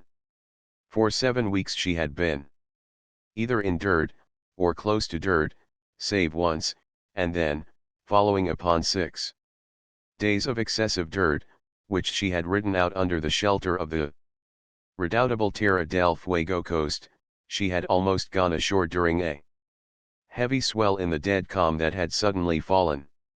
For 7 weeks she had wrestled with the Cape Horn graybeards, and in return been buffeted and smashed by them. She was a wooden ship, and her ceaseless straining had opened her seams, so that twice a day the watch took its turn at the pumps. The Mary Rogers was strained, the crew was strained, and Big Dan Cullen, master, was likewise strained. Perhaps he was strained most of all, for upon him rested the responsibility of that titanic struggle. He slept most of the time in his clothes, though he rarely slept. He haunted the deck at night, a great, burly, robust ghost, black with the sunburn of 30 years of sea and hairy as an orangutan. He, in turn, was haunted by one thought of action, a sailing direction for the Horn: whatever you do, make westing. Make westing. It was an obsession. He thought of nothing else, except, at times, to blaspheme God for sending such bitter weather. Make westing. He hugged the Horn, and a dozen times lay hove to, with the iron cape bearing east by north, or north-northeast, a score of miles away. And each time the eternal west wind smote him back and he made easting. He fought gale after gale, south to 64 degrees, inside the Antarctic drift ice, and pledged his immortal soul to the powers of darkness for a bit of westing, for a slant to take him around. And he made easting. In despair, he had tried to make the passage through the Straits of Le Maire. Halfway through, the wind hauled to the north'ard of northwest, the glass dropped to 28.88, and he turned and ran before a gale of cyclonic fury. Missing, by a hair's breadth, piling up the Mary Rogers on the black-toothed rocks. Twice he had made west to the Diego Ramirez rocks. One of the times saved between two snow squalls by sighting the gravestones of ships a quarter of a mile dead ahead. Blow. Captain Dan Cullen instanced all his 30 years at sea to prove that never had it blown so before. The Mary Rogers was hove to at the time he gave the evidence, and, to clinch it, inside half an hour the Mary Rogers was hove down to the hatches. Her new main topsail and brand new spencer were blown away like tissue paper, and 5 sails, furled and fast under double gaskets, were blown loose and stripped from the yards. And before morning the Mary Rogers was hove down twice again, and holes were knocked in her bulwarks to ease her decks from the weight of ocean that pressed her down. On an average of once a week Captain Dan Cullen caught glimpses of the sun. Once, for 10 minutes, the sun shone at midday, and 10 minutes afterward a new gale was piping up, both watches were shortening sail, and all was buried in the obscurity of a driving snow squall. For a fortnight. Once, Captain Dan Cullen was without a meridian or a chronometer sight. Rarely did he know his position within half a degree, except when in sight of land, for sun and stars remained hidden behind the sky, and it was so gloomy that even at the best the horizons were poor for accurate observations. A grey gloom shrouded the world. The clouds were grey, the great driving seas were leaden. Grey gloom shrouded the world. The clouds were grey, the great driving seas were leadening, even the occasional albatrosses were grey, while the snow flurries were not white, but grey. Under the sombre pall of the heavens, life on board the Mary Rogers was grey and gloomy. The faces of the sailors were blue-grey, they were afflicted with sea cuts and sea boils, and suffered exquisitely. They were shadows of men. For 7 weeks, in the forecastle or on deck, they had not known what it was to be dry. They had forgotten what it was to sleep out a watch, and all watches. It was, all hands on deck. They caught snatches of agonized sleep, and they slept in their oilskins ready for the everlasting call. So weak and worn were they that it took both watches to do the work of one. That was why both watches were on deck so much of the time. And no shadow of a man could shirk duty. Nothing less than a broken leg could enable a man to knock off work, and there were 2 such, who had been mauled and pulped by the seas that broke aboard. One other man who was the shadow of a man was George Doherty. He was the only passenger on board, a friend of the firm, and he had elected to make the voyage for his health. But 7 weeks of Cape Horn had not bettered his health. He gasped and panted in his bunk through the long, heaving nights, and when on deck he was so bundled up for warmth that he resembled a peripatetic old clothes shop. At midday, eating at the cabin table in a gloom so deep that the swinging sea lamps burned always, he looked as blue-grey as the sickest, saddest man for art. Nor did gazing across the table at Captain Dan Cullen have any cheering effect upon him. Captain Cullen chewed and scowled and kept silent. The scowls were for God, and with every chew he reiterated the sole thought of his existence, which was make westing. He was a big, hairy brute, and the sight of him was not stimulating to the other's appetite. He looked upon George Doherty as a Jonah, and told him so, once each meal, savagely transferring the scowl from God to the passenger and back again. Nor did the mate prove a first aid to a languid appetite. Joshua Higgins. By name, a seaman by profession and pull, but a potwolloper by capacity. He was a loose-jointed, sniffling creature, heartless and selfish and cowardly, without a soul, in fear of his life of Dan Cullen, and a bully over the sailors, who knew that behind the mate was Captain Cullen, the lawgiver and compeller, the driver and the destroyer, the incarnation of a dozen bucko mates. In that wild weather at the southern end of the earth, Joshua Higgins ceased washing. His grimy face usually robbed George Doherty of what little appetite he managed to accumulate. Ordinarily this lavatorial dereliction would have caught Captain Cullen's eye and vocabulary, but in the present his mind was filled with making westing, to the exclusion of all other things not contributory thereto. Whether the mate's face was clean or dirty had no bearing upon westing. Later on, when 50 degrees south in the Pacific had been reached, Joshua Higgins would wash his face very abruptly. In the meantime, at the cabin table, where gray twilight alternated with lamplight while the lamps were being filled, George Doherty sat between the two men, one a tiger and the other a hyena, and wondered why God had made them. The second mate, Matthew Turner, was a true sailor and a man, but George Doherty did not have the solace of his company, for he ate by himself, solitary, when they had finished. On Saturday morning, July 24th, George Doherty awoke to a feeling of life and headlong movement. On deck he found the Mary Rogers running off before a howling southeaster. Nothing was set but the lower topsails and the foresail. It was all she could stand, yet she was making 14 knots, as Mr. Turner shouted in Doherty's ear when he came on deck. And it was all westing. She was going around the Horn at last, if the wind held. Mr. Turner looked happy. The end of the struggle was in sight. But Captain Cullen did not look happy. He scowled at Doherty in passing. Captain Cullen did not want God to know that he was pleased with that wind. He had a conception of a malicious God, and believed in his secret soul that if God knew it was a desirable wind, God would promptly efface it and send a snorter from the west.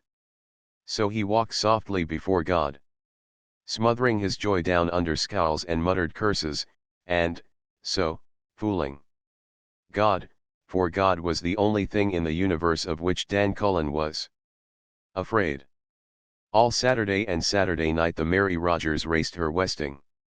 Persistently she logged her 14 knots, so that by Sunday morning she had covered 350 miles.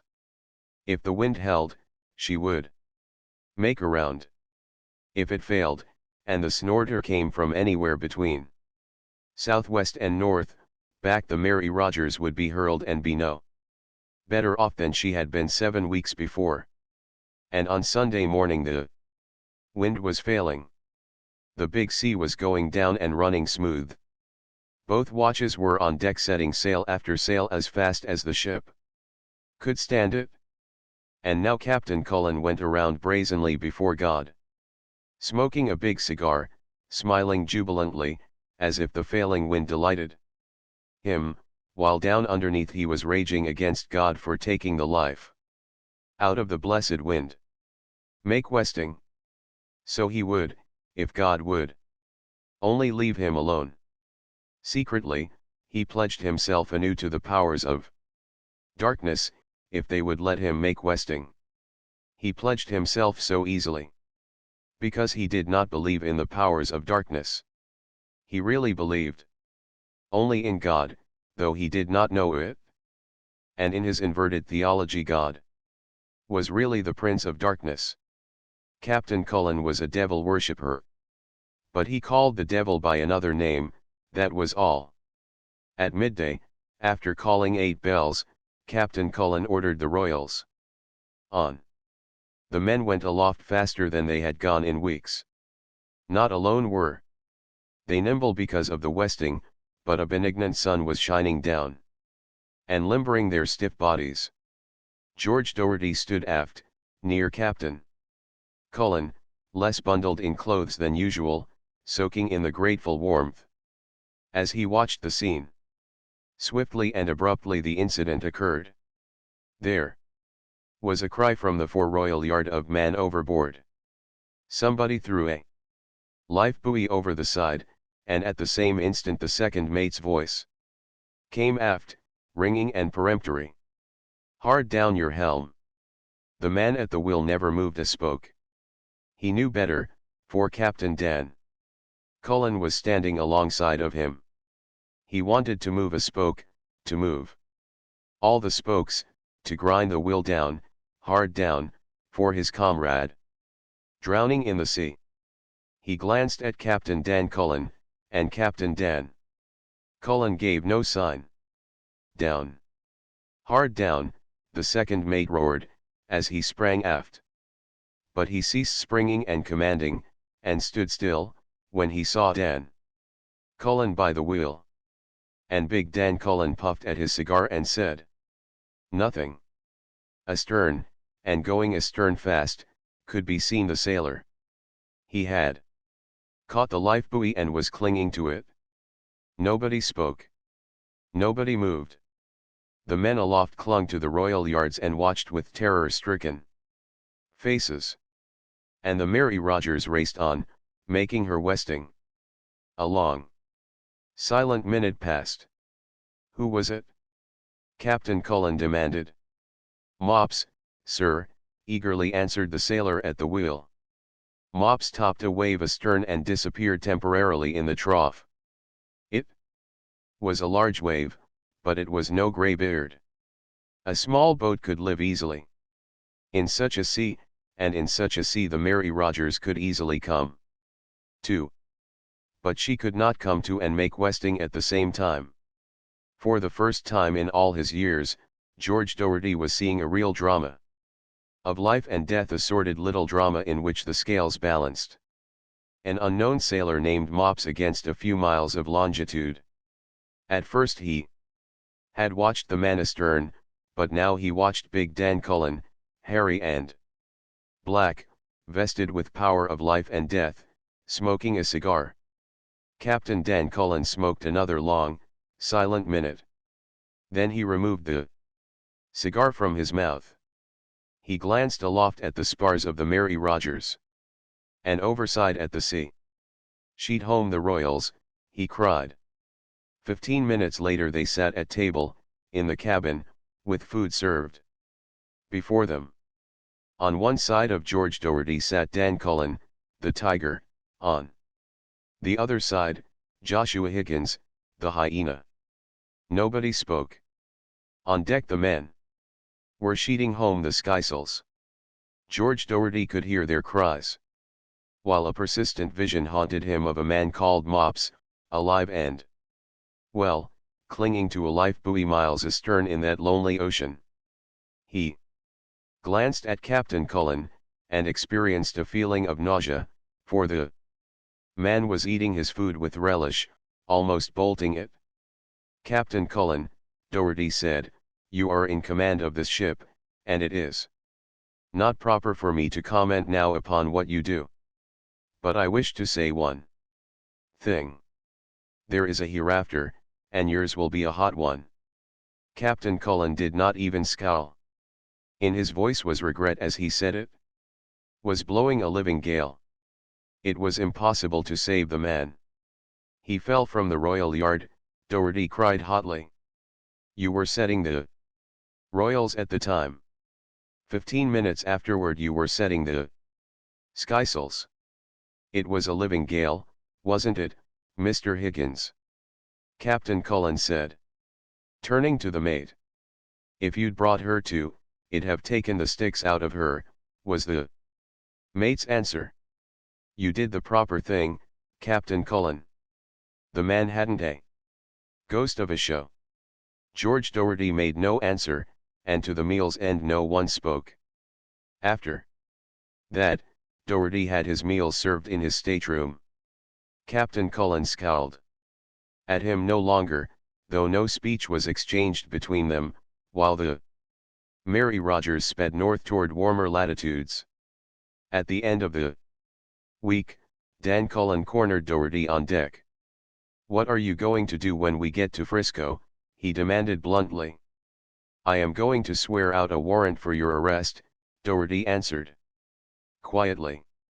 "I am going to charge you with murder, and I am going to see you hanged for it." "You're almighty sure of yourself," Captain Cullen sneered, turning on his heel. A second week passed, and one morning found George Doherty standing in the coach-house companionway at the forward end of the long poop, taking his first gaze around the deck. The Mary Rogers was reaching full and by, in a stiff breeze.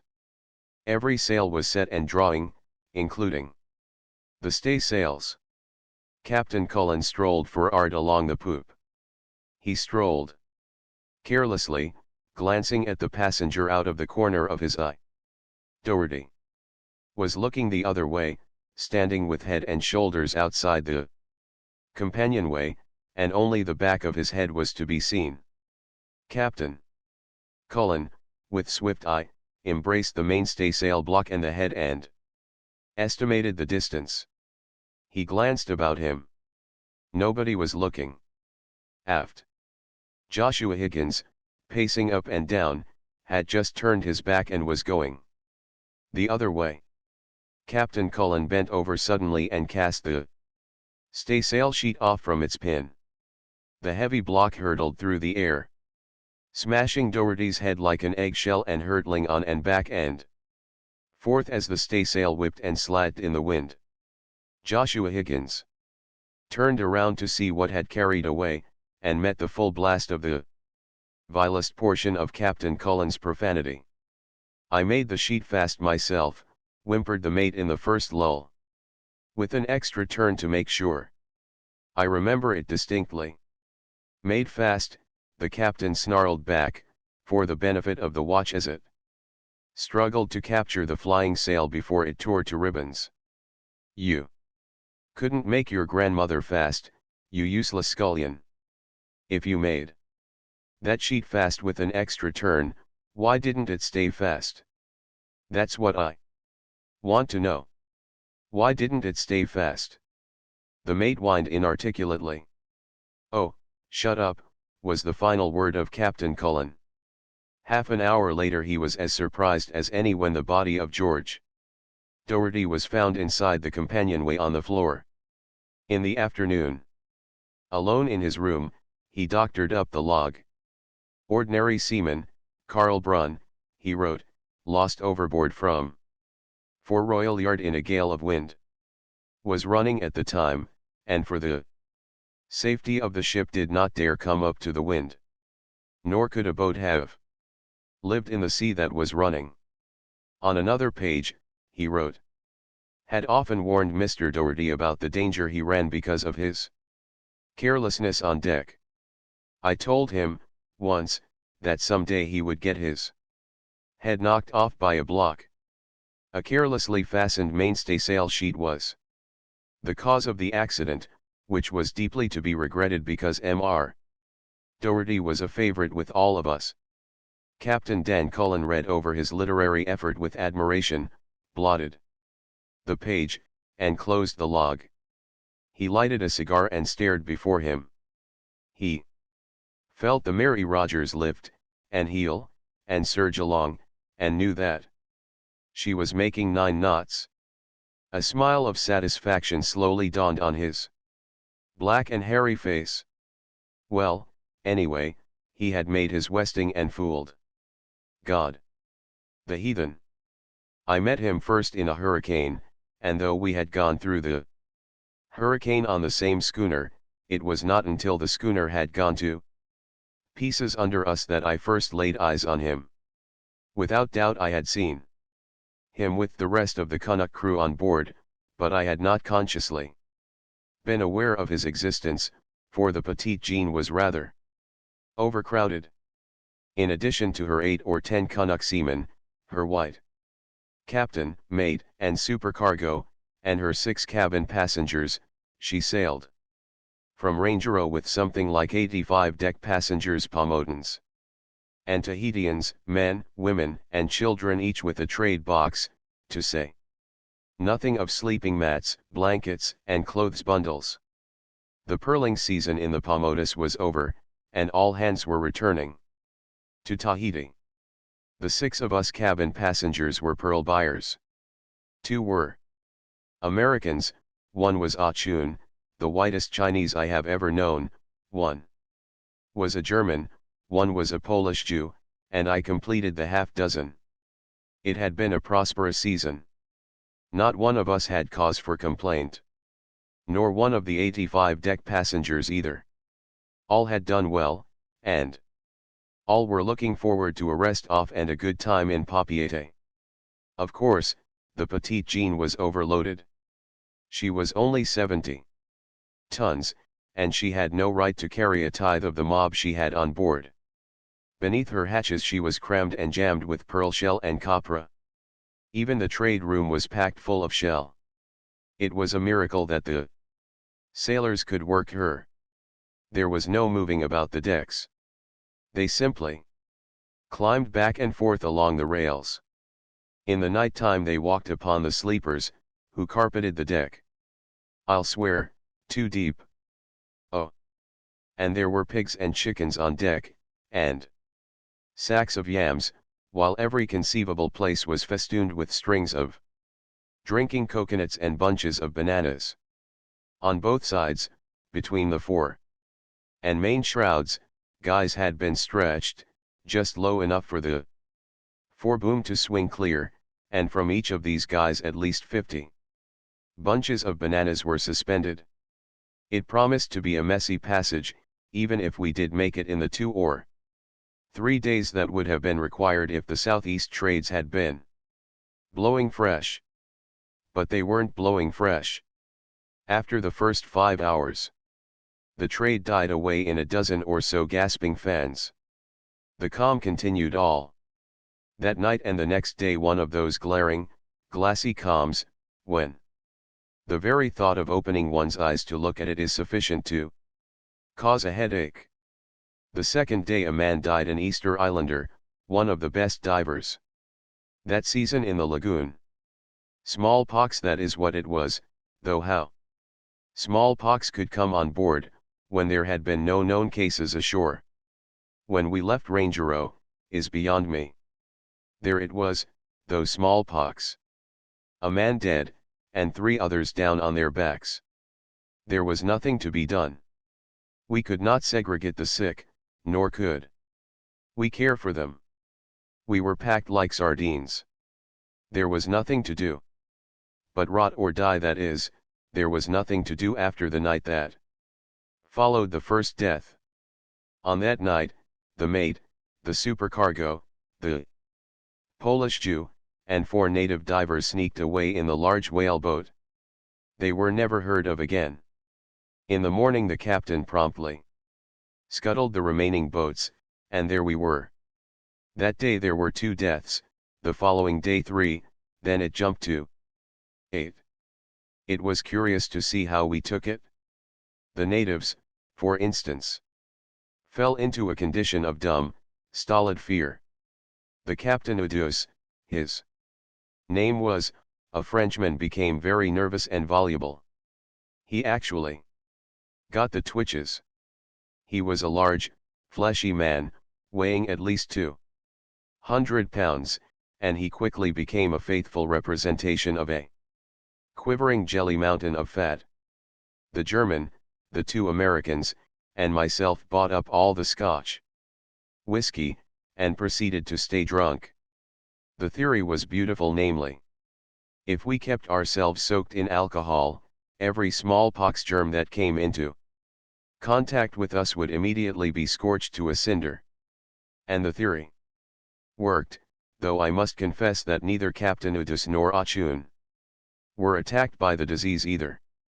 The Frenchman did not drink at all, while Achun restricted himself to 1 drink daily. It was a pretty time. The sun, going into northern declination, was straight overhead.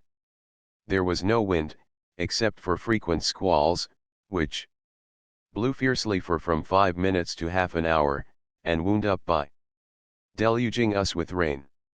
After each squall, the awful sun would come out, drawing clouds of steam from the soaked decks. The steam was not nice. It was the vapor of death, freighted with millions and millions of germs. We always took another drink when we saw it going up from the dead and dying, and usually we took 2 or 3 more drinks, mixing them exceptionally stiff. Also, we made it a rule to take an additional several each time they hove the dead over to the sharks that swarmed about us. We had a week of it, and then the whiskey gave out. It is just as well, or I shouldn't be alive now. It took a sober man to pull through what followed, as you will see when I mention the little fact that only 2 men did pull through. The other man was the heathen, at least, that was what I heard Captain Udus call him at the moment I first became aware of the heathen's existence. But to come back.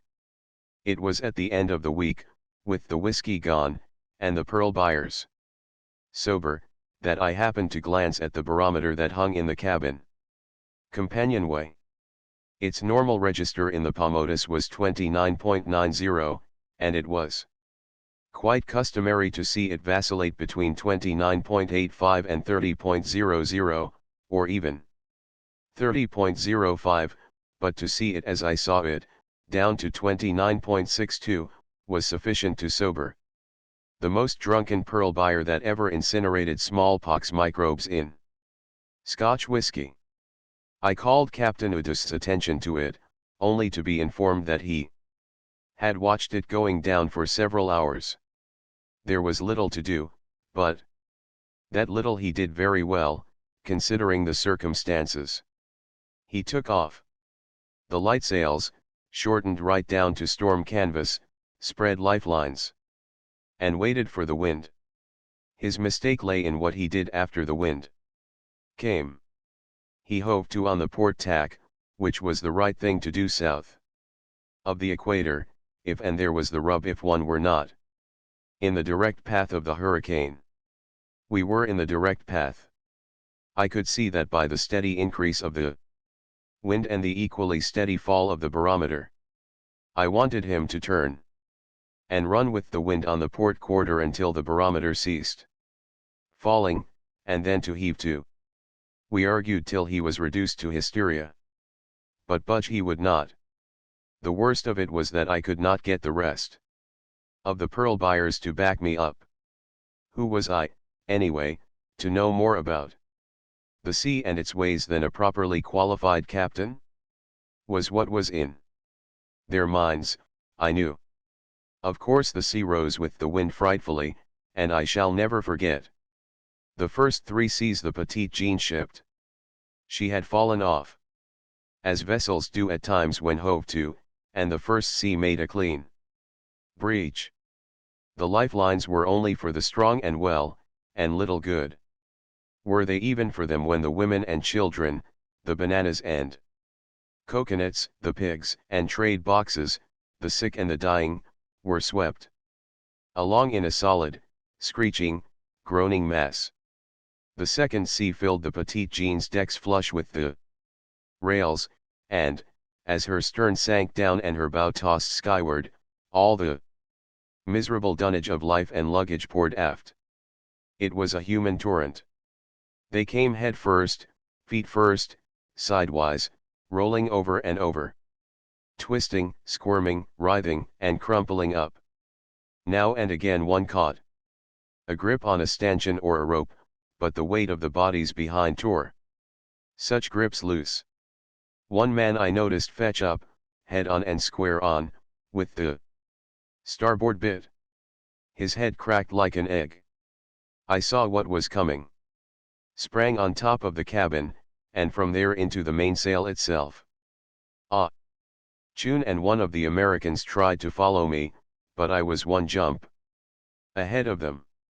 The American was swept away and over the stern like a piece of chaff. Ah Chun caught a spoke of the wheel, and swung in behind it. But a strapping Rarotonga Vahini, woman, she must have weighed 250 brought up against him, and got an arm around his neck. He clutched the Canuck steersman with his other hand, and just at that moment the schooner flung down to starboard. The rush of bodies and sea that was coming along the port runway between the cabin and the rail turned abruptly and poured to starboard. Away they went, Vahini, Ah Chun, and steersman, and I swear I saw Ah Chun grin at me with philosophic resignation as he cleared the rail and went under. The third sea, the biggest of the three, did not do so much damage. By the time it arrived, nearly everybody was in the rigging. On deck perhaps a dozen gasping, half-drowned, and half-stunned wretches were rolling about or attempting to crawl into safety. They went by the board, as did the wreckage of the two remaining boats. The other pearl buyers and myself, between seas, managed to get about 15 women and children into the cabin, and battened down. Little good it did the poor creatures in the end. Wind. Out of all my experience I could not have believed it possible for the wind to blow as it did. There is no describing it. How can one describe a nightmare? It was the same way with that wind. It tore the clothes off our bodies. I say tore them off, and I mean it. I am not asking you to believe it. I am merely telling something that I saw and felt. There are times when I do not believe it myself. I went through it. And that is enough. One could not face that wind and live. It was a monstrous thing, and the most monstrous thing about it was that it increased and continued to increase. Imagine countless millions and billions of tons of sand. Imagine this sand tearing along at 90, 100, 120, or any other number of miles per hour. Imagine, further, this sand to be invisible, impalpable, yet to retain all the weight and density of sand. Do all this, and you may get a vague inkling of what that wind was like. Perhaps sand is not the right comparison. Consider it mud, invisible, impalpable, but heavy as mud. Nay, it goes beyond that. Consider every molecule of air to be a mud bank in itself. Then try to imagine the multitudinous impact of mud banks. No, it is beyond me. Language may be adequate to express the ordinary conditions of life, but it cannot possibly express any of the conditions of so enormous a blast of wind. It would have been better had I stuck by my original intention of not attempting a description. I will say this much: the sea, which had risen at first, was beaten down by that wind. More, it seemed as if the whole ocean had been sucked up in the maw of the hurricane, and hurled on through that portion of space which previously had been occupied by the air. Of course, our canvas had gone long before. But Captain Udus had on the Petite Jean something I had never before seen on a South Sea schooner, a sea anchor. It was a conical canvas bag, the mouth of which was kept open by a huge hoop of iron. The sea anchor was bridled something like a kite, so that it bit into the water as a kite bites into the air, but with a difference. The sea anchor remained just under the surface of the ocean in a perpendicular position. A long line, in turn, connected it with the schooner. As a result, the Petite Jean rode bow on to the wind and to what sea there was. The situation really would have been favorable had we not been in the path of the storm. True, the wind itself tore our canvas out of the gaskets, jerked out our topmasts, and made a raffle of our running gear, but still. We would have come through nicely had we not been square in front of the advancing storm center. That was what fixed us. I was in a state of stunned, numbed, paralyzed collapse from enduring the impact of the wind. And I think I was just about ready to give up and die when the center smote us. The blow we received was an absolute lull. There was not a breath of air. The effect on one was sickening. Remember that for hours we had been at terrific muscular tension, withstanding the awful pressure of that wind. And then, suddenly, the pressure was removed. I know that I felt as though I was about to expand, to fly apart in all directions. It seemed as if every atom composing my body was repelling every other atom and was on the verge of rushing off irresistibly into space. But that lasted only for a moment. Destruction was upon us. In the absence of the wind and pressure, the sea rose. It jumped, it leaped, it soared straight toward the clouds. Remember, from every point of the compass that inconceivable wind was blowing in toward the center of calm. The result was that the seas sprang up from every point of the compass. There was no wind to check them. They popped up like corks, released from the bottom of a pail of water. There was no system to them. No stability. They were hollow, maniacal seas. They were 80 feet high. At the least. They were not seas at all. They resembled no sea a man had ever seen. They were splashes, monstrous splashes, that is all. Splashes that were 80 feet high. 80. They were more than 80. They went over our mastheads. They were spouts, explosions. They were drunken. They fell. Anywhere, anyhow. They jostled one another, they collided. They rushed together and collapsed upon one another, or fell apart like 1,000 waterfalls all at once. It was no ocean any man had ever dreamed of, that hurricane center. It was confusion thrice confounded. It was anarchy. It was a hell pit of sea water gone mad. The Petite Jean? I don't know. The heathen told me afterward that he did not know. She was literally torn apart, ripped wide open, beaten into a pulp, smashed into kindling wood, annihilated. When I came to, I was in the water, swimming automatically, though I was about 2/3 drowned. How I got there I had no recollection. I remembered seeing the Petite Jean fly to pieces at what must have been the instant that my own consciousness was buffeted out of me. But there I was, with nothing to do but make the best of it, and in that best there was little promise. The wind was blowing again, the sea was much smaller and more regular, and I knew that I had passed through the center. Fortunately, there were no sharks about. The hurricane had dissipated the ravenous horde that had surrounded the death ship and fed off the dead.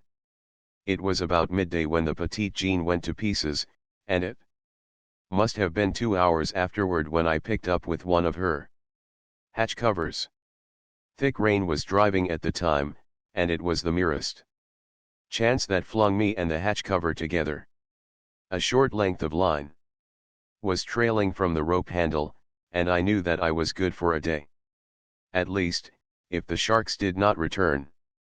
3 hours later, possibly a little longer, sticking close to the cover, and, with closed eyes, concentrating my whole soul upon the task of breathing in enough air to keep me going, and at the same time of avoiding breathing in enough water to drown me, it seemed to me that I heard voices. The rain had ceased, and wind and sea were easing marvelously. Not 20 feet away from me on another hatch cover, were Captain Udus and the heathen.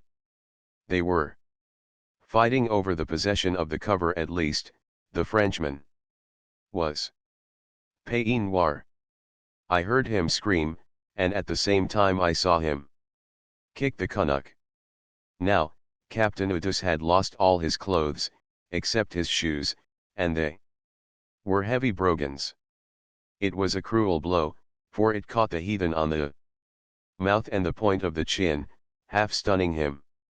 I looked for him to retaliate, but he contented himself with swimming about forlornly as safe 10 feet away. Whenever a fling of the sea threw him closer, the Frenchman, hanging on with his hands, kicked out at him with both feet. Also, at the moment of delivering each kick, he called the Canuck a black heathen. For 2 centimes I'd come over there and drown you, you white beast. I yelled. The only reason I did not go was that I felt too tired. The very thought of the effort to swim over was nauseating. So I called to the Canuck to come to me, and proceeded to share the hatch cover with him. Otu, he told me his name was, pronounced Otuo. Also, he told me that he was a native of Bora Bora, the most westerly of the society group. As I learned afterward, he had got the hatch cover first, and, after some time, encountering Captain Udus, had offered to share it with him, and had been kicked off for his pains. And that was how Otu and I first came together. He was no fighter. He was all sweetness and gentleness, a love creature, though he stood nearly 6 feet tall and was muscled like a gladiator. He was no fighter, but he was also no coward. He had the heart of a lion, and in the years that followed, I have seen him run risks that I would never dream of taking. What I mean is that while he was no fighter, and while he always avoided precipitating a row, he never ran away from trouble when it started. And it was where Shoal, when once Otu went into action. I shall never forget what he did to Bill King. It occurred in German Samoa. Bill King was hailed the champion heavyweight of the American Navy. He was a big brute of a man, a veritable gorilla, one of those hard-hitting, rough-housing chaps, and clever with his fists as well. He picked the quarrel, and he kicked Otu twice and struck him once before Otu felt it to be necessary to fight. I don't think it lasted 4 minutes, at the end of which time Bill King was the unhappy possessor of 4 broken ribs, a broken forearm, and a dislocated shoulder blade. Otu knew nothing of scientific boxing. He was merely a manhandler, and Bill King was something like 3 months in recovering from the bit of manhandling he received that afternoon on Apia Beach. But I am running ahead of my yarn. We shared the hatch cover between us. We took turn and turn about, one lying flat on the cover and resting, while the other, submerged to the neck, merely held on with his hands. For 2 days and nights, spell and spell, on the cover and in the water, we drifted over the ocean. Toward the last I was delirious most of the time. And there were times, too, when I heard Otu babbling and raving in his native tongue. Our continuous immersion prevented us from dying of thirst, though the sea water and the sunshine gave us the prettiest imaginable combination of salt pickle and sunburn. In the end, Otu saved my life, for I came to lying on the beach 20 feet from the water, sheltered from the sun by a couple of coconut leaves. No one but Otu could have dragged me there and stuck up the leaves for shade. He was lying beside me. I went off again, and the next time I came round, it was cool and starry night, and Otu was pressing a drinking coconut to my lips. We were the sole survivors of the Petite Jeanne. Captain Udus must have succumbed to exhaustion, for several days later his hatch cover drifted ashore without him. Otu and I lived with the natives of the atoll for a week, when we were rescued by a French cruiser and taken to Tahiti. In the meantime, however, we had performed the ceremony of exchanging names. In the South Seas such a ceremony binds two men closer together than blood brothership. The initiative had been mine, and Otu was rapturously delighted when I suggested it. "It is well," he said, in Tahitian. "For we have been mates together for 2 days on the lips of death." But death stuttered. I smiled. "It was a brave deed you did, master," he replied, "and death was not vile enough to speak." "Why do you master me?" I demanded, with a show of hurt feelings. "We have exchanged names. To you I am Otu. To me you are Charlie. And between you and me, forever and forever, you shall be Charlie, and I shall be Otu. It is the way of the custom. And when we die, if it does happen that we live again somewhere beyond the stars and the sky, still shall you be Charlie to me, and I Otu to you." "Yes, master," he answered, his eyes luminous and soft with joy. "There you go." I cried indignantly. "What does it matter what my lips utter?" he argued. "They are only my lips. But I shall think Otu always. Whenever I think of myself, I shall think of you. Whenever men call me by name, I shall think of you. And beyond the sky and beyond the stars, always and forever, you shall be Otu to me. Is it well, master?" I hid my smile, and answered that it was well. We parted at Papeete. I remained ashore to recuperate, and he went on in a cutter to his own island, Bora Bora. 6 weeks later he was back. I was surprised, for he had told me of his wife, and said that he was returning to her, and would give over sailing on far voyages. "Where do you go, master?" he asked after our first greetings. I shrugged my shoulders. It was a hard question. "All the world," was my answer. "All the world, all the sea, and all the islands that are in the sea." "I will go with you," he said simply. "My wife is dead. I never had a brother, but from what I have seen of other men's brothers, I doubt if any man ever had a brother that was to him what Otu was to me. He was brother and father and mother as well. And this I know, I lived a straighter and better man because of Otu. I cared little for other men. But I had to live straight in Otu's eyes. Because of him I dared not tarnish myself.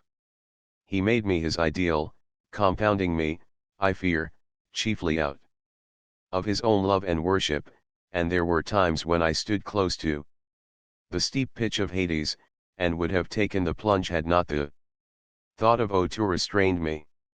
His pride in me entered into me, until it became one of the major rules in my personal code to do nothing that would diminish that pride of his.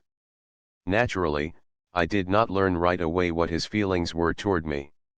He never criticized, never censured, and slowly the exalted place I held in his eyes dawned upon me, and slowly I grew to comprehend the hurt I could inflict upon him by being anything less than my best. For 17 years we were together, for 17 years he was at my shoulder, watching while I slept, nursing me through fever and wounds and receiving wounds in fighting for me. He signed on the same ships with me, and together we ranged the Pacific from Hawaii to Sydney Head, and from Torres Straits to the Galapagos. We blackbirded from the New Hebrides and the Line Islands over to the westward clear through the Louisiadas, New Britain, New Ireland, and New Hanover. We were wrecked 3 times in the Gilberts, in the Santa Cruz group, and in the Fijis. And we traded and salved wherever a dollar promised in the way of pearl and pearl shell, copra, beche de mer, hawkbill turtle shell, and stranded wrecks. It began in Papeete, immediately after his announcement that he was going with me over all the sea, and the islands in the midst thereof. There was a club in those days in Papeete, where the pearlers, traders, captains, and riffraff of South Sea adventurers foregathered.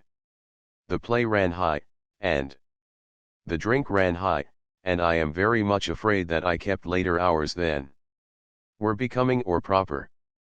No matter what the hour was when I left the club, there was Otto waiting to see me safely home. At first I smiled, next I chided him. Then I told him flatly that I stood in need of no wet nursing. After that I did not see him when I came out of the club. Quite by accident, a week or so later, I discovered that he still saw me home, lurking across the street among the shadows of the mango trees. What could I do? I know what I did do. Insensibly I began to keep better hours. On wet and stormy nights, in the thick of the folly and the fun, the thought would persist in coming to me of Otto keeping his dreary vigil under the dripping mangoes. Truly, he had made a better man of me. Yet he was not straight-laced. And he knew nothing of common Christian morality. All the people on Bora Bora were Christians. But he was a heathen, the only unbeliever on the island, a gross materialist, who believed that when he died he was dead. He believed merely in fair play and square dealing. Petty meanness, in his code, was almost as serious as wanton homicide, and I do believe that he respected a murderer more than a man given to small practices. Otto had my welfare always at heart. He thought ahead for me, weighed my plans, and took a greater interest in them than I did myself. At first, when I was unaware of this interest of his in my affairs, he had to divine my intentions, as, for instance, at Papeete, when I contemplated going partners with a knavish fellow countryman on a guano venture. I did not know he was a knave. Nor did any white man in Papeete. Neither did Otto. No, but he saw how thick we were getting, and found out for me, and without my asking him. Native sailors from the ends of the seas knock about on the beach in Tahiti, and Otto, suspicious merely, went among them till he had gathered sufficient data to justify his suspicions. Oh, it was a nice history, that of Randolph Waters. I couldn't believe it when Otto first narrated it, but when I sheeted it home to Waters he gave in without a murmur, and got away on the first steamer to Auckland. At first, I am free to confess, I couldn't help resenting Otto's poking his nose into my business. But I knew that he was wholly unselfish, and soon I had to acknowledge his wisdom and discretion. He had his eyes open always to my main chance, and he was both keen-sighted and far-sighted. In time he became my counselor, until he knew more of my business than I did myself. He really had my interest at heart more than I did. Mine was the magnificent carelessness of youth, for I preferred romance to dollars, and adventure to a comfortable billet with all night in. So it was well that I had someone to look out for me. I know that if it had not been for Otto, I should not be here today. Of numerous instances, let me give one. I had had some experience in blackbirding before I went pearling in the Paumotus. Otto and I were in Samoa. We really were on the beach and hard aground when my chance came to go as recruiter on a blackbird brig. Otto signed on before the mast, and for the next half-dozen years, in as many ships, we knocked about the wildest portions of Melanesia. Otto saw to it that he always pulled stroke oar in my boat. Our custom in recruiting labor was to land the recruiter on the beach. The covering boat always lay on its oars several hundred feet offshore, while the recruiter's boat, also lying on its oars, kept afloat on the edge of the beach. When I landed with my Trade goods, leaving my steering sweep apeak, Otto left his stroke position and came into the stern sheets, where a Winchester lay ready to hand under a flap of canvas. The boat's crew was also armed, the Snyders, concealed under canvas flaps that ran the length of the gunwales. While I was busy arguing and persuading the woolly-headed cannibals to come and labor on the Queensland plantations, Otto kept watch. And often, his low voice warned me of suspicious actions and impending treachery. Sometimes it was the quick shot from his rifle, knocking a savage over. That was the first warning I received. And in my rush to the boat his hand was always there to jerk me flying aboard. Once, I remember, on Santa Ana, the boat grounded just as the trouble began. The covering boat was dashing to our assistance, but the several score of savages would have wiped us out before it arrived. Otto took a flying leap ashore, dug both hands into the trade goods, and scattered tobacco, beads, tomahawks, knives, and calicos in all directions. This was too much for the woolly heads. While they scrambled for the treasures, the boat was shoved clear, and we were aboard and 40 feet away. And I got 30 recruits off that very beach in the next 4 hours. The particular instance I have in mind was on Malaita, the most savage island in the easterly Solomons. The natives had been remarkably friendly. And how were we to know that the whole village had been taking up a collection for over 2 years with which to buy a white man's head? The beggars are all head hunters, and they especially esteem a white man's head. The fellow who captured the head would receive the whole collection.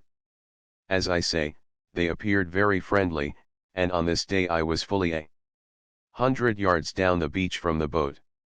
Otto had cautioned me, and, as usual when I did not heed him, I came to grief. The first I knew, a cloud of spears sailed out of the mangrove swamp at me. At least a dozen were sticking into me. I started to run, but tripped over one that was fast in my calf, and went down. The woolly heads made a run for me, each with a long-handled, fantail tomahawk with which to hack off my head. They were so eager for the prize that they got in one another's way. In the confusion, I avoided several hacks by throwing myself right and left on the sand. Then Otto arrived. Otto the manhandler. In some way he had got hold of a heavy war club, and at close quarters it was a far more efficient weapon than a rifle. He was right in the thick of them, so that they could not spear him, while their tomahawks seemed worse than useless. He was fighting for me, and he was in a true berserker rage.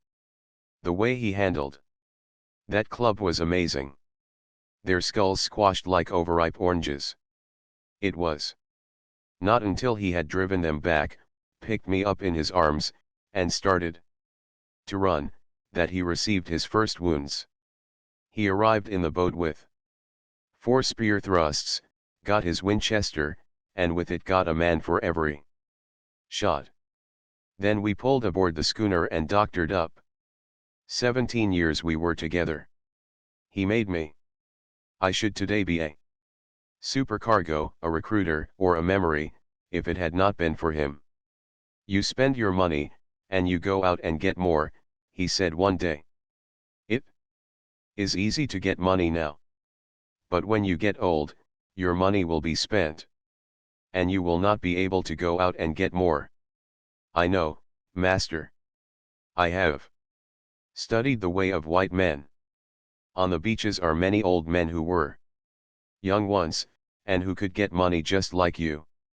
Now they are old, and they have nothing, and they wait about for the young men like you to come ashore and buy drinks for them. The black boy is a slave on the plantations. He gets $20 a year. He works hard. The overseer does not work hard. He rides a horse and Watches the black boy work. He gets $1,200 a year. I am a sailor on the schooner. I get $15 a month. That is because I am a good sailor. I work hard. The captain has a double awning, and drinks beer out of long bottles. I have never seen him haul a rope or pull an oar. He gets $150 a month. I am a sailor. He is a navigator. Master, I think it would be very good for you to know navigation. Otto spurred me onto it. He sailed with me as second mate on my first schooner, and he was far prouder of my command than I was myself. Later on, it was, "The captain is well paid, master, but the ship is in his keeping, and he is never free from the burden. It is the owner who is better paid, the owner who sits ashore with many servants and turns his money over." True, but a schooner costs $5,000, an old schooner at that, I objected. I should be an old man before I saved $5,000. There be short ways for white men to make money, he went on, pointing ashore at the coconut-fringed beach. We were in the Solomons at the time, picking up a cargo of ivory nuts. Along the east coast of Guadalcanar. Between this river mouth and the next it is 2 miles, he said. The flat land runs far back. It is worth nothing now. Next year who knows, or the year after, men will pay much money for that land. The anchorage is good. Big steamers can lie close up.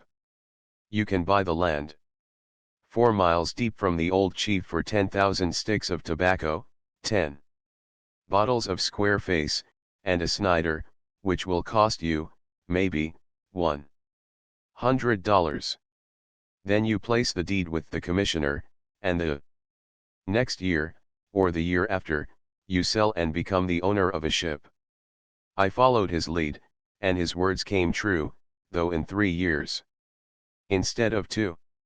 Next came the grasslands deal on Guadalcanar, 20,000 acres, on a governmental 999 years.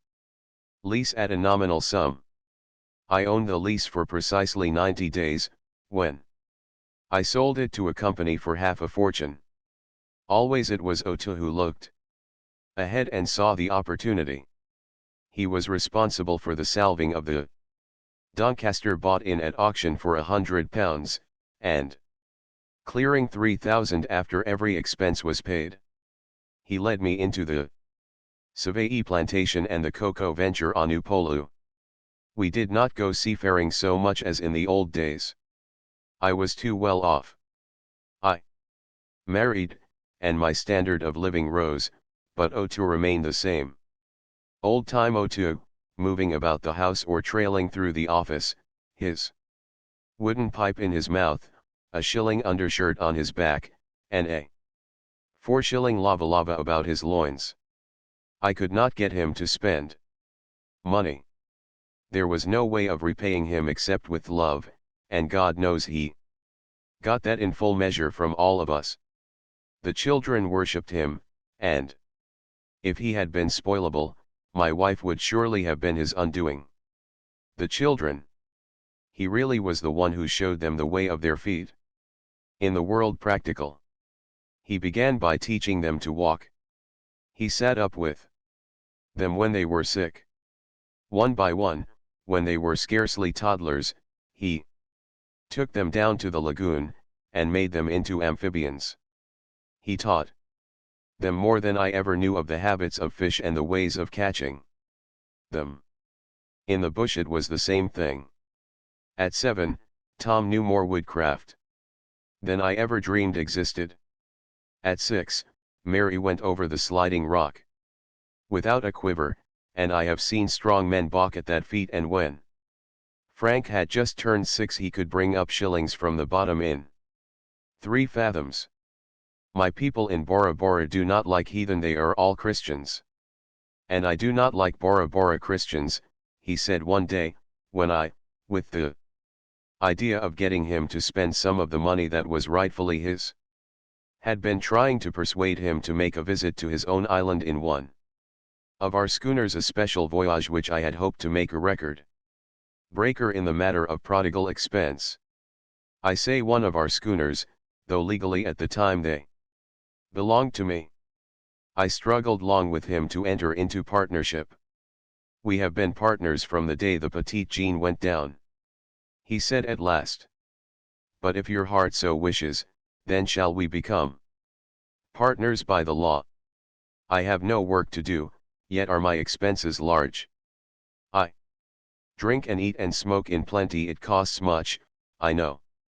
I do not pay for the playing of billiards, for I play on your table, but still the money goes. Fishing on the reef is only a rich man's pleasure. It is shocking, the cost of hooks and cotton line. Yes, it is necessary that we be partners by the law. I need the money. I shall get it from the head clerk in the office. So the papers were made out and recorded. A year later I was compelled to complain. Charlie, said I, you are a wicked old fraud, a miserly skinflint, a miserable land crab. Behold, your share for the year in all our partnership has been thousands of dollars. The head clerk has given me this paper. It says that in the year you have drawn just $87.20. Is there any owing me? He asked anxiously. I tell you thousands and thousands, I answered. His face brightened, as with an immense relief. It is well, he said. See that the head clerk keeps good account of it. When I want it, I shall want it, and there must not be a cent missing. If there is, he added fiercely, after a pause, it must come out of the clerk's wages. And all the time, as I afterward learned, his will, drawn up by Carruthers, and making me sole beneficiary, lay in the American consul's safe. But the end came, as the end must come to all human associations. It occurred in the Solomons, where our wildest work had been done in the wild young days, and where we were once more principally on a holiday. Incidentally to look after our holdings on Florida Island and to look over the pearling possibilities of the Mbali Pass. We were lying at Savo, having run into trade for curios. Now, Savo is alive with sharks. The custom of the woolly heads of burying their dead in the sea did not tend to discourage the sharks from making the adjacent waters a hangout. It was my luck to be coming aboard in a tiny, overloaded, native canoe, when the thing capsized. There were 4 woolly heads and myself in it, or, rather, hanging to it. The schooner was 100 yards away. I was just hailing for a boat when one of the woolly heads began to scream. Holding on to the end of the canoe, both he and that portion of the canoe were dragged under several times. Then he loosed his clutch and disappeared. A shark had got him. The 3 remaining savages tried to climb out of the water upon the bottom of the canoe. I yelled and struck at the nearest with my fist, but it was no use. They were in a blind funk. The canoe could barely have supported one of them. Under the 3 it upended and rolled sidewise, throwing them back into the water. I abandoned the canoe and started to swim toward the schooner, expecting to be picked up by the boat before I got there. One of the savages elected to come with me, and we swam along silently, side by side, now and again putting our faces into the water and peering about for sharks. The screams of the man who stayed by the canoe informed us that he was taken. I was peering into the water when I saw a big shark pass directly beneath me. He was fully 16 feet in length. I saw the whole thing. He got the woolly head by the middle, and away he went, the poor devil, head, shoulders, and arms out of water all the time, screeching in a here trending way. He was carried along in this fashion for several hundred feet, when he was dragged beneath the surface. I swam doggedly on, hoping that that was the last unattached shark. But there was another. Whether it was the one that had attacked the natives earlier, or whether it was one that had made a good meal elsewhere, I do not know. At any rate, he was not in such haste as the others. I could not swim so rapidly now, for a large part of my effort was devoted to keeping track of him. I was watching him when he made his first attack. By good luck I got both hands on his nose, and, though his momentum nearly shoved me under, I managed to keep him off. He veered clear, and began circling about again. A second time I escaped him by the same maneuver. The third rush was a miss on both sides. He sheared at the moment my hands should have landed on his nose, but his sandpaper hide, I had on a sleeveless undershirt, scraped the skin off one arm from elbow to shoulder. By this time I was played out, and gave up hope. The schooner was still 200 feet away. My face was in the water, and I was watching him maneuver for another attempt, when I saw a brown body pass between us. It was Otoo. "Swim for the schooner, master," he said. And he spoke gaily, as though the affair was a mere lark. "I know sharks. The shark is my brother." I obeyed, swimming slowly on, while Otoo swam about me, keeping always between me and the shark, foiling his rushes and encouraging me. "The davit tackle carried away, and they are rigging the falls," he explained, a minute or so later, and then went under to head off another attack. By the time the schooner was 30 feet away I was about done for. I could scarcely move. They were heaving lines at us from on board, but they continually fell short. The shark, finding that it was receiving no hurt, had become bolder. Several times it nearly got me, but each time Otoo was there just the moment before it was too late. Of course, Otoo could have saved himself any time. But he stuck by me. "Goodbye, Charlie. I'm finished." I just managed to gasp. I knew that the end had come, and that the next moment I should throw up my hands and go down. But Otoo laughed in my face, saying, "I will show you a new trick. I will make that shark feel sick." He dropped in behind me, where the shark was preparing to come at me. A little more to the left, he next called out, "There is a line there on the water." "To the left, master, to the left." I changed my course and struck out blindly. I was by that time barely conscious. As my hand closed on the line I heard an exclamation from on board. I turned and looked. There was no sign of Otoo. The next instant he broke surface. Both hands were off at the wrist, the stumps spouting blood. "Otoo," he called softly. And I could see in his gaze the love that thrilled in his voice. Then, and then only, at the very last of all our years, he called me by that name. "Goodbye, Otoo," he called. Then he was dragged under, and I was hauled aboard, where I fainted in the captain's arms. And so passed Otoo, who saved me and made me a man, and who saved me in the end. We met in the maw of a hurricane, and parted in the maw of a shark, with 17 intervening years of comradeship, the like of which I dare to assert has never befallen two men, the one brown and the other white. If Jehovah be from his high place watching every sparrow fall, not least in his kingdom shall be Otoo, the one heathen of Bora Bora, the hobo and the fairy. He lay on his back. So heavy was his sleep that the stamp of hoofs and Cries of the drivers from the bridge that crossed the creek did not rouse him.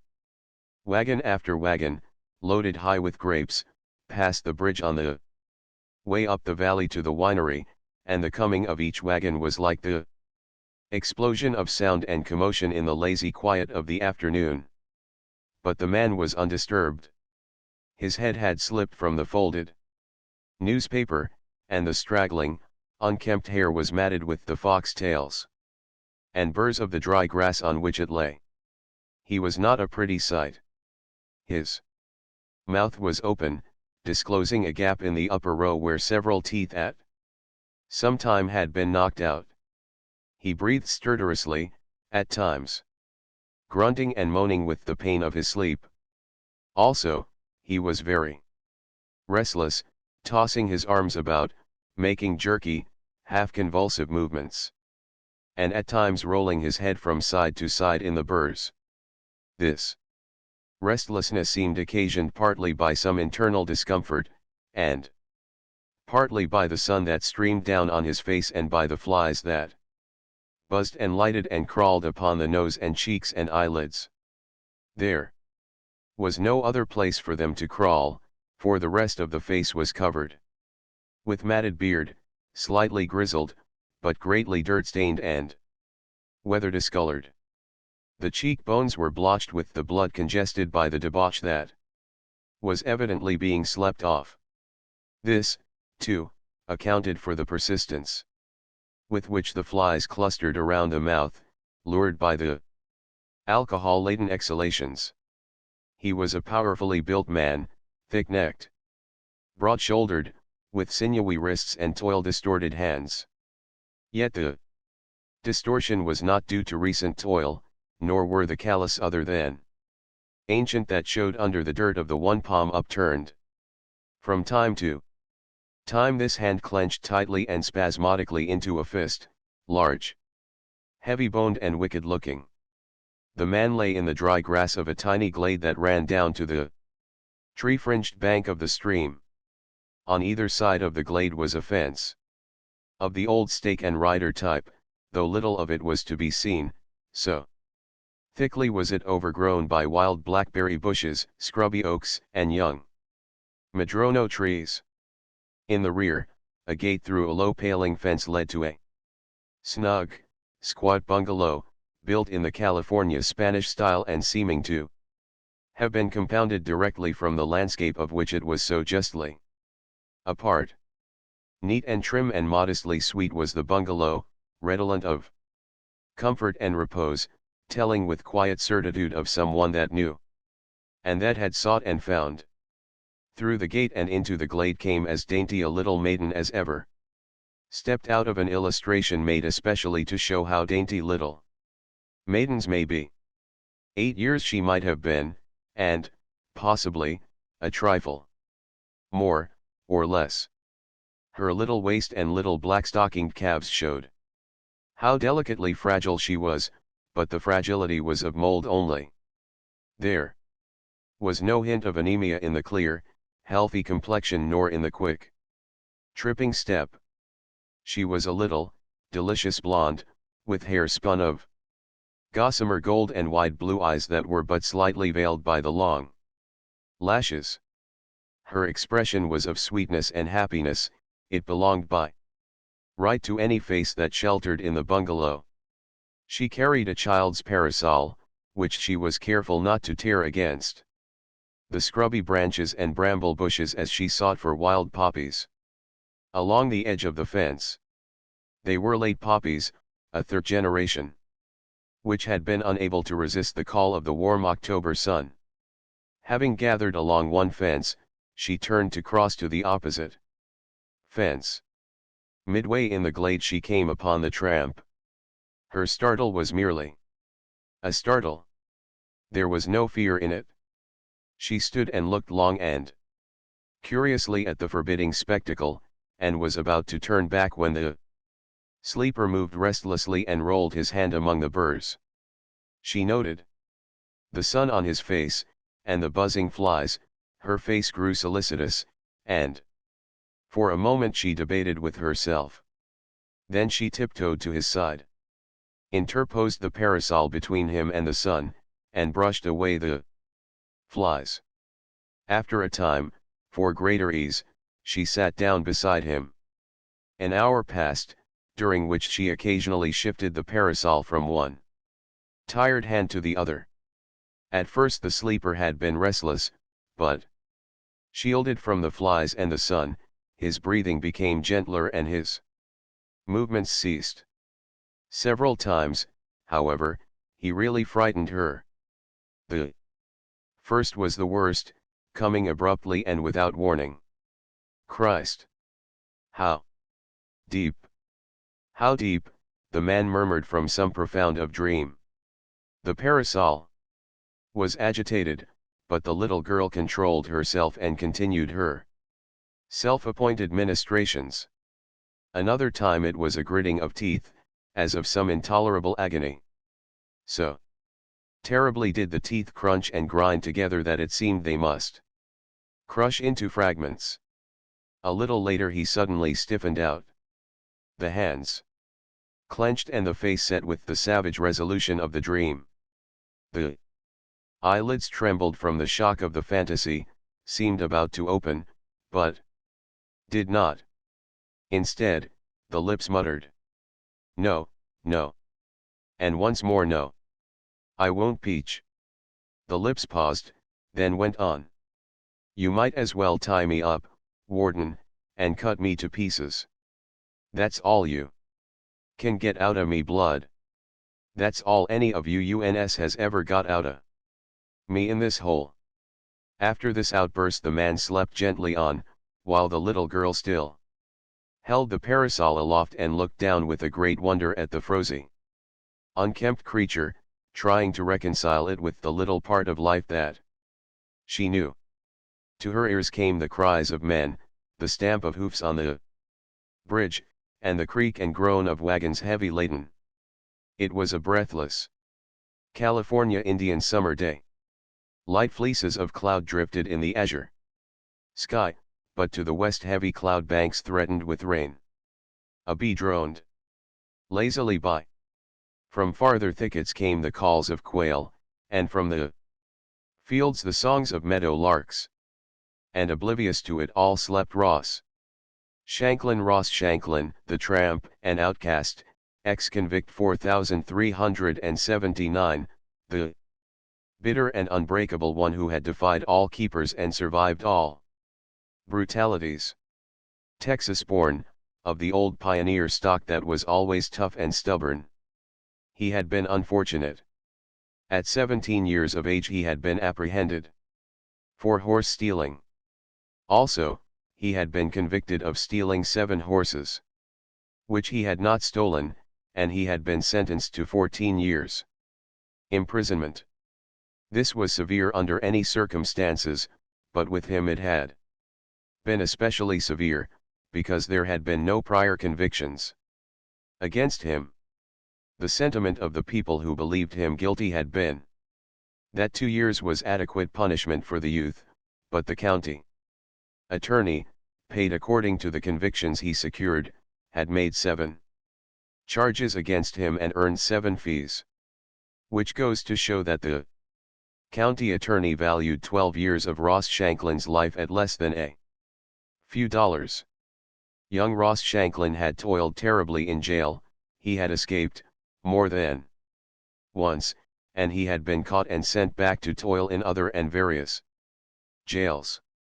He had been triced up and lashed till he fainted, had been revived and lashed again. He had been in the dungeon 90 days at a time. He had experienced the torment of the straitjacket.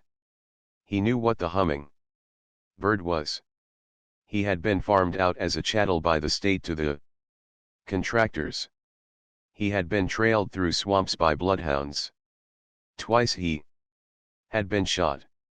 For 6 years on end he had cut a cord and a half of wood each day in a convict lumber camp. Sick or well, he had cut that cord and a half or paid for it under a whiplash knotted and pickled. And Ross Shanklin had not sweetened under the treatment. He had sneered and raved and defied. He had seen convicts, after the guards had manhandled them, crippled in body for life, or left to maunder in mind to the end of their days. He had seen convicts, even his own cellmate, goaded to murder by their keepers, go to the gallows reviling God.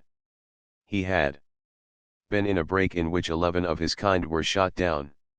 He had been through a mutiny, where, in the prison yard, with Gatling guns trained upon them, 300 convicts had been disciplined with pick handles, wielded by brawny guards.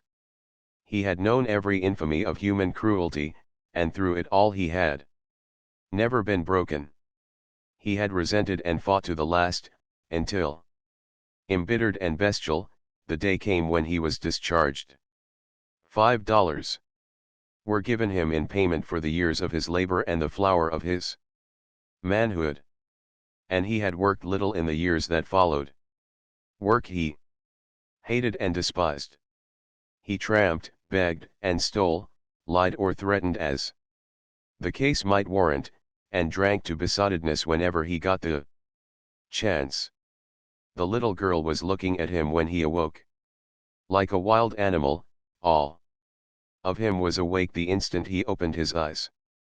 The first he saw was the parasol, strangely obtruded between him and the sky. He did not start nor move, though his whole body seemed slightly to tense. His eyes followed down the parasol handle to the tight-clutched little fingers, and along the arm to the child's face.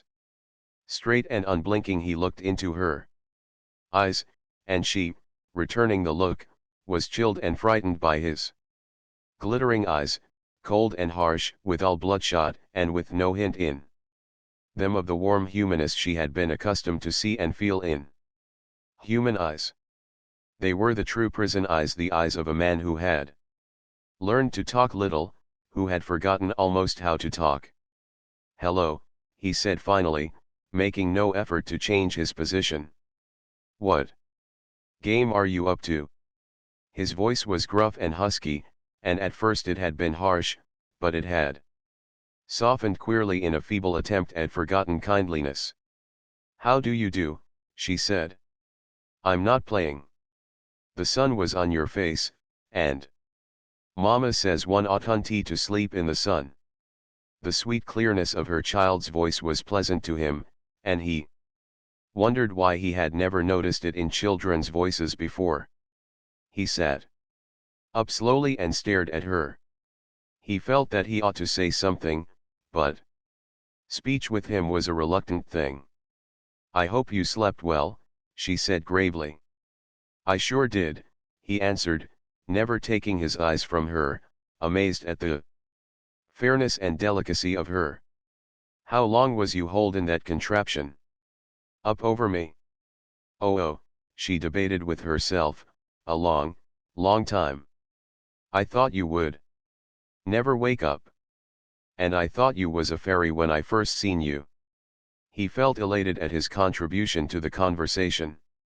"No, not a fairy," she smiled. He thrilled in a strange, numb way at the immaculate whiteness of her small even teeth. "I was just the Good Samaritan," she added. "I reckon I never heard of that party." He was cudgeling his brains to keep the conversation going. Never having been at close quarters with a child since he was man-grown, he found it difficult. What a funny man not to know about the Good Samaritan. "Don't you remember? A certain man went down to Jericho." "I reckon I been there," he interrupted. "I knew you were a traveler," she cried, clapping her hands. "Maybe you saw the exact spot." "What spot?" "Why, where he fell among thieves and was left half dead. And then the Good Samaritan went to him, and bound up his wounds, and poured in oil and wine." "Was that olive oil, do you think?" He shook his head slowly. "I reckon you got me there. Olive oil is something the Dagos cooks with. I never heard of it for busted heads." She considered his statement for a moment. "Well," she announced, We use olive oil in our cooking, so we must be Dagos. I never knew what they were before. I thought it was slang. And the Samaritan dumped oil on his head, the tramp muttered reminiscently. Seems to me I recollect a sky pilot sayin' something about that old gent. D'ye know, I been looking for him off and on all my life. And never scared up hide nor hair of him. They ain't no more Samaritans. Wasn't I one? She asked quickly. He looked at her steadily, with a great curiosity and wonder. Her ear, by a movement exposed to the sun, was transparent. It seemed he could almost see through it. He was amazed at the delicacy of her coloring, at the blue of her eyes, at the dazzle of the sun-touched golden hair. And he was astounded by her fragility. It came to him that she was easily broken.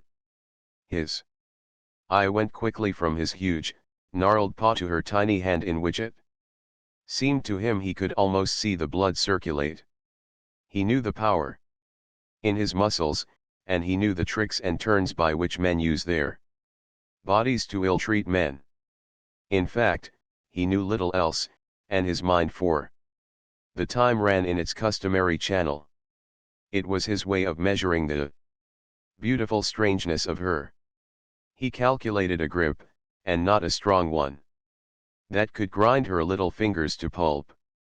He thought of fist blows he had given to men's heads, and received on his own head, and felt that the least of them could shatter hers like an egg-shell.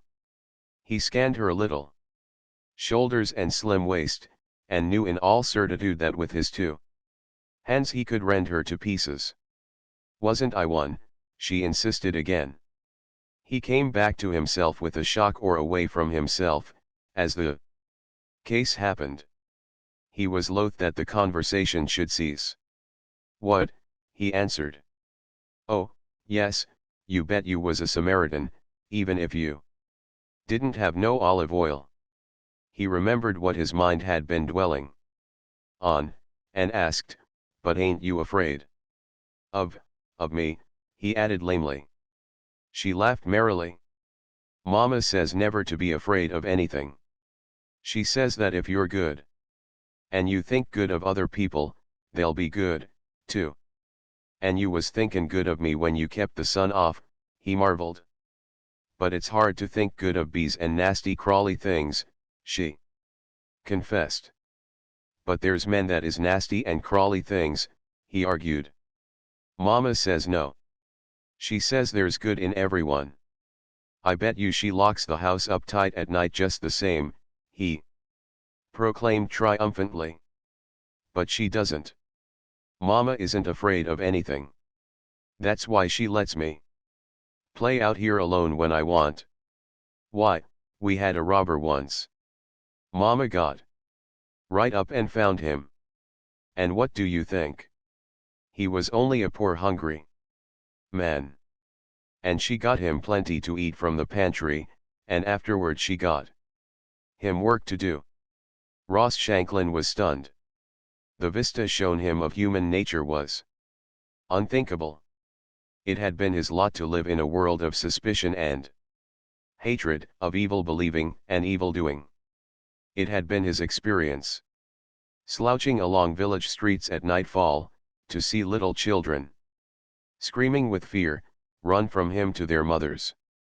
He had even seen grown women shrink aside from him as he passed along the sidewalk. He was aroused by the girl clapping her hands as she cried out, I know what you are. You're an open-air crank. That's why you were sleeping here in the grass. He felt a grim desire to laugh, but repressed it. And that's what tramps are, open-air cranks, she continued. I often wondered. Mama believes in the open air. I sleep on the porch at night. So does she. This is our land. You must have climbed the fence. Mama lets me when I put on my climbers, they're bloomers, you know. But you ought to be told something. A person doesn't know when they snore, because they're asleep. But you do worse than that. You grit your teeth. That's bad. Whenever you are going to sleep you must think to yourself, I won't grit my teeth, I won't grit my teeth, over and over, just like that, and by you'll get out of the habit. All bad things are habits. And so are all good things. And it depends on us what kind our habits are going to be. I used to pucker my eyebrows, wrinkle them all up, but Mama said I must overcome that habit. She said that when my eyebrows were wrinkled it was an advertisement that my brain was wrinkled inside, and that it wasn't good to have wrinkles in the brain. And then she smoothed my eyebrows with her hand and said I must always think smooth inside, and smooth outside. And do you know, it was easy. I haven't wrinkled my brows for ever so long. I've heard about filling teeth by thinking. But I don't believe that. Neither does Mama. She paused rather out of breath. Nor did he speak. Her flow of talk had been too much for him. Also, sleeping drunkenly, with open mouth, had made him very thirsty. But, rather than lose one precious moment, he endured the torment of his scorching throat and mouth. He licked his dry lips and struggled for speech. "What is your name?" he managed at last. "Joan." She looked her own question at him, and it was not necessary to voice it. "Mine is Ross Shanklin," he volunteered, for the first time in forgotten years giving his real name. "I suppose you've traveled a lot." "I sure have, but not as much as I might have wanted to. Papa always wanted to travel, but he was too busy at the office. He never could get much time. He went to Europe once with Mama. That was before I was born. It takes money to travel." Ross Shanklin did not know whether to agree with this statement or not. "But it doesn't cost tramps much for expenses," she took the thought away from him. "Is that why you tramp?" He nodded and licked his lips. "Mama says it's too bad that men must tramp to look for work. But there's lots of work now in the country. All the farmers in the valley are trying to get men. Have you been working?" He shook his head, angry with himself that he should feel shame at the confession when his savage reasoning told him he was right in despising work. But this was followed by another thought. This beautiful little creature was some man's child. She was one of the rewards of work. "I wish I had a little girl like you," he blurted out, stirred by a sudden consciousness of passion for paternity. "I'd work my hands off. I'd do anything." She considered his case with fitting gravity. "Then you aren't married?" "Nobody would have me." "Yes, they would, if—" She did not turn up her nose, but she favored his dirt and rags with a look of disapprobation he could not mistake. "Go on," he half shouted. "Shoot it into me. If I was washed, if I wore good clothes, if I was respectable, if I had a job and worked regular, if I wasn't what I am." To each statement she nodded. "Well, I ain't that kind," he rushed on. "I'm no good. I'm a tramp. I don't want to work, that's what. And I like dirt." Her face was eloquent with reproach as she said, "Then you were only making believe when you wished you had a little girl like me." This left him speechless, for he knew, in all the depths of his newfound passion, that that was just what he did want. With ready tact, noting his discomfort, she sought to change the subject. "What do you think of God?" she asked. "I ain't never met him." "What do you think about him?" His reply was evidently angry, and she was frank in her disapproval. "You are very strange," she said. "You get angry so easily. I never saw anybody before that got angry about God, or work, or being clean." He never done anything for me, he muttered resentfully. He cast back in. Quick review of the long years of toil in the convict camps and mines. And work never done anything for me neither. An embarrassing silence fell. He looked at her, numb and hungry with the stir of the father love, sorry for his ill temper, puzzling his brain for something to say. She was looking off and away at the clouds, and he devoured her with his eyes. He reached out stealthily and rested one grimy hand on the very edge of her little dress. It seemed to him that she was the most wonderful thing in the world. The quail still called from the coverts, and the harvest sounds seemed abruptly to become very loud. A great loneliness oppressed him. I'm no good, he murmured huskily and repentantly. But, beyond a glance from her blue eyes, she took no notice. The silence was more embarrassing than ever. He felt that he could give the world just to touch with his lips that hem of her dress where his hand rested. But he was afraid of frightening her.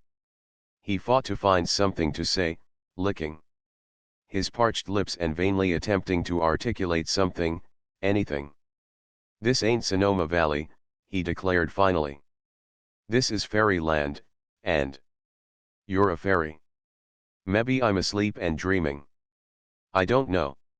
You and me don't know how to talk together, because, you see, you're a fairy and don't know nothing but good things, and I'm a man from the bad, wicked world. Having achieved this much, he was left gasping for ideas like a stranded fish. And you're going to tell me about the bad, wicked world, she cried, clapping her hands. I'm just dying to know. He looked at her, startled, remembering the wreckage of womanhood he had encountered on the sunken ways of life. She was no fairy. She was flesh and blood, and the possibilities of wreckage were in her as they had been in him even when he lay at his mother's breast. And there was in her eagerness to know. Nope, he said lightly, this man from the bad, wicked world ain't going to tell you nothing of the kind. He's going to tell you of the good things in that world. He's going to tell you how he loved hosses when he was a shaver, and about the first hoss he straddled, and the first hoss he owned. Hosses ain't like men. They're better. They're clean. All the way through and back again. And, little fairy, I want to tell you one thing, there sure ain't nothing in the world like when you're set in a tired hoss at the end of a long day, and when you just speak, and that tired animal lifts under you willing and hustles along. Hosses. They're my long suit. I sure dote on hosses. Yep. I used to be a cowboy once. She clapped her hands in the way that tore so delightfully to his heart. And her eyes were dancing, as she exclaimed. A Texas cowboy. I always wanted to see one. I heard Papa say once that cowboys are bow-legged. Are you? I sure was a Texas cowboy, he answered. But it was a long time ago. And I'm sure bow-legged. You see, you can't ride much when you're young and soft without getting the legs bent some. Why, I was only a 3-year-old when I begun. He was a 3-year-old, too, fresh broken. I led him up alongside the fence, dumb to the top rail, and dropped on. He was a pinto. And a real devil at bucking, but I could do anything with him. I reckon he knowed I was only a little shaver. Some hosses knows lots more and you think. For half an hour Ross Shanklin rambled on with his horse reminiscences, never unconscious for a moment of the supreme joy that was his through the touch of his hand on the hem of her dress. The sun dropped slowly into the cloud bank, the quail called more insistently, and empty wagon after empty wagon rumbled back across the bridge. Then came a woman's voice. Joan. Joan, it called. Where are you, dear? The little girl answered, and Ross Shanklin saw a woman, clad in a soft, clinging gown, come through the gate from the bungalow. She was a slender, graceful woman, and to his charmed eyes she seemed rather to float along than walk like ordinary flesh and blood. What have you been doing all afternoon? The woman asked, as she came up. Talking, Mama, the little girl replied. I've had a very interesting time. Ross Shanklin scrambled to his feet and stood watchfully and awkwardly. The little girl took the mother's hand, and she, in turn, looked at him. Frankly and pleasantly, with a recognition of his humanness that was a new thing to him. In his mind ran the thought, the woman who ain't afraid. Not a hint was there of the timidity he was accustomed to seeing in women's eyes. And he was quite aware, and never more so, of his bleary-eyed, forbidding appearance. How do you do? She greeted him sweetly and naturally. How do you do, ma'am?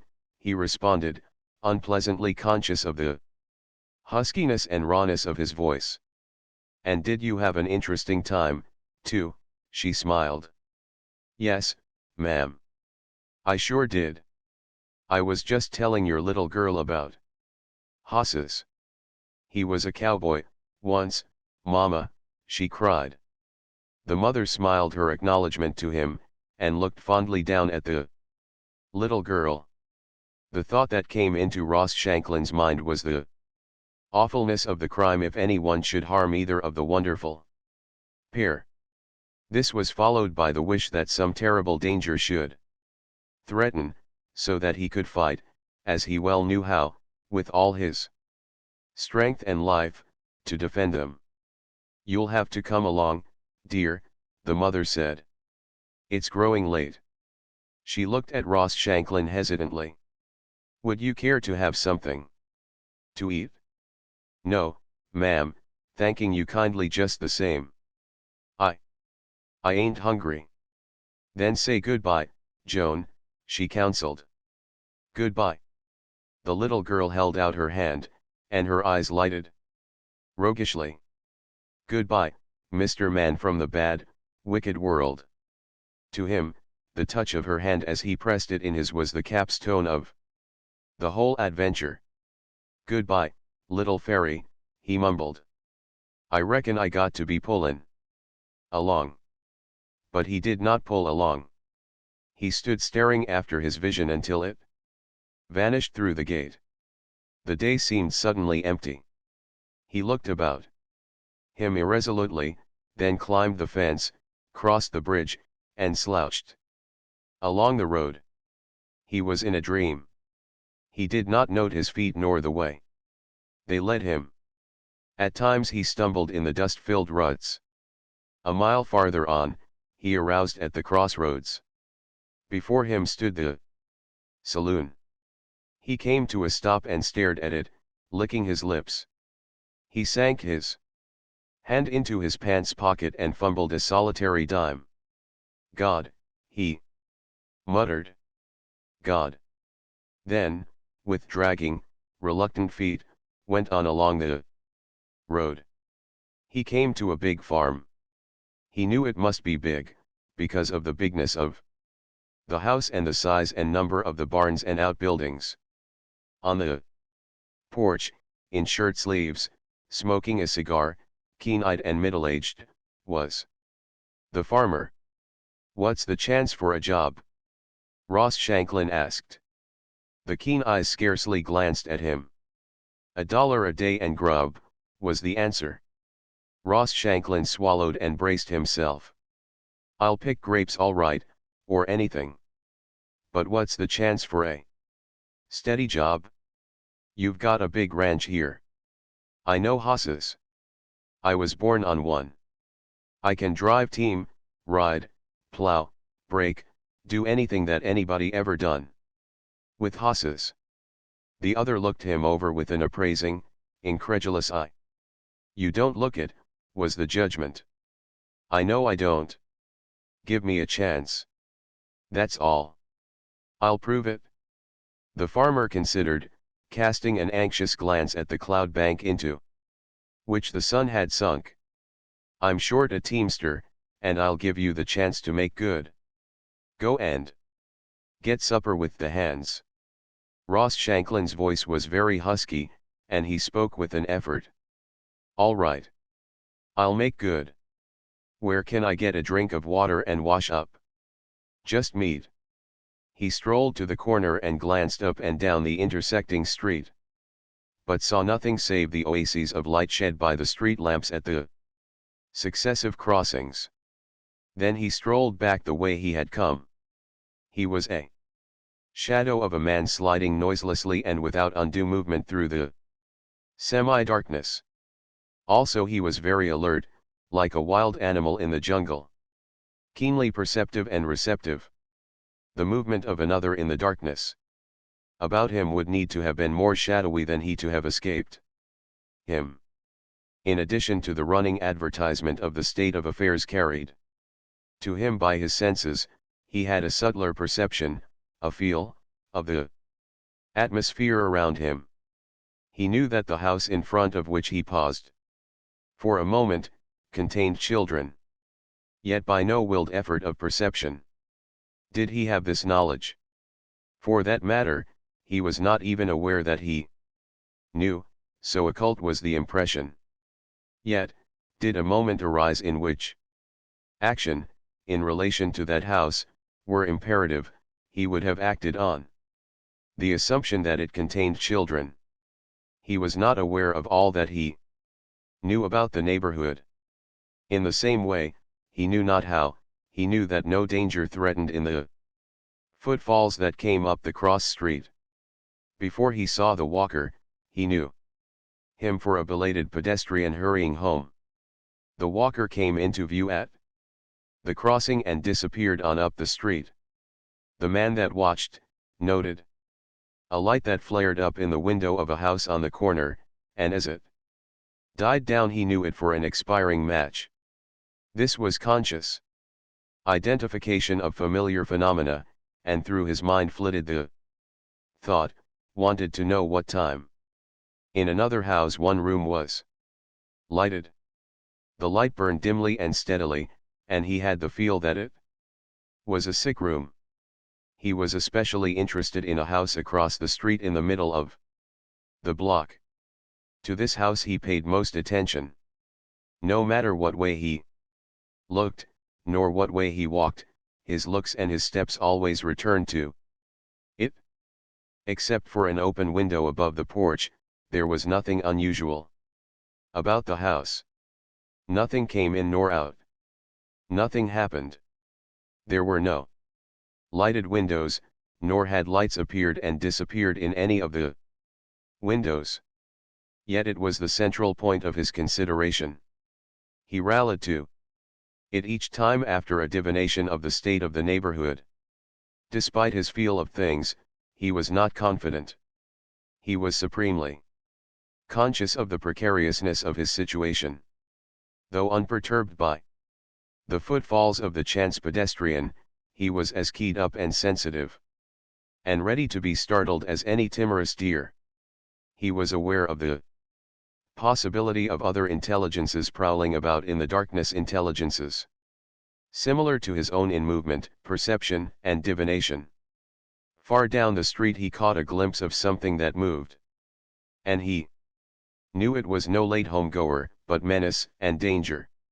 He whistled twice to the house across the street, then faded away shadow-like to the corner and around the corner.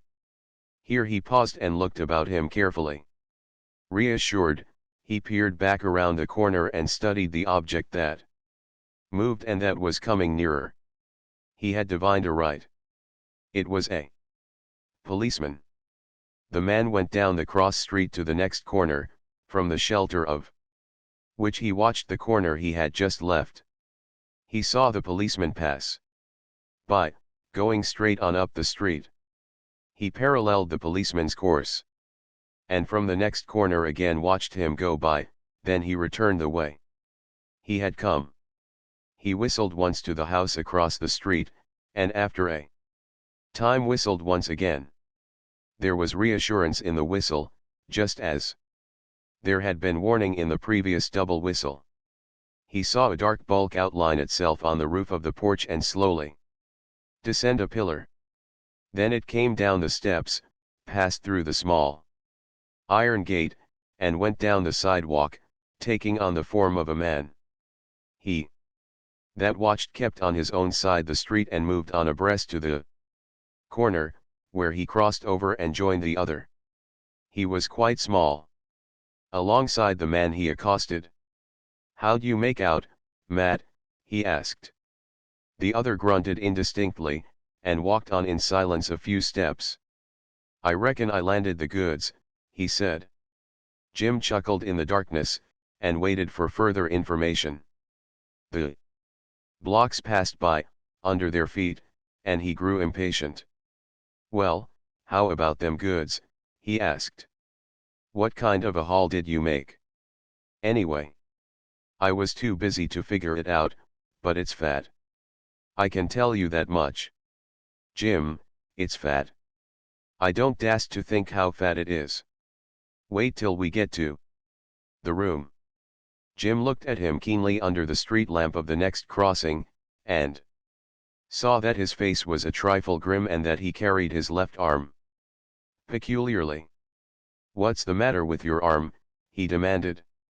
"The little cuss bit me. Hope I don't get hydrophoby." "Folks gets hydrophoby from man bites sometimes, don't they?" "Gave you a fight, eh?" Jim asked encouragingly. The other grunted. "You're certainly hard to get information from," Jim burst out irritably. "Tell us about it. You ain't goin' to lose money just a-tellin' a guy." "I guess I choked him some," came the answer. Then, by way of explanation, "He woke up on me." "You didn't need." "I never heard a sound." "Jim," the other said with seriousness, "it's a hangin' matter. I fixed. I had to. He woke up on me. You and me's got to do some layin' low for a spell." Jim gave a low whistle of comprehension. "Did you hear me whistle?" he asked suddenly. "Sure. I was all done. I was just comin' out. It was a bull. But he wasn't on a little bit. Went right by and kept a pattin' the hoof out of sight. Then I came back and gave you the whistle." "What made you take so long after that?" "I was waitin' to make sure," Matt explained. "I was mighty glad when I heard you whistle again. It's hard work waitin'. I just sat there and thought, oh, all kinds of things. It's remarkable what a fellow'll think about. And then there was a darn cat that kept movin' around the house and both airin' me with its noises. And it's fat," Jim exclaimed irrelevantly and with joy. "I'm sure tellin' you, Jim, it's fat. I'm plumb anxious for another look at 'em." Unconsciously the two men quickened their pace. Yet they did not relax from their caution. Twice they changed their course in order to avoid policemen, and they made very sure that they were not observed when they dived into the dark hallway of a cheap rooming house downtown. Not until they had gained their own room on the top floor, did they scratch a match. While Jim lighted a lamp, Matt locked the door and threw the bolts into place. As he turned, he noticed that his partner was waiting expectantly. Matt smiled to himself at the other's eagerness. "Them searchlights is all right," he said, drawing forth a small pocket electric lamp and examining it. "But we got to get a new battery. It's runnin' pretty weak. I thought once or twice it'd leave me in the dark. Funny arrangements in that house. I near got lost." "His room was on the left, and that fooled me some." "I told you it was on the left," Jim interrupted. "You told me it was on the right," Matt went on. "I guess I know what you told me, and there's the map you drew." Fumbling in his vest pocket, he drew out a folded slip of paper. As he unfolded it, Jim bent over and looked. "I did make a mistake," he confessed. "You sure did. It got me guessin' some for a while." "But it don't matter now," Jim cried. "Let's see what you got." "It does matter," Matt retorted. "It matters a lot, to me. I've got to run all the risk. I put my head in the trap while you stay on the street. You got to get onto yourself and be more careful." "All right, I'll show you." He dipped loosely into his trousers pocket and brought out a handful of small diamonds. He spilled them out in a blazing stream on the greasy table. Jim let out a great oath. "That's nothing," Matt said with triumphant complacence. "I ain't begun yet." From one pocket after another he continued bringing forth the spoil. There were many diamonds wrapped in chamois skin that were larger than those in the first handful. From one pocket he brought out a handful of very small cut gems. "Sun dust," he remarked, as he spilled them on the table in a space by themselves. Jim examined them. "Just the same, they retail for a couple of dollars each," he said. "Is that all?" "Ain't it enough?" the other demanded in an aggrieved tone. "Sure it is," Jim answered with unqualified approval. "Better'n I expected. I wouldn't take a cent less than 10,000 for the bunch." 10,000, Matt sneered. "They're worth twice that, and I don't know anything about jewelry, either. Look at that big boy." He picked it out from the sparkling heap and held it near to the lamp with the air of an expert, weighing and judging. "Worth 1,000 all by its lonely," was Jim's quicker judgment. 1,000 your grandmother, was Matt's scornful rejoinder. "You couldn't buy it for 3. Wake me up. I'm dreamin'." The sparkle of the gems was in Jim's eyes, and he began sorting out the larger diamonds and examining them. "We're rich men, Matt will be regular swells. It'll take years to get rid of 'em," was Matt's more practical thought. "But think how we'll live. Nothin' to do but spend the money and go on gettin' rid of 'em." Matt's eyes were beginning to sparkle, though somberly, as his phlegmatic nature woke up.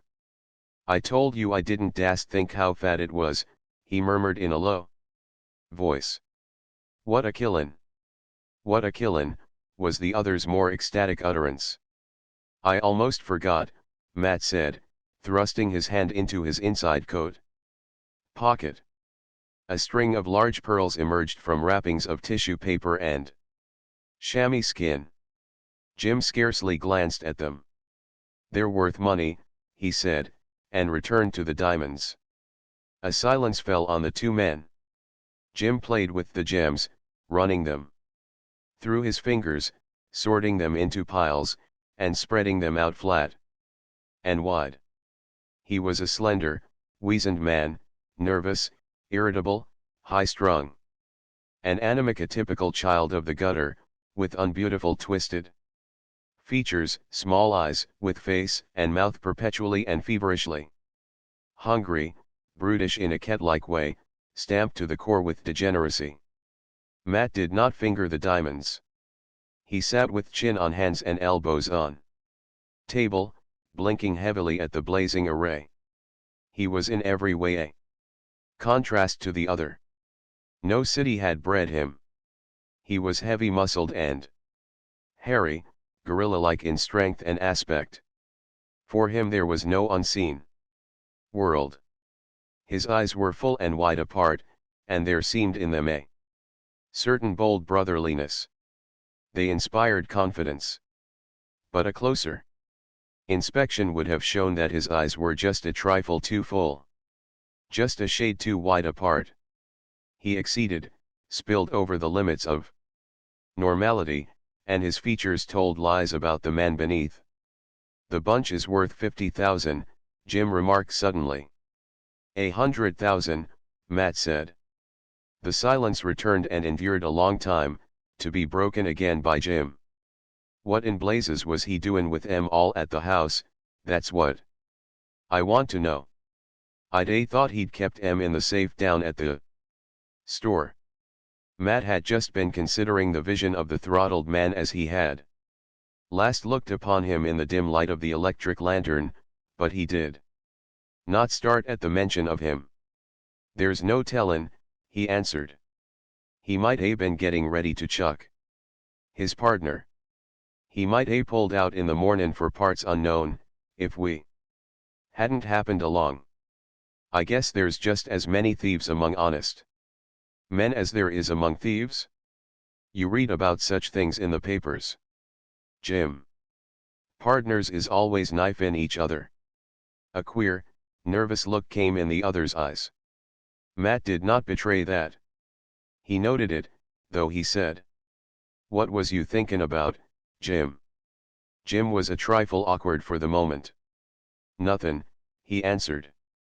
"Only I was thinkin' just how funny it was all. Them jewels at his house." "What made you ask?" "Nothin'. I was just wonderin', that was all." The silence settled down, broken by an occasional low and nervous giggle on the part of Jim. He was overcome by the spread of gems. It was not that he felt their beauty. He was unaware that they were beautiful in themselves. But in them his swift imagination visioned the joys of life. They would buy, and all the desires and appetites of his diseased mind and sickly flesh were tickled by the promise they extended. He builded wondrous, orgy-haunted castles out of their brilliant fires, and was appalled at what he builded. Then it was that he giggled. It was all too impossible to be real. And yet there they blazed on the table before him, fanning the flame of the lust of him, and he giggled again. "I guess we might as well count 'em," Matt said suddenly, tearing himself away from his own visions. "You watch me and see that it's square, because you and me has got to be on the square, Jim. Understand?" Jim did not like this, and betrayed it in his eyes, while Matt did not like what he saw in his partner's eyes. "Understand?" Matt repeated, almost menacingly. "Ain't we always been square?" the other replied, on the defensive. "What of the treachery already whispering in him?" "It don't cost nothin', bein' square in hard times," Matt retorted. "It's bein' square in prosperity that counts. When we ain't got nothin', we can't help bein' square. We're prosperous now, and we've got to be businessmen, honest businessmen. Understand?" "That's the talk for me," Jim approved, but deep down in the meager soul of him and in spite of him wanton and lawless thoughts were stirring like chained beasts. Matt stepped to the food shelf behind the two-burner kerosene cooking stove. He emptied the tea from a paper bag, and from a second bag emptied some red peppers. Returning to the table with the bags, he put into them the 2 sizes of small diamonds. Then he counted the large gems and wrapped them in their tissue paper and chamois skin. 147 good-sized ones, was his inventory, 20 real big ones, 2 big boys and 1 whopper, and a couple of fistfuls of teeny ones and dust. He looked at Jim. "Correct," was the response.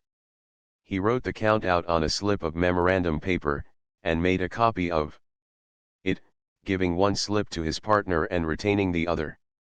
"Just for reference," he said. Again he had recourse to the food shelf, where he emptied the sugar from a large paper bag. Into this he thrust the diamonds, large and small, wrapped it up in a bandana handkerchief, and stowed it away under his pillow. Then he sat down on the edge of the bed and took off his shoes. "And you think they're worth 100,000? Jim asked, pausing and looking up from the unlacing of his shoe. "Sure," was the answer. I seen a dancer down in Arizona once, with some big sparklers on her. They wasn't real. She said if they was she wouldn't be dancin'. Said they'd be worth all of 50,000, and she didn't have a dozen of 'em all told. Who'd work for a livin'? Jim triumphantly demanded. Pick and shovel. Work, he sneered. Work like a dog all my life, and save all my wages. And I wouldn't have half as much as we got tonight. Dishwashin's about your measure, and you couldn't get more 'n 20 a month and board. Your figures is way off, but your point is well taken. Let them that likes it, work. I rode range for 30 a month when I was young and foolish. Well, I'm older, and I ain't ridin' range. He got into bed on one side. Jim put out the light and followed him in on the other side. How's your arm feel? Jim queried amiably. Such concern was unusual, and Matt noted it, and replied. I guess there's no danger of hydrophobia. What made you ask? Jim felt in himself a guilty stir, and under his breath he cursed the other's way of asking disagreeable questions, but aloud he answered. Nothin', only you seemed scared of it at first. What are you goin' to do with your share, Matt? Buy a cattle ranch in Arizona and set down and pay other men to ride range for me. There's several I'd like to see a skin a job from me. Blast them. And now you shut your face, Jim. It'll be some time before I buy that ranch. Just now I'm goin' to sleep. But Jim lay long awake, nervous and twitching, rolling about restlessly. And rolling himself wide awake every time he dozed.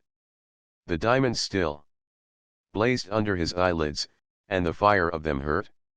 Matt, in spite of his heavy nature, slept lightly, like a wild animal alert in its sleep, and Jim noticed, every time he moved, that his partner's body moved sufficiently to show that it had received the impression and that it was trembling on the verge of awakening.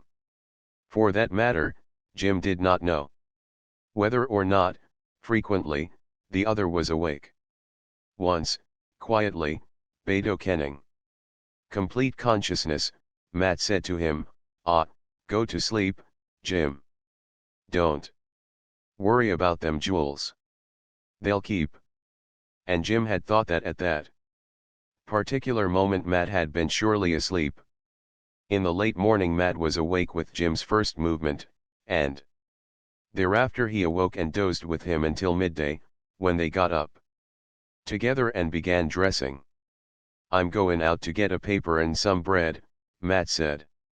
You boil the coffee.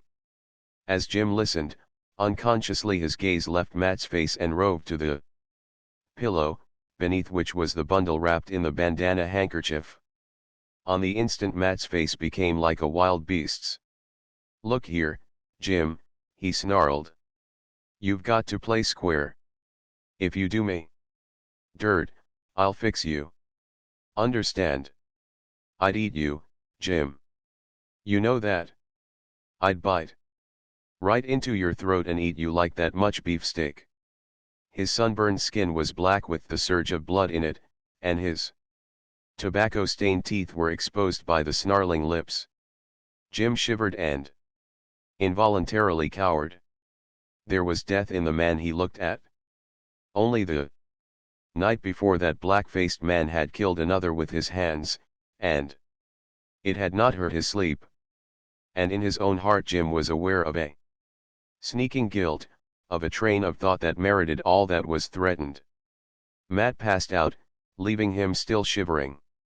Then a hatred twisted his own face, and he softly hurled savage threats at the door. He remembered the jewels, and hastened to the bed, feeling under the pillow for the bandana bundle. He crushed it with his fingers to make certain that it still contained the diamonds. Assured that Matt had not carried them away, he looked toward the kerosene stove with a guilty start. Then he hurriedly lighted it, filled the coffee pot at the sink, and put it over the flame. The coffee was boiling when Matt returned, and while the latter cut the bread and put a slice of butter on the table, Jim poured out the coffee. It was not until he sat down and had taken a few sips of the coffee, that Matt pulled out the morning paper from his pocket. "We was way off," he said. "I told you I didn't dast figure out how fat it was. Look at that." He pointed to the headlines on the first page. "Swift nemesis on Bujanov's track," they read. "Murdered in his sleep after robbing his partner." "There you have it," Matt cried. "He robbed his partner, robbed him. Like a dirty thief. $500,000 of jewels missin'," Jim read aloud. He put the paper down and stared at Matt. "That's what I told you," the latter said. "What in thunder do we know about jewels? $500,000, and the best I could figure it was 100,000. Go on and read the rest of it." They read on silently, their heads side by side, the untouched coffee growing cold, and ever and anon one or the other burst forth with some salient printed fact. "I'd like to seen Metzner's face when he opened the safe at the store this mornin'," Jim gloated. "He hit the high places right away for Bujanov's house," Matt explained. "Go on and read." "Was to have sailed last night at 10 on the Sajjata for the South Sea steamship delayed by extra freight." "That's why we caught him in bed," Matt interrupted. "It was just luck like. Pickin' a 50-1 winner. Sajjata sailed at 6 this mornin'. He didn't catch her," Matt said. "I saw his alarm clock was set at 5. That'd given him plenty of time, only I come along and put the kibosh on his time." "Go on." "Adolf Metzner in despair, the famous Haythorn pearl necklace magnificently assorted pearls valued by experts at from $50,000 to $70,000. Jim broke off to say solemnly, "Those oyster eggs worth all that money." He licked his lips and added, "They was beauties and no mistake. Big Brazilian gem," he read on. $80,000 many. Valuable gems of the first water, several thousand small diamonds. Well worth 40,000. What you don't know about jewels is worth knowin'," Matt smiled good humoredly. "Theory of the sleuths," Jim read. "Thieves must have known cleverly. Kept watch on Bujanov's actions, must have learned his plan and trailed him to his house with the fruits of his robbery." "Clever," Matt broke out. "That's the way reputations is made, in the Noah's papers. How'd we know he was robbin' his partner? Anyway, we've got the goods," Jim grinned. "Let's look at 'em again." He assured himself that the door was locked and bolted, while Matt brought out the bundle in the bandana and opened it on the table. "Ain't they beauties, though?" Jim exclaimed at sight of the pearls, and for a time he had eyes only for them. "Accordin' to the experts, worth from $50,000 to $70,000. And women like them things," Matt commented. "And they'll do everything to get 'em, sell themselves, commit murder, anything. Just like you and me." "Not on your life," Matt retorted. "I'll commit murder for 'em, but not for their own sakes, but for the sake of what they'll get me. That's the difference. Women want the jewels for themselves, and I want the jewels for the women and such things they'll get me." "Lucky that men and women don't want the same things," Jim remarked. "That's what makes commerce," Matt agreed. "People want indifferent things." In the middle of the afternoon Jim went out to buy food. While he was gone, Matt cleared the table of the jewels, wrapping them up as before and putting them under the pillow. Then he lighted the kerosene stove and started to boil water for the coffee. A few minutes later, Jim returned. "Most surprising," he remarked. "Streets, and stores, and people just like They always was. Nothing changed. And me walkin' along through it all a millionaire. Nobody looked at me and guessed it? Matt grunted unsympathetically. He had little comprehension of the lighter whims and fancies of his partner's imagination. Did you get a porterhouse? He demanded. Sure, and an inch thick. It's a peach. Look at it. He unwrapped the steak and held it up for the other's inspection. Then he made the coffee and set the table, while Matt fried the steak. Don't put on too much of them red peppers, Jim warned. I ain't used to your Mexican cookin'. You always season too hot. Matt grunted a laugh and went on with his cooking. Jim poured out the coffee, but first, into the nicked china cup, he emptied a powder he had carried in his vest pocket wrapped in a rice paper. He had turned his back for the moment on his partner, but he did not dare to glance around at him. Matt placed a newspaper on the table, and on the newspaper set the hot frying pan. He cut the steak in half, and served Jim and himself. Eat her while she's hot, he counseled, and with knife and fork set the example. She's a dandy, was Jim's judgment, after his first mouthful.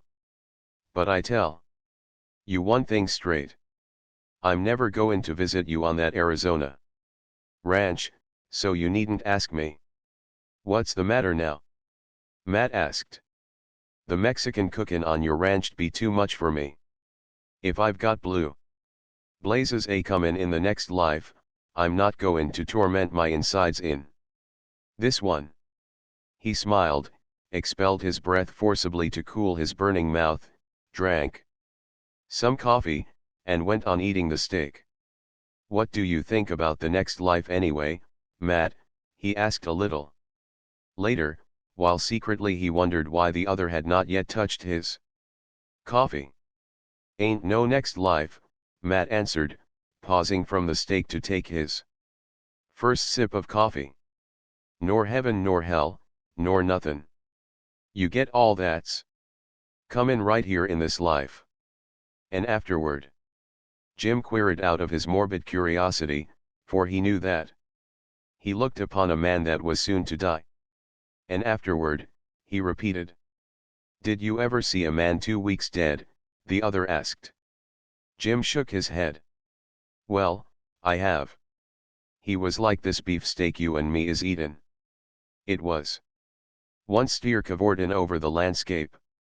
But now it's just meat. That's all, just meat. And that's what you and me and all people come to meet. Matt gulped down the whole cup of coffee, and refilled the cup.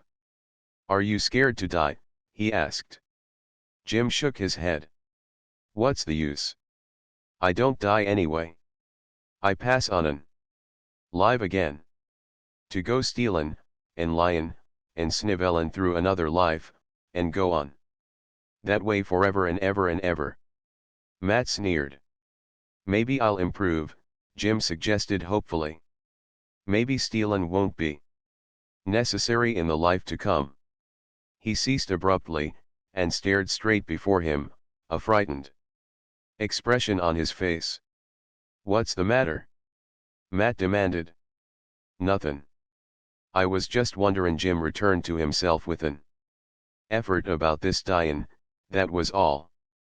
But he could not shake off the fright that had startled him. It was as if an unseen thing of gloom had passed him by, casting upon him the intangible shadow of its presence. He was aware of a feeling of foreboding. Something ominous was about to happen. Calamity hovered in the air. He gazed fixedly across the table at the other man. He could not understand.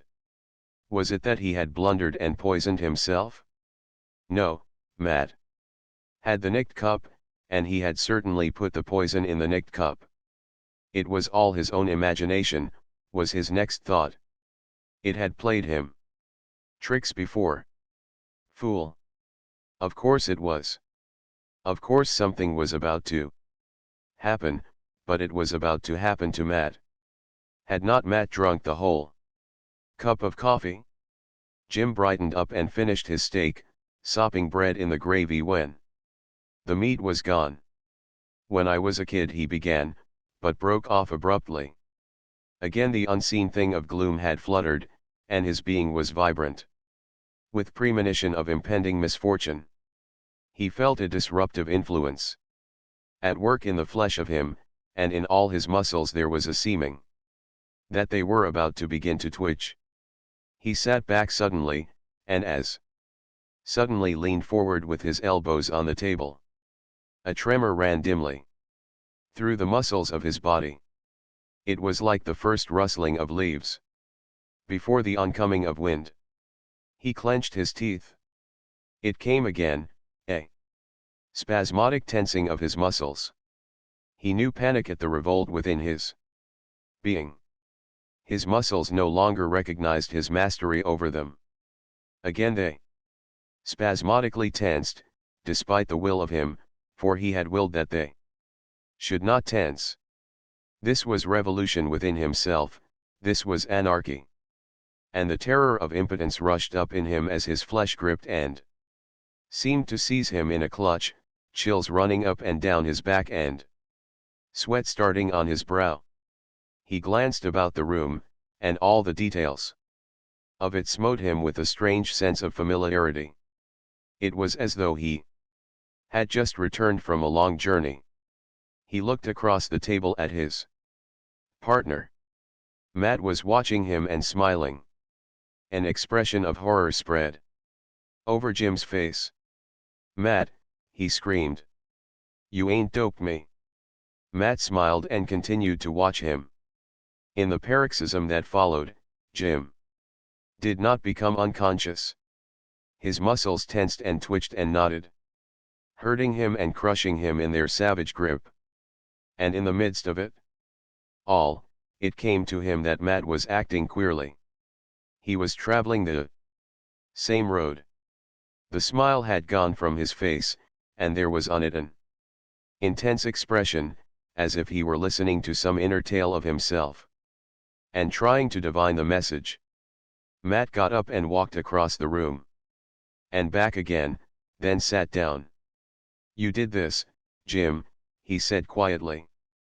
"But I didn't think you'd try to fix me," Jim answered reproachfully. "Oh, I fixed you all right," Matt said, with teeth close together and shivering body. "What did you give me?" "Strychnine." "Same as I gave you," Matt volunteered. "It's some mess, ain't it?" "You're lyin', Matt," Jim pleaded. "You ain't doped me, have you?" "I sure did, Jim, and I didn't overdose you, neither. I cooked it in as neat as you please in your half the Porter household on. Where'er you goin'?" Jim had made a dash for the door, and was throwing back the bolts. Matt sprang in between and shoved him away. "Drugstore," Jim panted. "Drugstore? No you don't. You'll stay right here. There ain't goin' to be any runnin' out and makin' a poison play on the street, not with all them jewels reposin' under the pillow.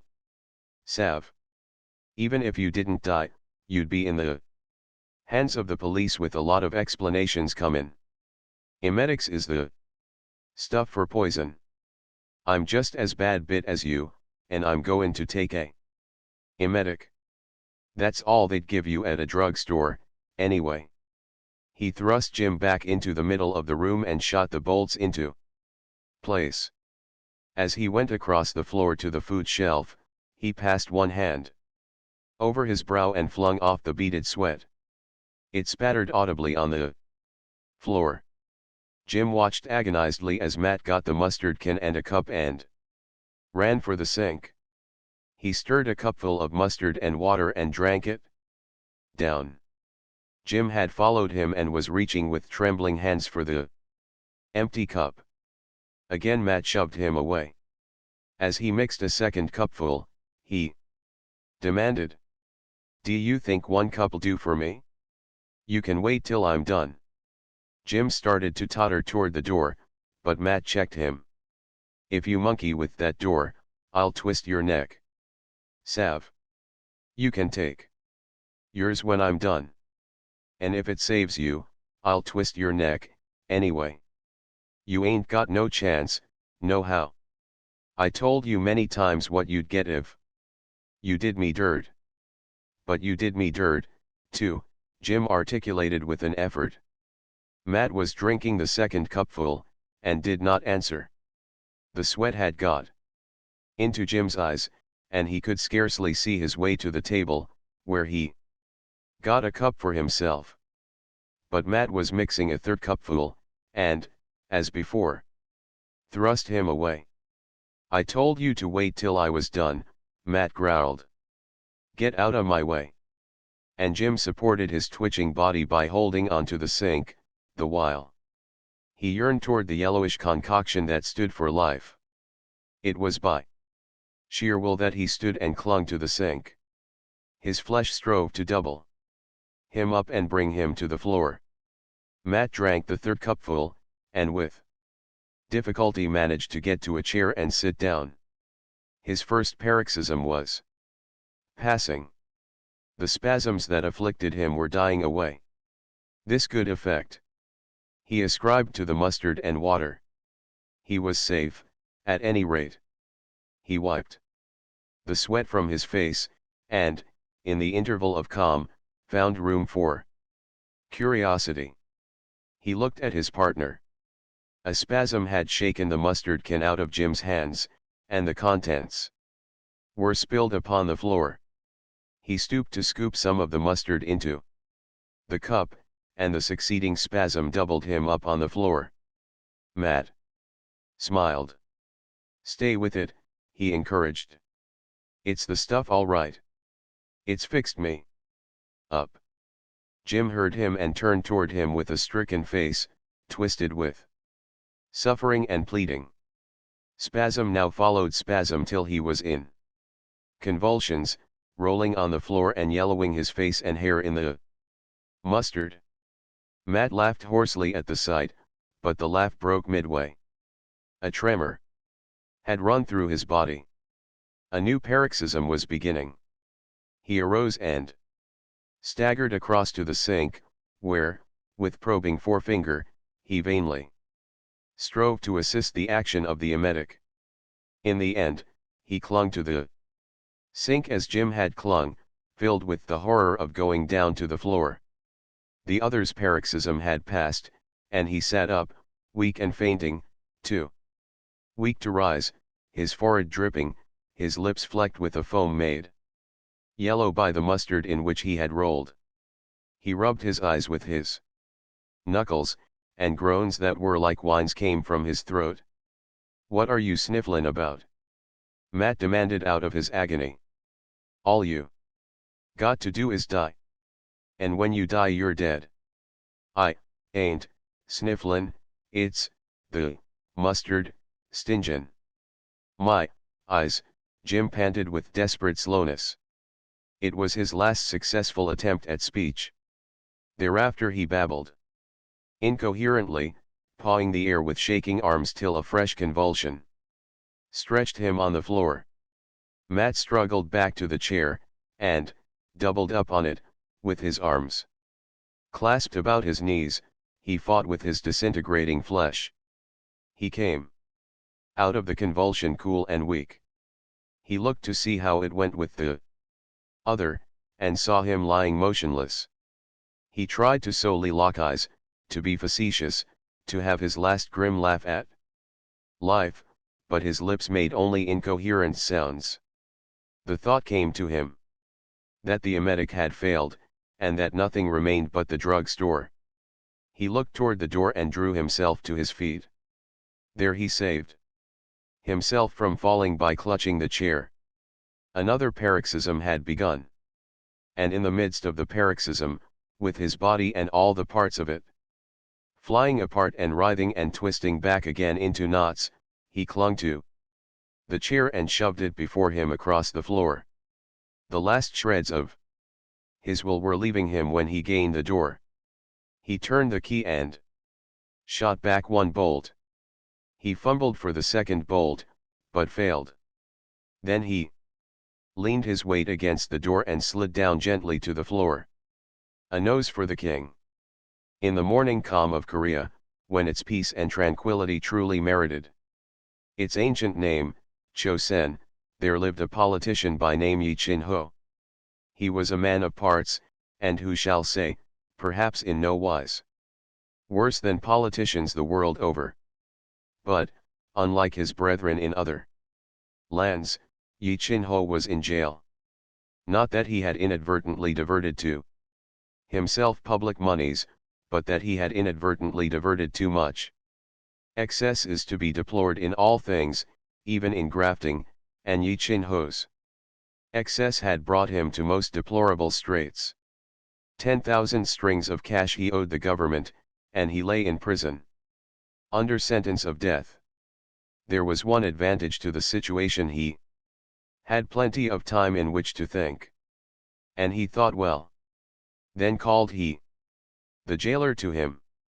"Most worthy man, you see before you one most wretched," he began.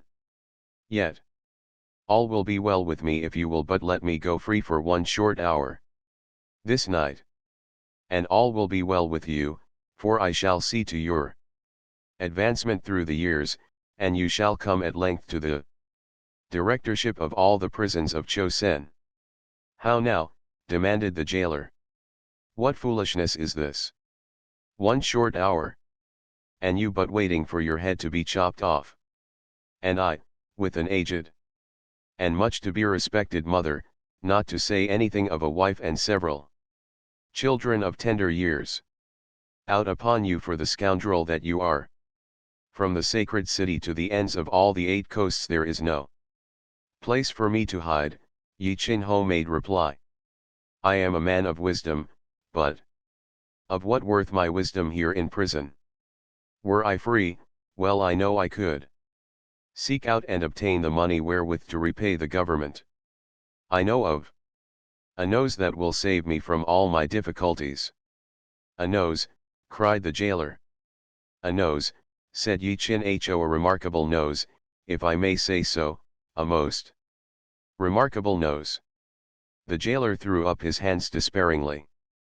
"Ah, what a wag you are, what a wag," he laughed. "To think that that very admirable wit of yours must go the way of the chopping block." And so saying, he turned and went away. But in the end, being a man soft of head and heart, when the night was well along he permitted Yi Chin-ho to go. Straight he went to the governor, catching him alone and arousing him from his sleep. "Yi Chin-ho, or I'm no governor," cried the governor. "What do you here? Who should be in prison waiting on the chopping block?" "I pray your excellency to listen to me," said Yi Chin-ho, squatting on his hams by the bedside and lighting his pipe from the firebox. "A dead man is without value. It is true, I am as a dead man, without value to the government, to your excellency, or to myself. But if, so to say, your excellency were to give me my freedom—" "Impossible," cried the governor. "Besides, you are condemned to death. Your excellency well knows that if I can repay the 10,000 strings of cash, the government will pardon me," Yi Chin-ho went on. "So, as I say, if your excellency were to give me my freedom for a few days, being a man of understanding, I should then repay the government and be in position to be of service to your excellency. I should be in position to be of very great service to your excellency." "Have you a plan whereby you hope to obtain this money?" asked the governor. "I have," said Yi Chin-ho. "Then come with it to me tomorrow night." "I would now sleep," said the governor, taking up his snore where it had been interrupted. On the following night, having again obtained leave of absence from the jailer, Yi Chin-ho presented himself at the governor's bedside. "Is it you, Yi Chin-ho?" asked the governor. "And have you the plan?" It is I, your excellency, answered Yi Chin Ho, and the plan is here. Speak, commanded the governor. The plan is here, repeated Yi Chin Ho, here in my hand. The governor sat up and opened his eyes. Yi Chin Ho proffered in his hand a sheet of paper. The governor held it to the light. Nothing but a nose, said he.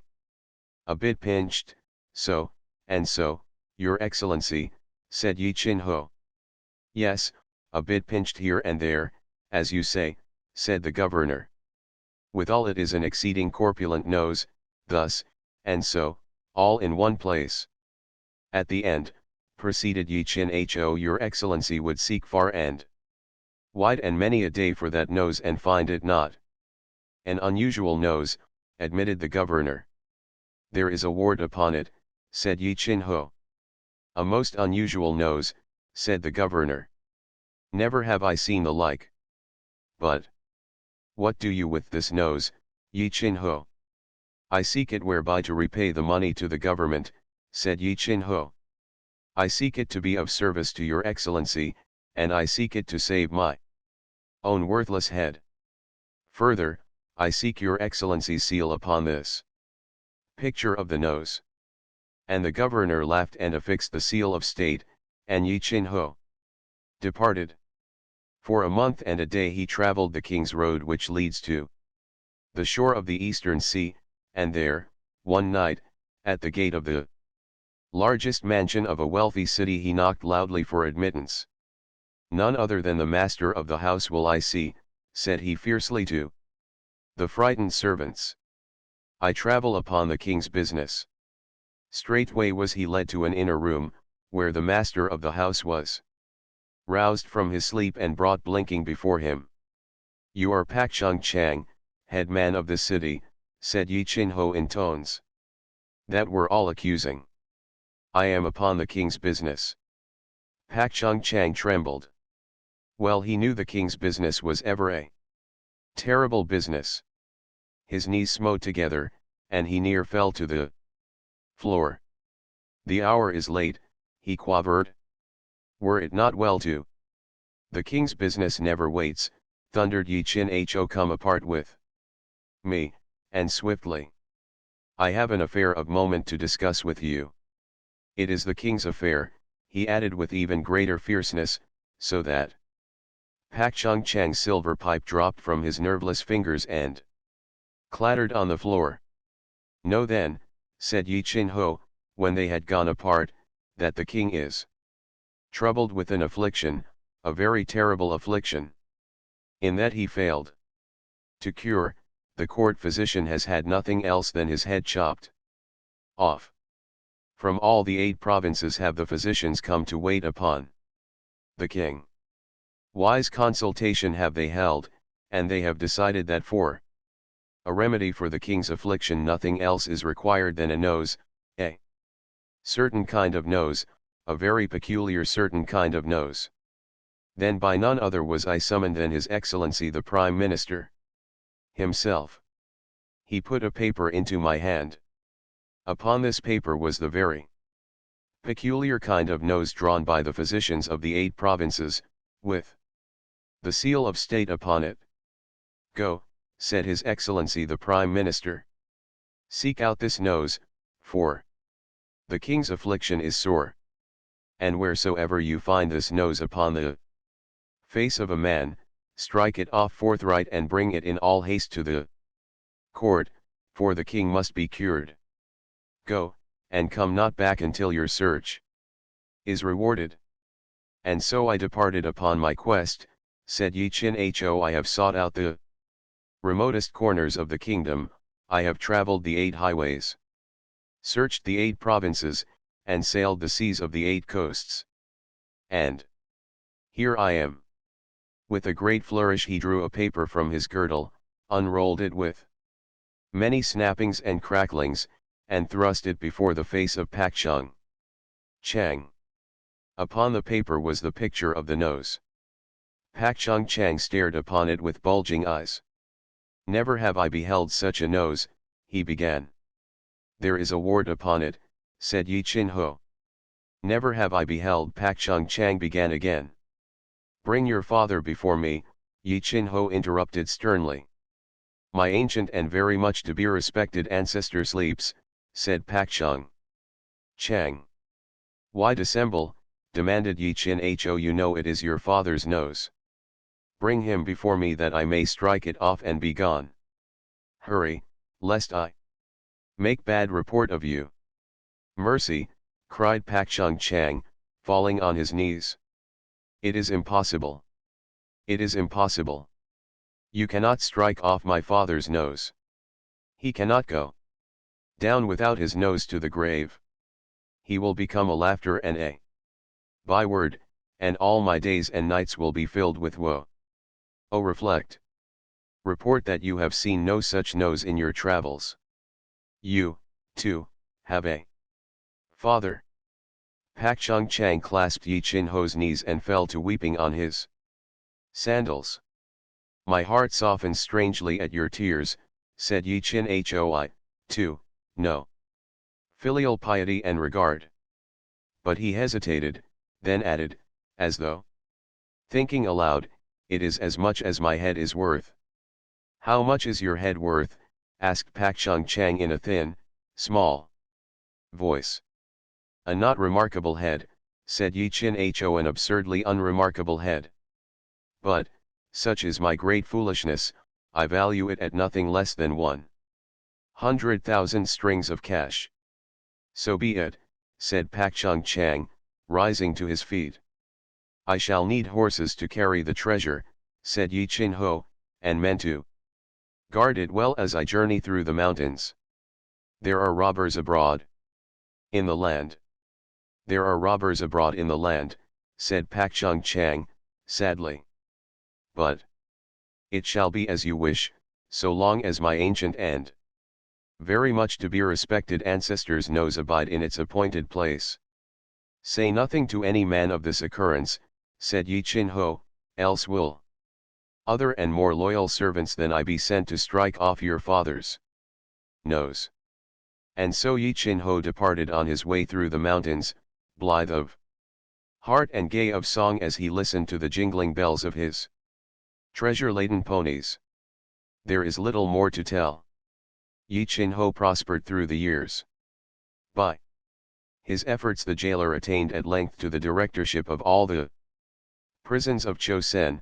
The governor ultimately betook himself to the sacred city to be prime minister to the king, while Yi Chin Ho became the king's boon companion and sat at table with him to the end of a round, fat life. But Pak Chung Chang fell into a melancholy, and ever after he shook his head sadly, with tears in his eyes, whenever he regarded the expensive nose of his ancient and very much to be respected ancestor. End of the Project Gutenberg ebook. Brown Wolf and Other Jack London Stories. Updated editions will replace the previous one. The old editions will be renamed.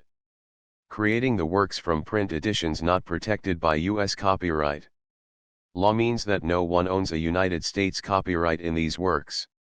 So the Foundation, and you, can copy and distribute it in the United States without permission and without paying copyright royalties.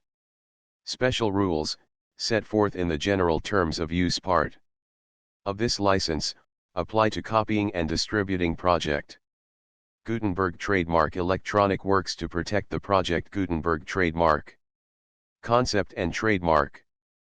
Project Gutenberg is a registered trademark and may not be used if you charge for an ebook, except by following the terms of the trademark license, including paying royalties for use of the Project Gutenberg trademark.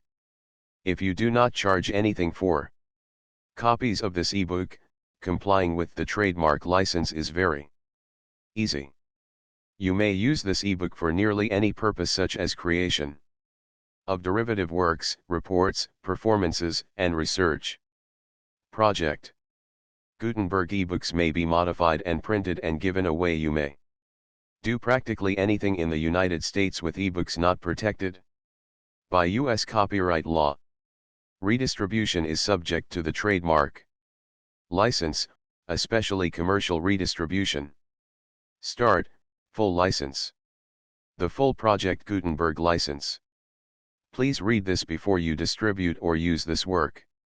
To protect the Project Gutenberg trademark mission of promoting the free distribution of electronic works, by using or distributing this work, or any other work associated in any way with the phrase Project Gutenberg, you agree to comply with all the terms of the full Project Gutenberg trademark license available with this file or online at www.gutenberg.org/license.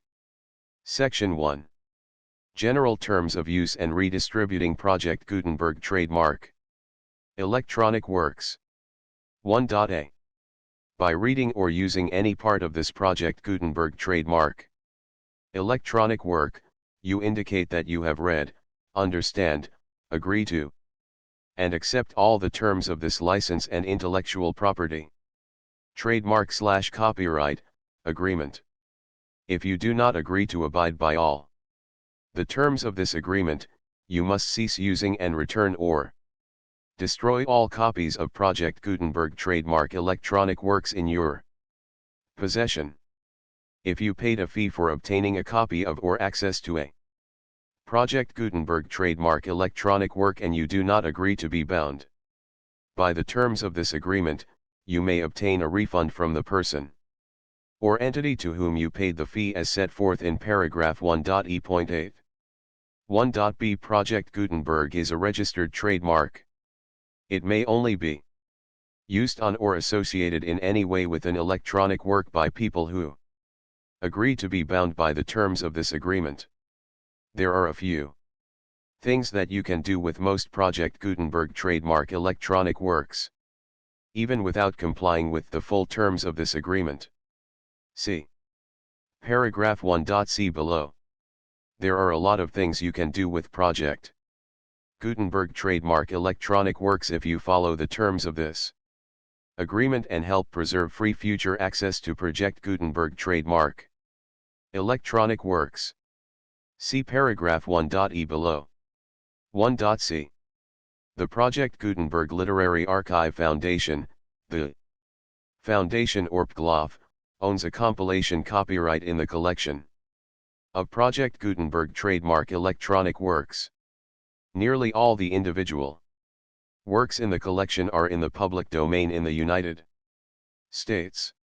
If an individual work is unprotected by copyright law in the United States and you are located in the United States, we do not claim a right to prevent you from copying, distributing, performing, displaying or creating derivative works based on the work as long as all references to Project Gutenberg are removed.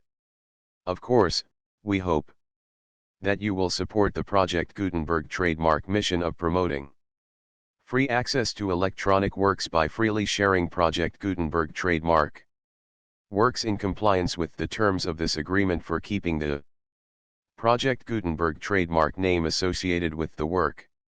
You can easily comply with the terms of this agreement by keeping this work in the same format with its attached full Project Gutenberg trademark license when you share it without charge with others.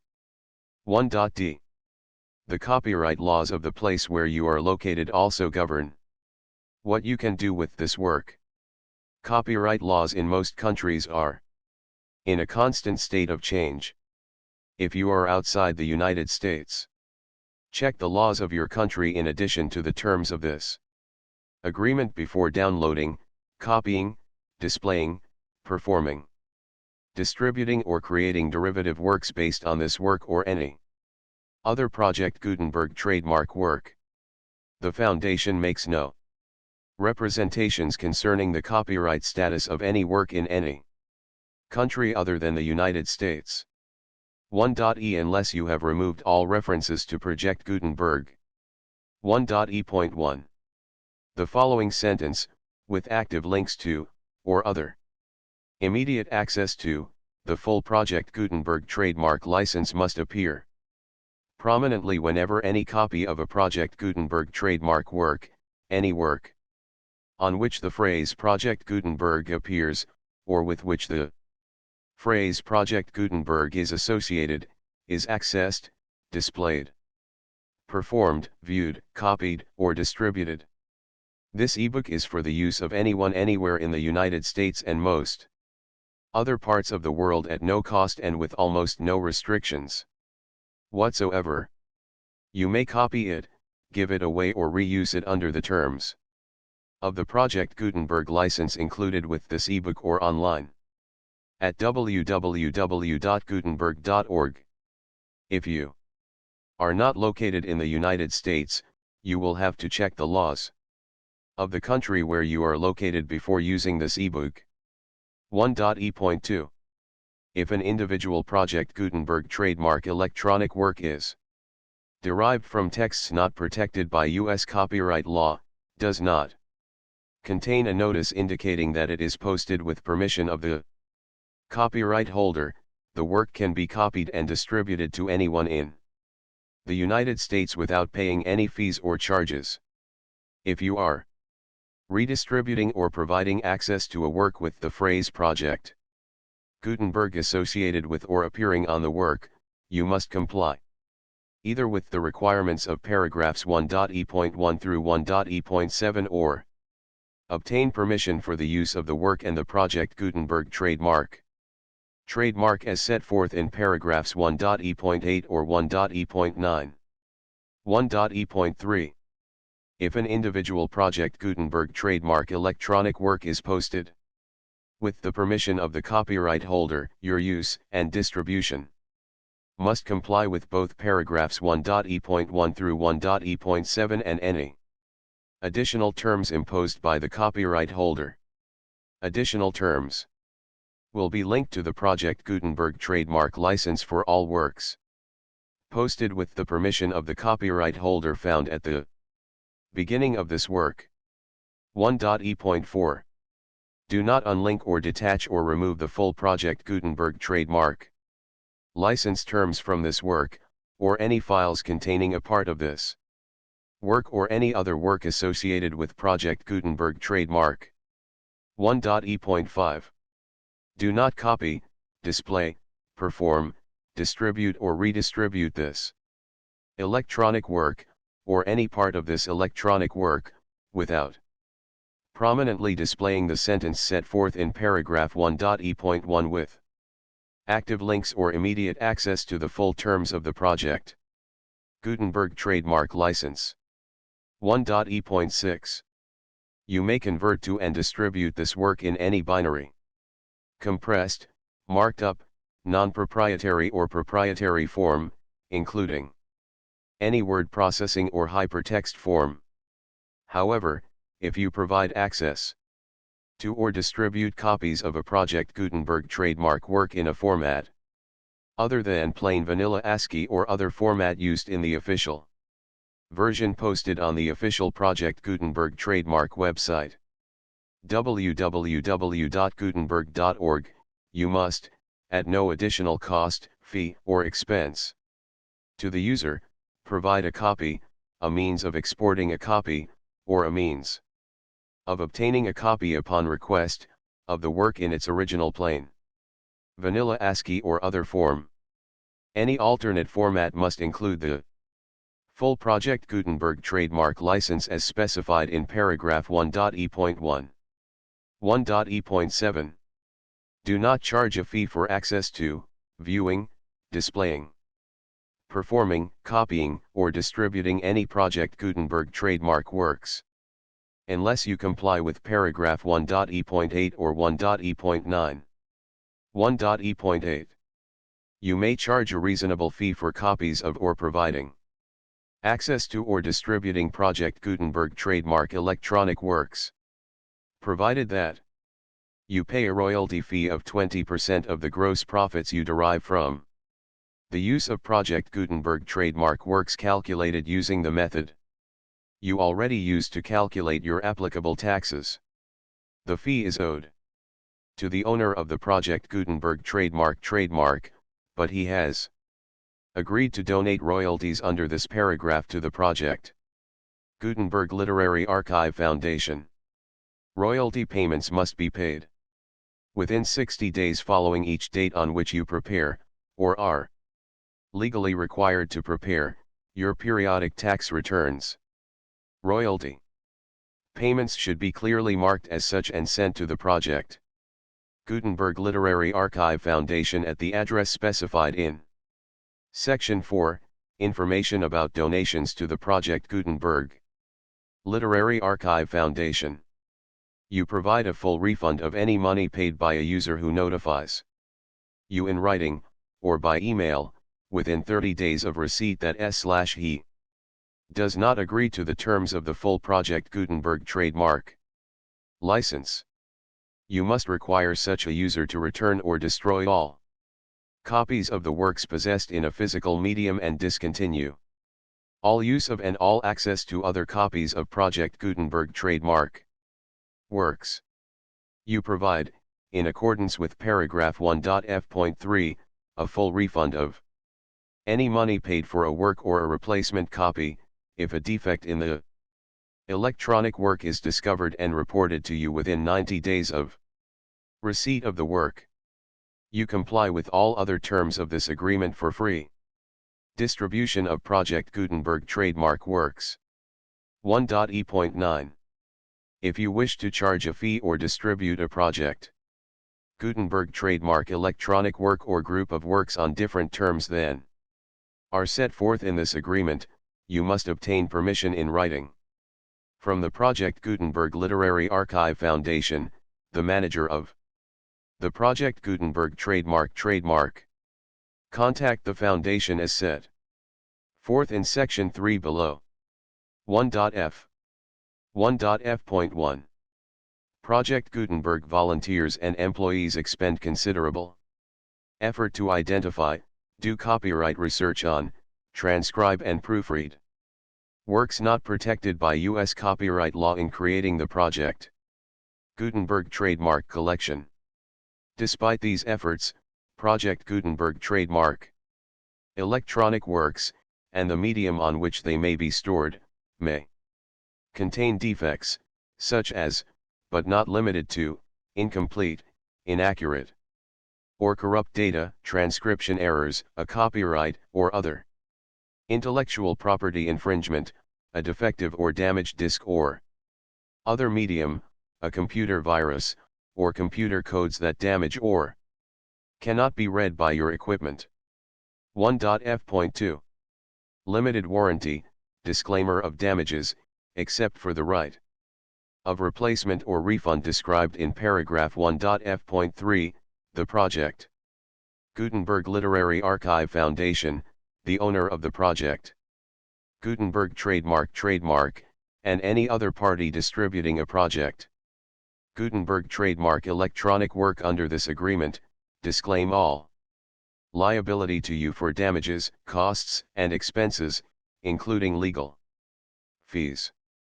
You agree that you have no remedies for negligence, strict liability, breach of warranty or breach of contract except those provided in paragraph 1.f.3. You agree that the Foundation, the trademark owner, and any distributor under this agreement will not be liable to you for actual, direct, indirect, consequential, punitive or incidental damages even if you give notice of the possibility of such damage. 1.f.3. Limited right of replacement or refund, if you discover a defect in this electronic work within 90 days of receiving it, you can receive a refund of the money, if any, you paid for it by sending a written explanation to the person you received the work from. If you received the work on a physical medium, you must return the medium with your written explanation. The person or entity that provided you with the defective work may elect to provide a replacement copy in lieu of a refund. If you received the work electronically, the person or entity providing it to you may choose to give you a second opportunity to receive the work electronically in lieu of a refund. If the second copy is also defective, you may demand a refund in writing, without further opportunities to fix the problem. 1.f.4.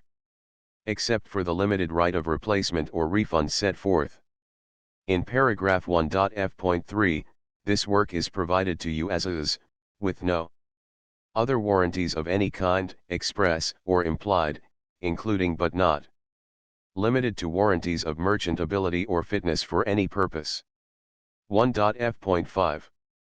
Some states do not allow disclaimers of certain implied warranties or the exclusion or limitation of certain types of damages. If any disclaimer or limitation set forth in this agreement violates the law of the state applicable to this agreement, the agreement shall be interpreted to make the maximum disclaimer or limitation permitted by the applicable state law.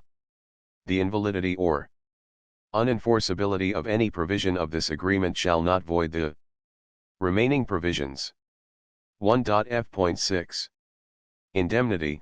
You agree to indemnify and hold the foundation, the trademark owner, any agent or employee of the foundation, anyone providing copies of Project Gutenberg trademark electronic works in accordance with this agreement, and any volunteers associated with the production, promotion, and distribution of Project Gutenberg trademark electronic works, harmless from all liability, costs, and expenses, including legal fees, that arise directly or indirectly from any of the following which you do or cause to occur: a.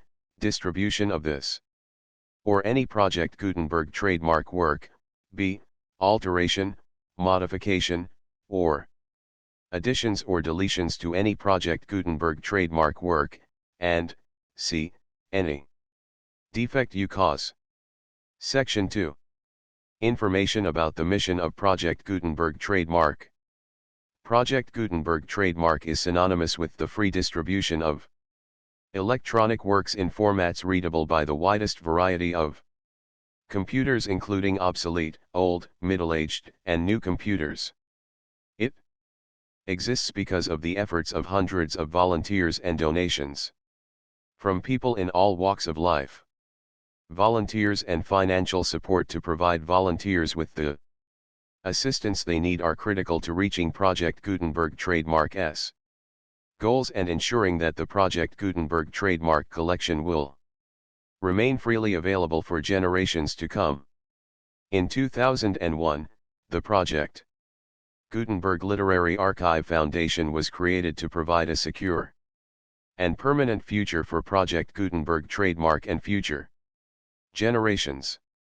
To learn more about the Project Gutenberg Literary Archive Foundation and how your efforts and donations can help, see Sections 3 and 4 and the Foundation information page at www.gutenberg.org. Section 3. Information about the Project Gutenberg Literary Archive Foundation. The Project Gutenberg Literary Archive Foundation is a non-profit 501(c)(3) educational corporation organized under the laws of the State of Mississippi and granted tax-exempt status by the Internal Revenue Service. The Foundation's IN or Federal Tax Identification number is 64-6221541. Contributions to the Project Gutenberg Literary Archive Foundation are tax-deductible to the full extent permitted by U.S. federal laws and your state's laws. The Foundation's business office is located at 809 North 1500 West, Salt Lake City, Utah 841-16801-596-1887. Email contact links and up-to-date contact information can be found at the Foundation's website and official page at www.gutenberg.org/contact. Section 4. Information about donations to the Project Gutenberg Literary Archive Foundation. Project Gutenberg trademark depends upon and cannot survive without widespread public support and donations to carry out its mission of increasing the number of public domain and licensed works that can be freely distributed in machine-readable form accessible by the widest array of equipment, including outdated equipment. Many small donations $1 to $5,000, are particularly important to maintaining tax-exempt status with the IRS. The Foundation is committed to complying with the laws regulating charities and charitable donations in all 50 states of the United States. Compliance requirements are not uniform and it takes a considerable effort, much paperwork, and many fees to meet and keep up with these requirements. We do not solicit donations in locations where we have not received written confirmation of compliance. To send donations or determine the status of compliance for any particular state, visit www.gutenberg.org/donate. While we cannot and do not solicit contributions from states where we have not met the solicitation requirements, we know of no prohibition against accepting unsolicited donations from donors in such states who approach us with offers to donate. International donations are gratefully accepted, but we cannot make any statements concerning tax treatment of donations received from outside the United States. U.S. laws alone swamp our small staff. Please check the Project Gutenberg web pages for current donation methods and addresses. Donations are accepted in a number of other ways, including checks, online payments, and credit card donations. To donate, please visit www.gutenberg.org/donate. Section 5. General information about Project Gutenberg Trademark Electronic Works. Professor Michael S. Hart was the originator of the Project Gutenberg trademark concept of a library of electronic works that could be freely shared with anyone. For 40 years, he produced and distributed Project Gutenberg trademark ebooks with only a loose network of volunteer support.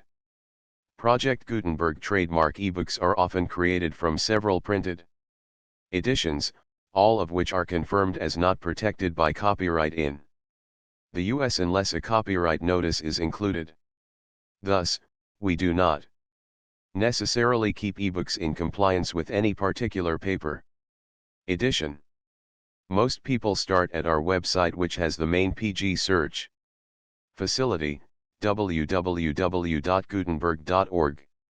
This website includes information about Project Gutenberg trademark, including how to make donations to the Project Gutenberg Literary Archive Foundation, how to help produce our new ebooks, and how to subscribe to our email newsletter to hear about new ebooks, Brown Wolf, and other Jack London stories. As chosen by Franklin K. Mathiews, Chief Scout Librarian, Boy Scouts of America. Introduction. Brown Wolf. That Spot. Trust. All Gold Canyon. The Story of Case. Nombok the Unvoracious. Yellow Handkerchief. Make Westing. The Heathen. The Hobo and the Fairy. Just Mead. A Nose for the King. The full Project Gutenberg license.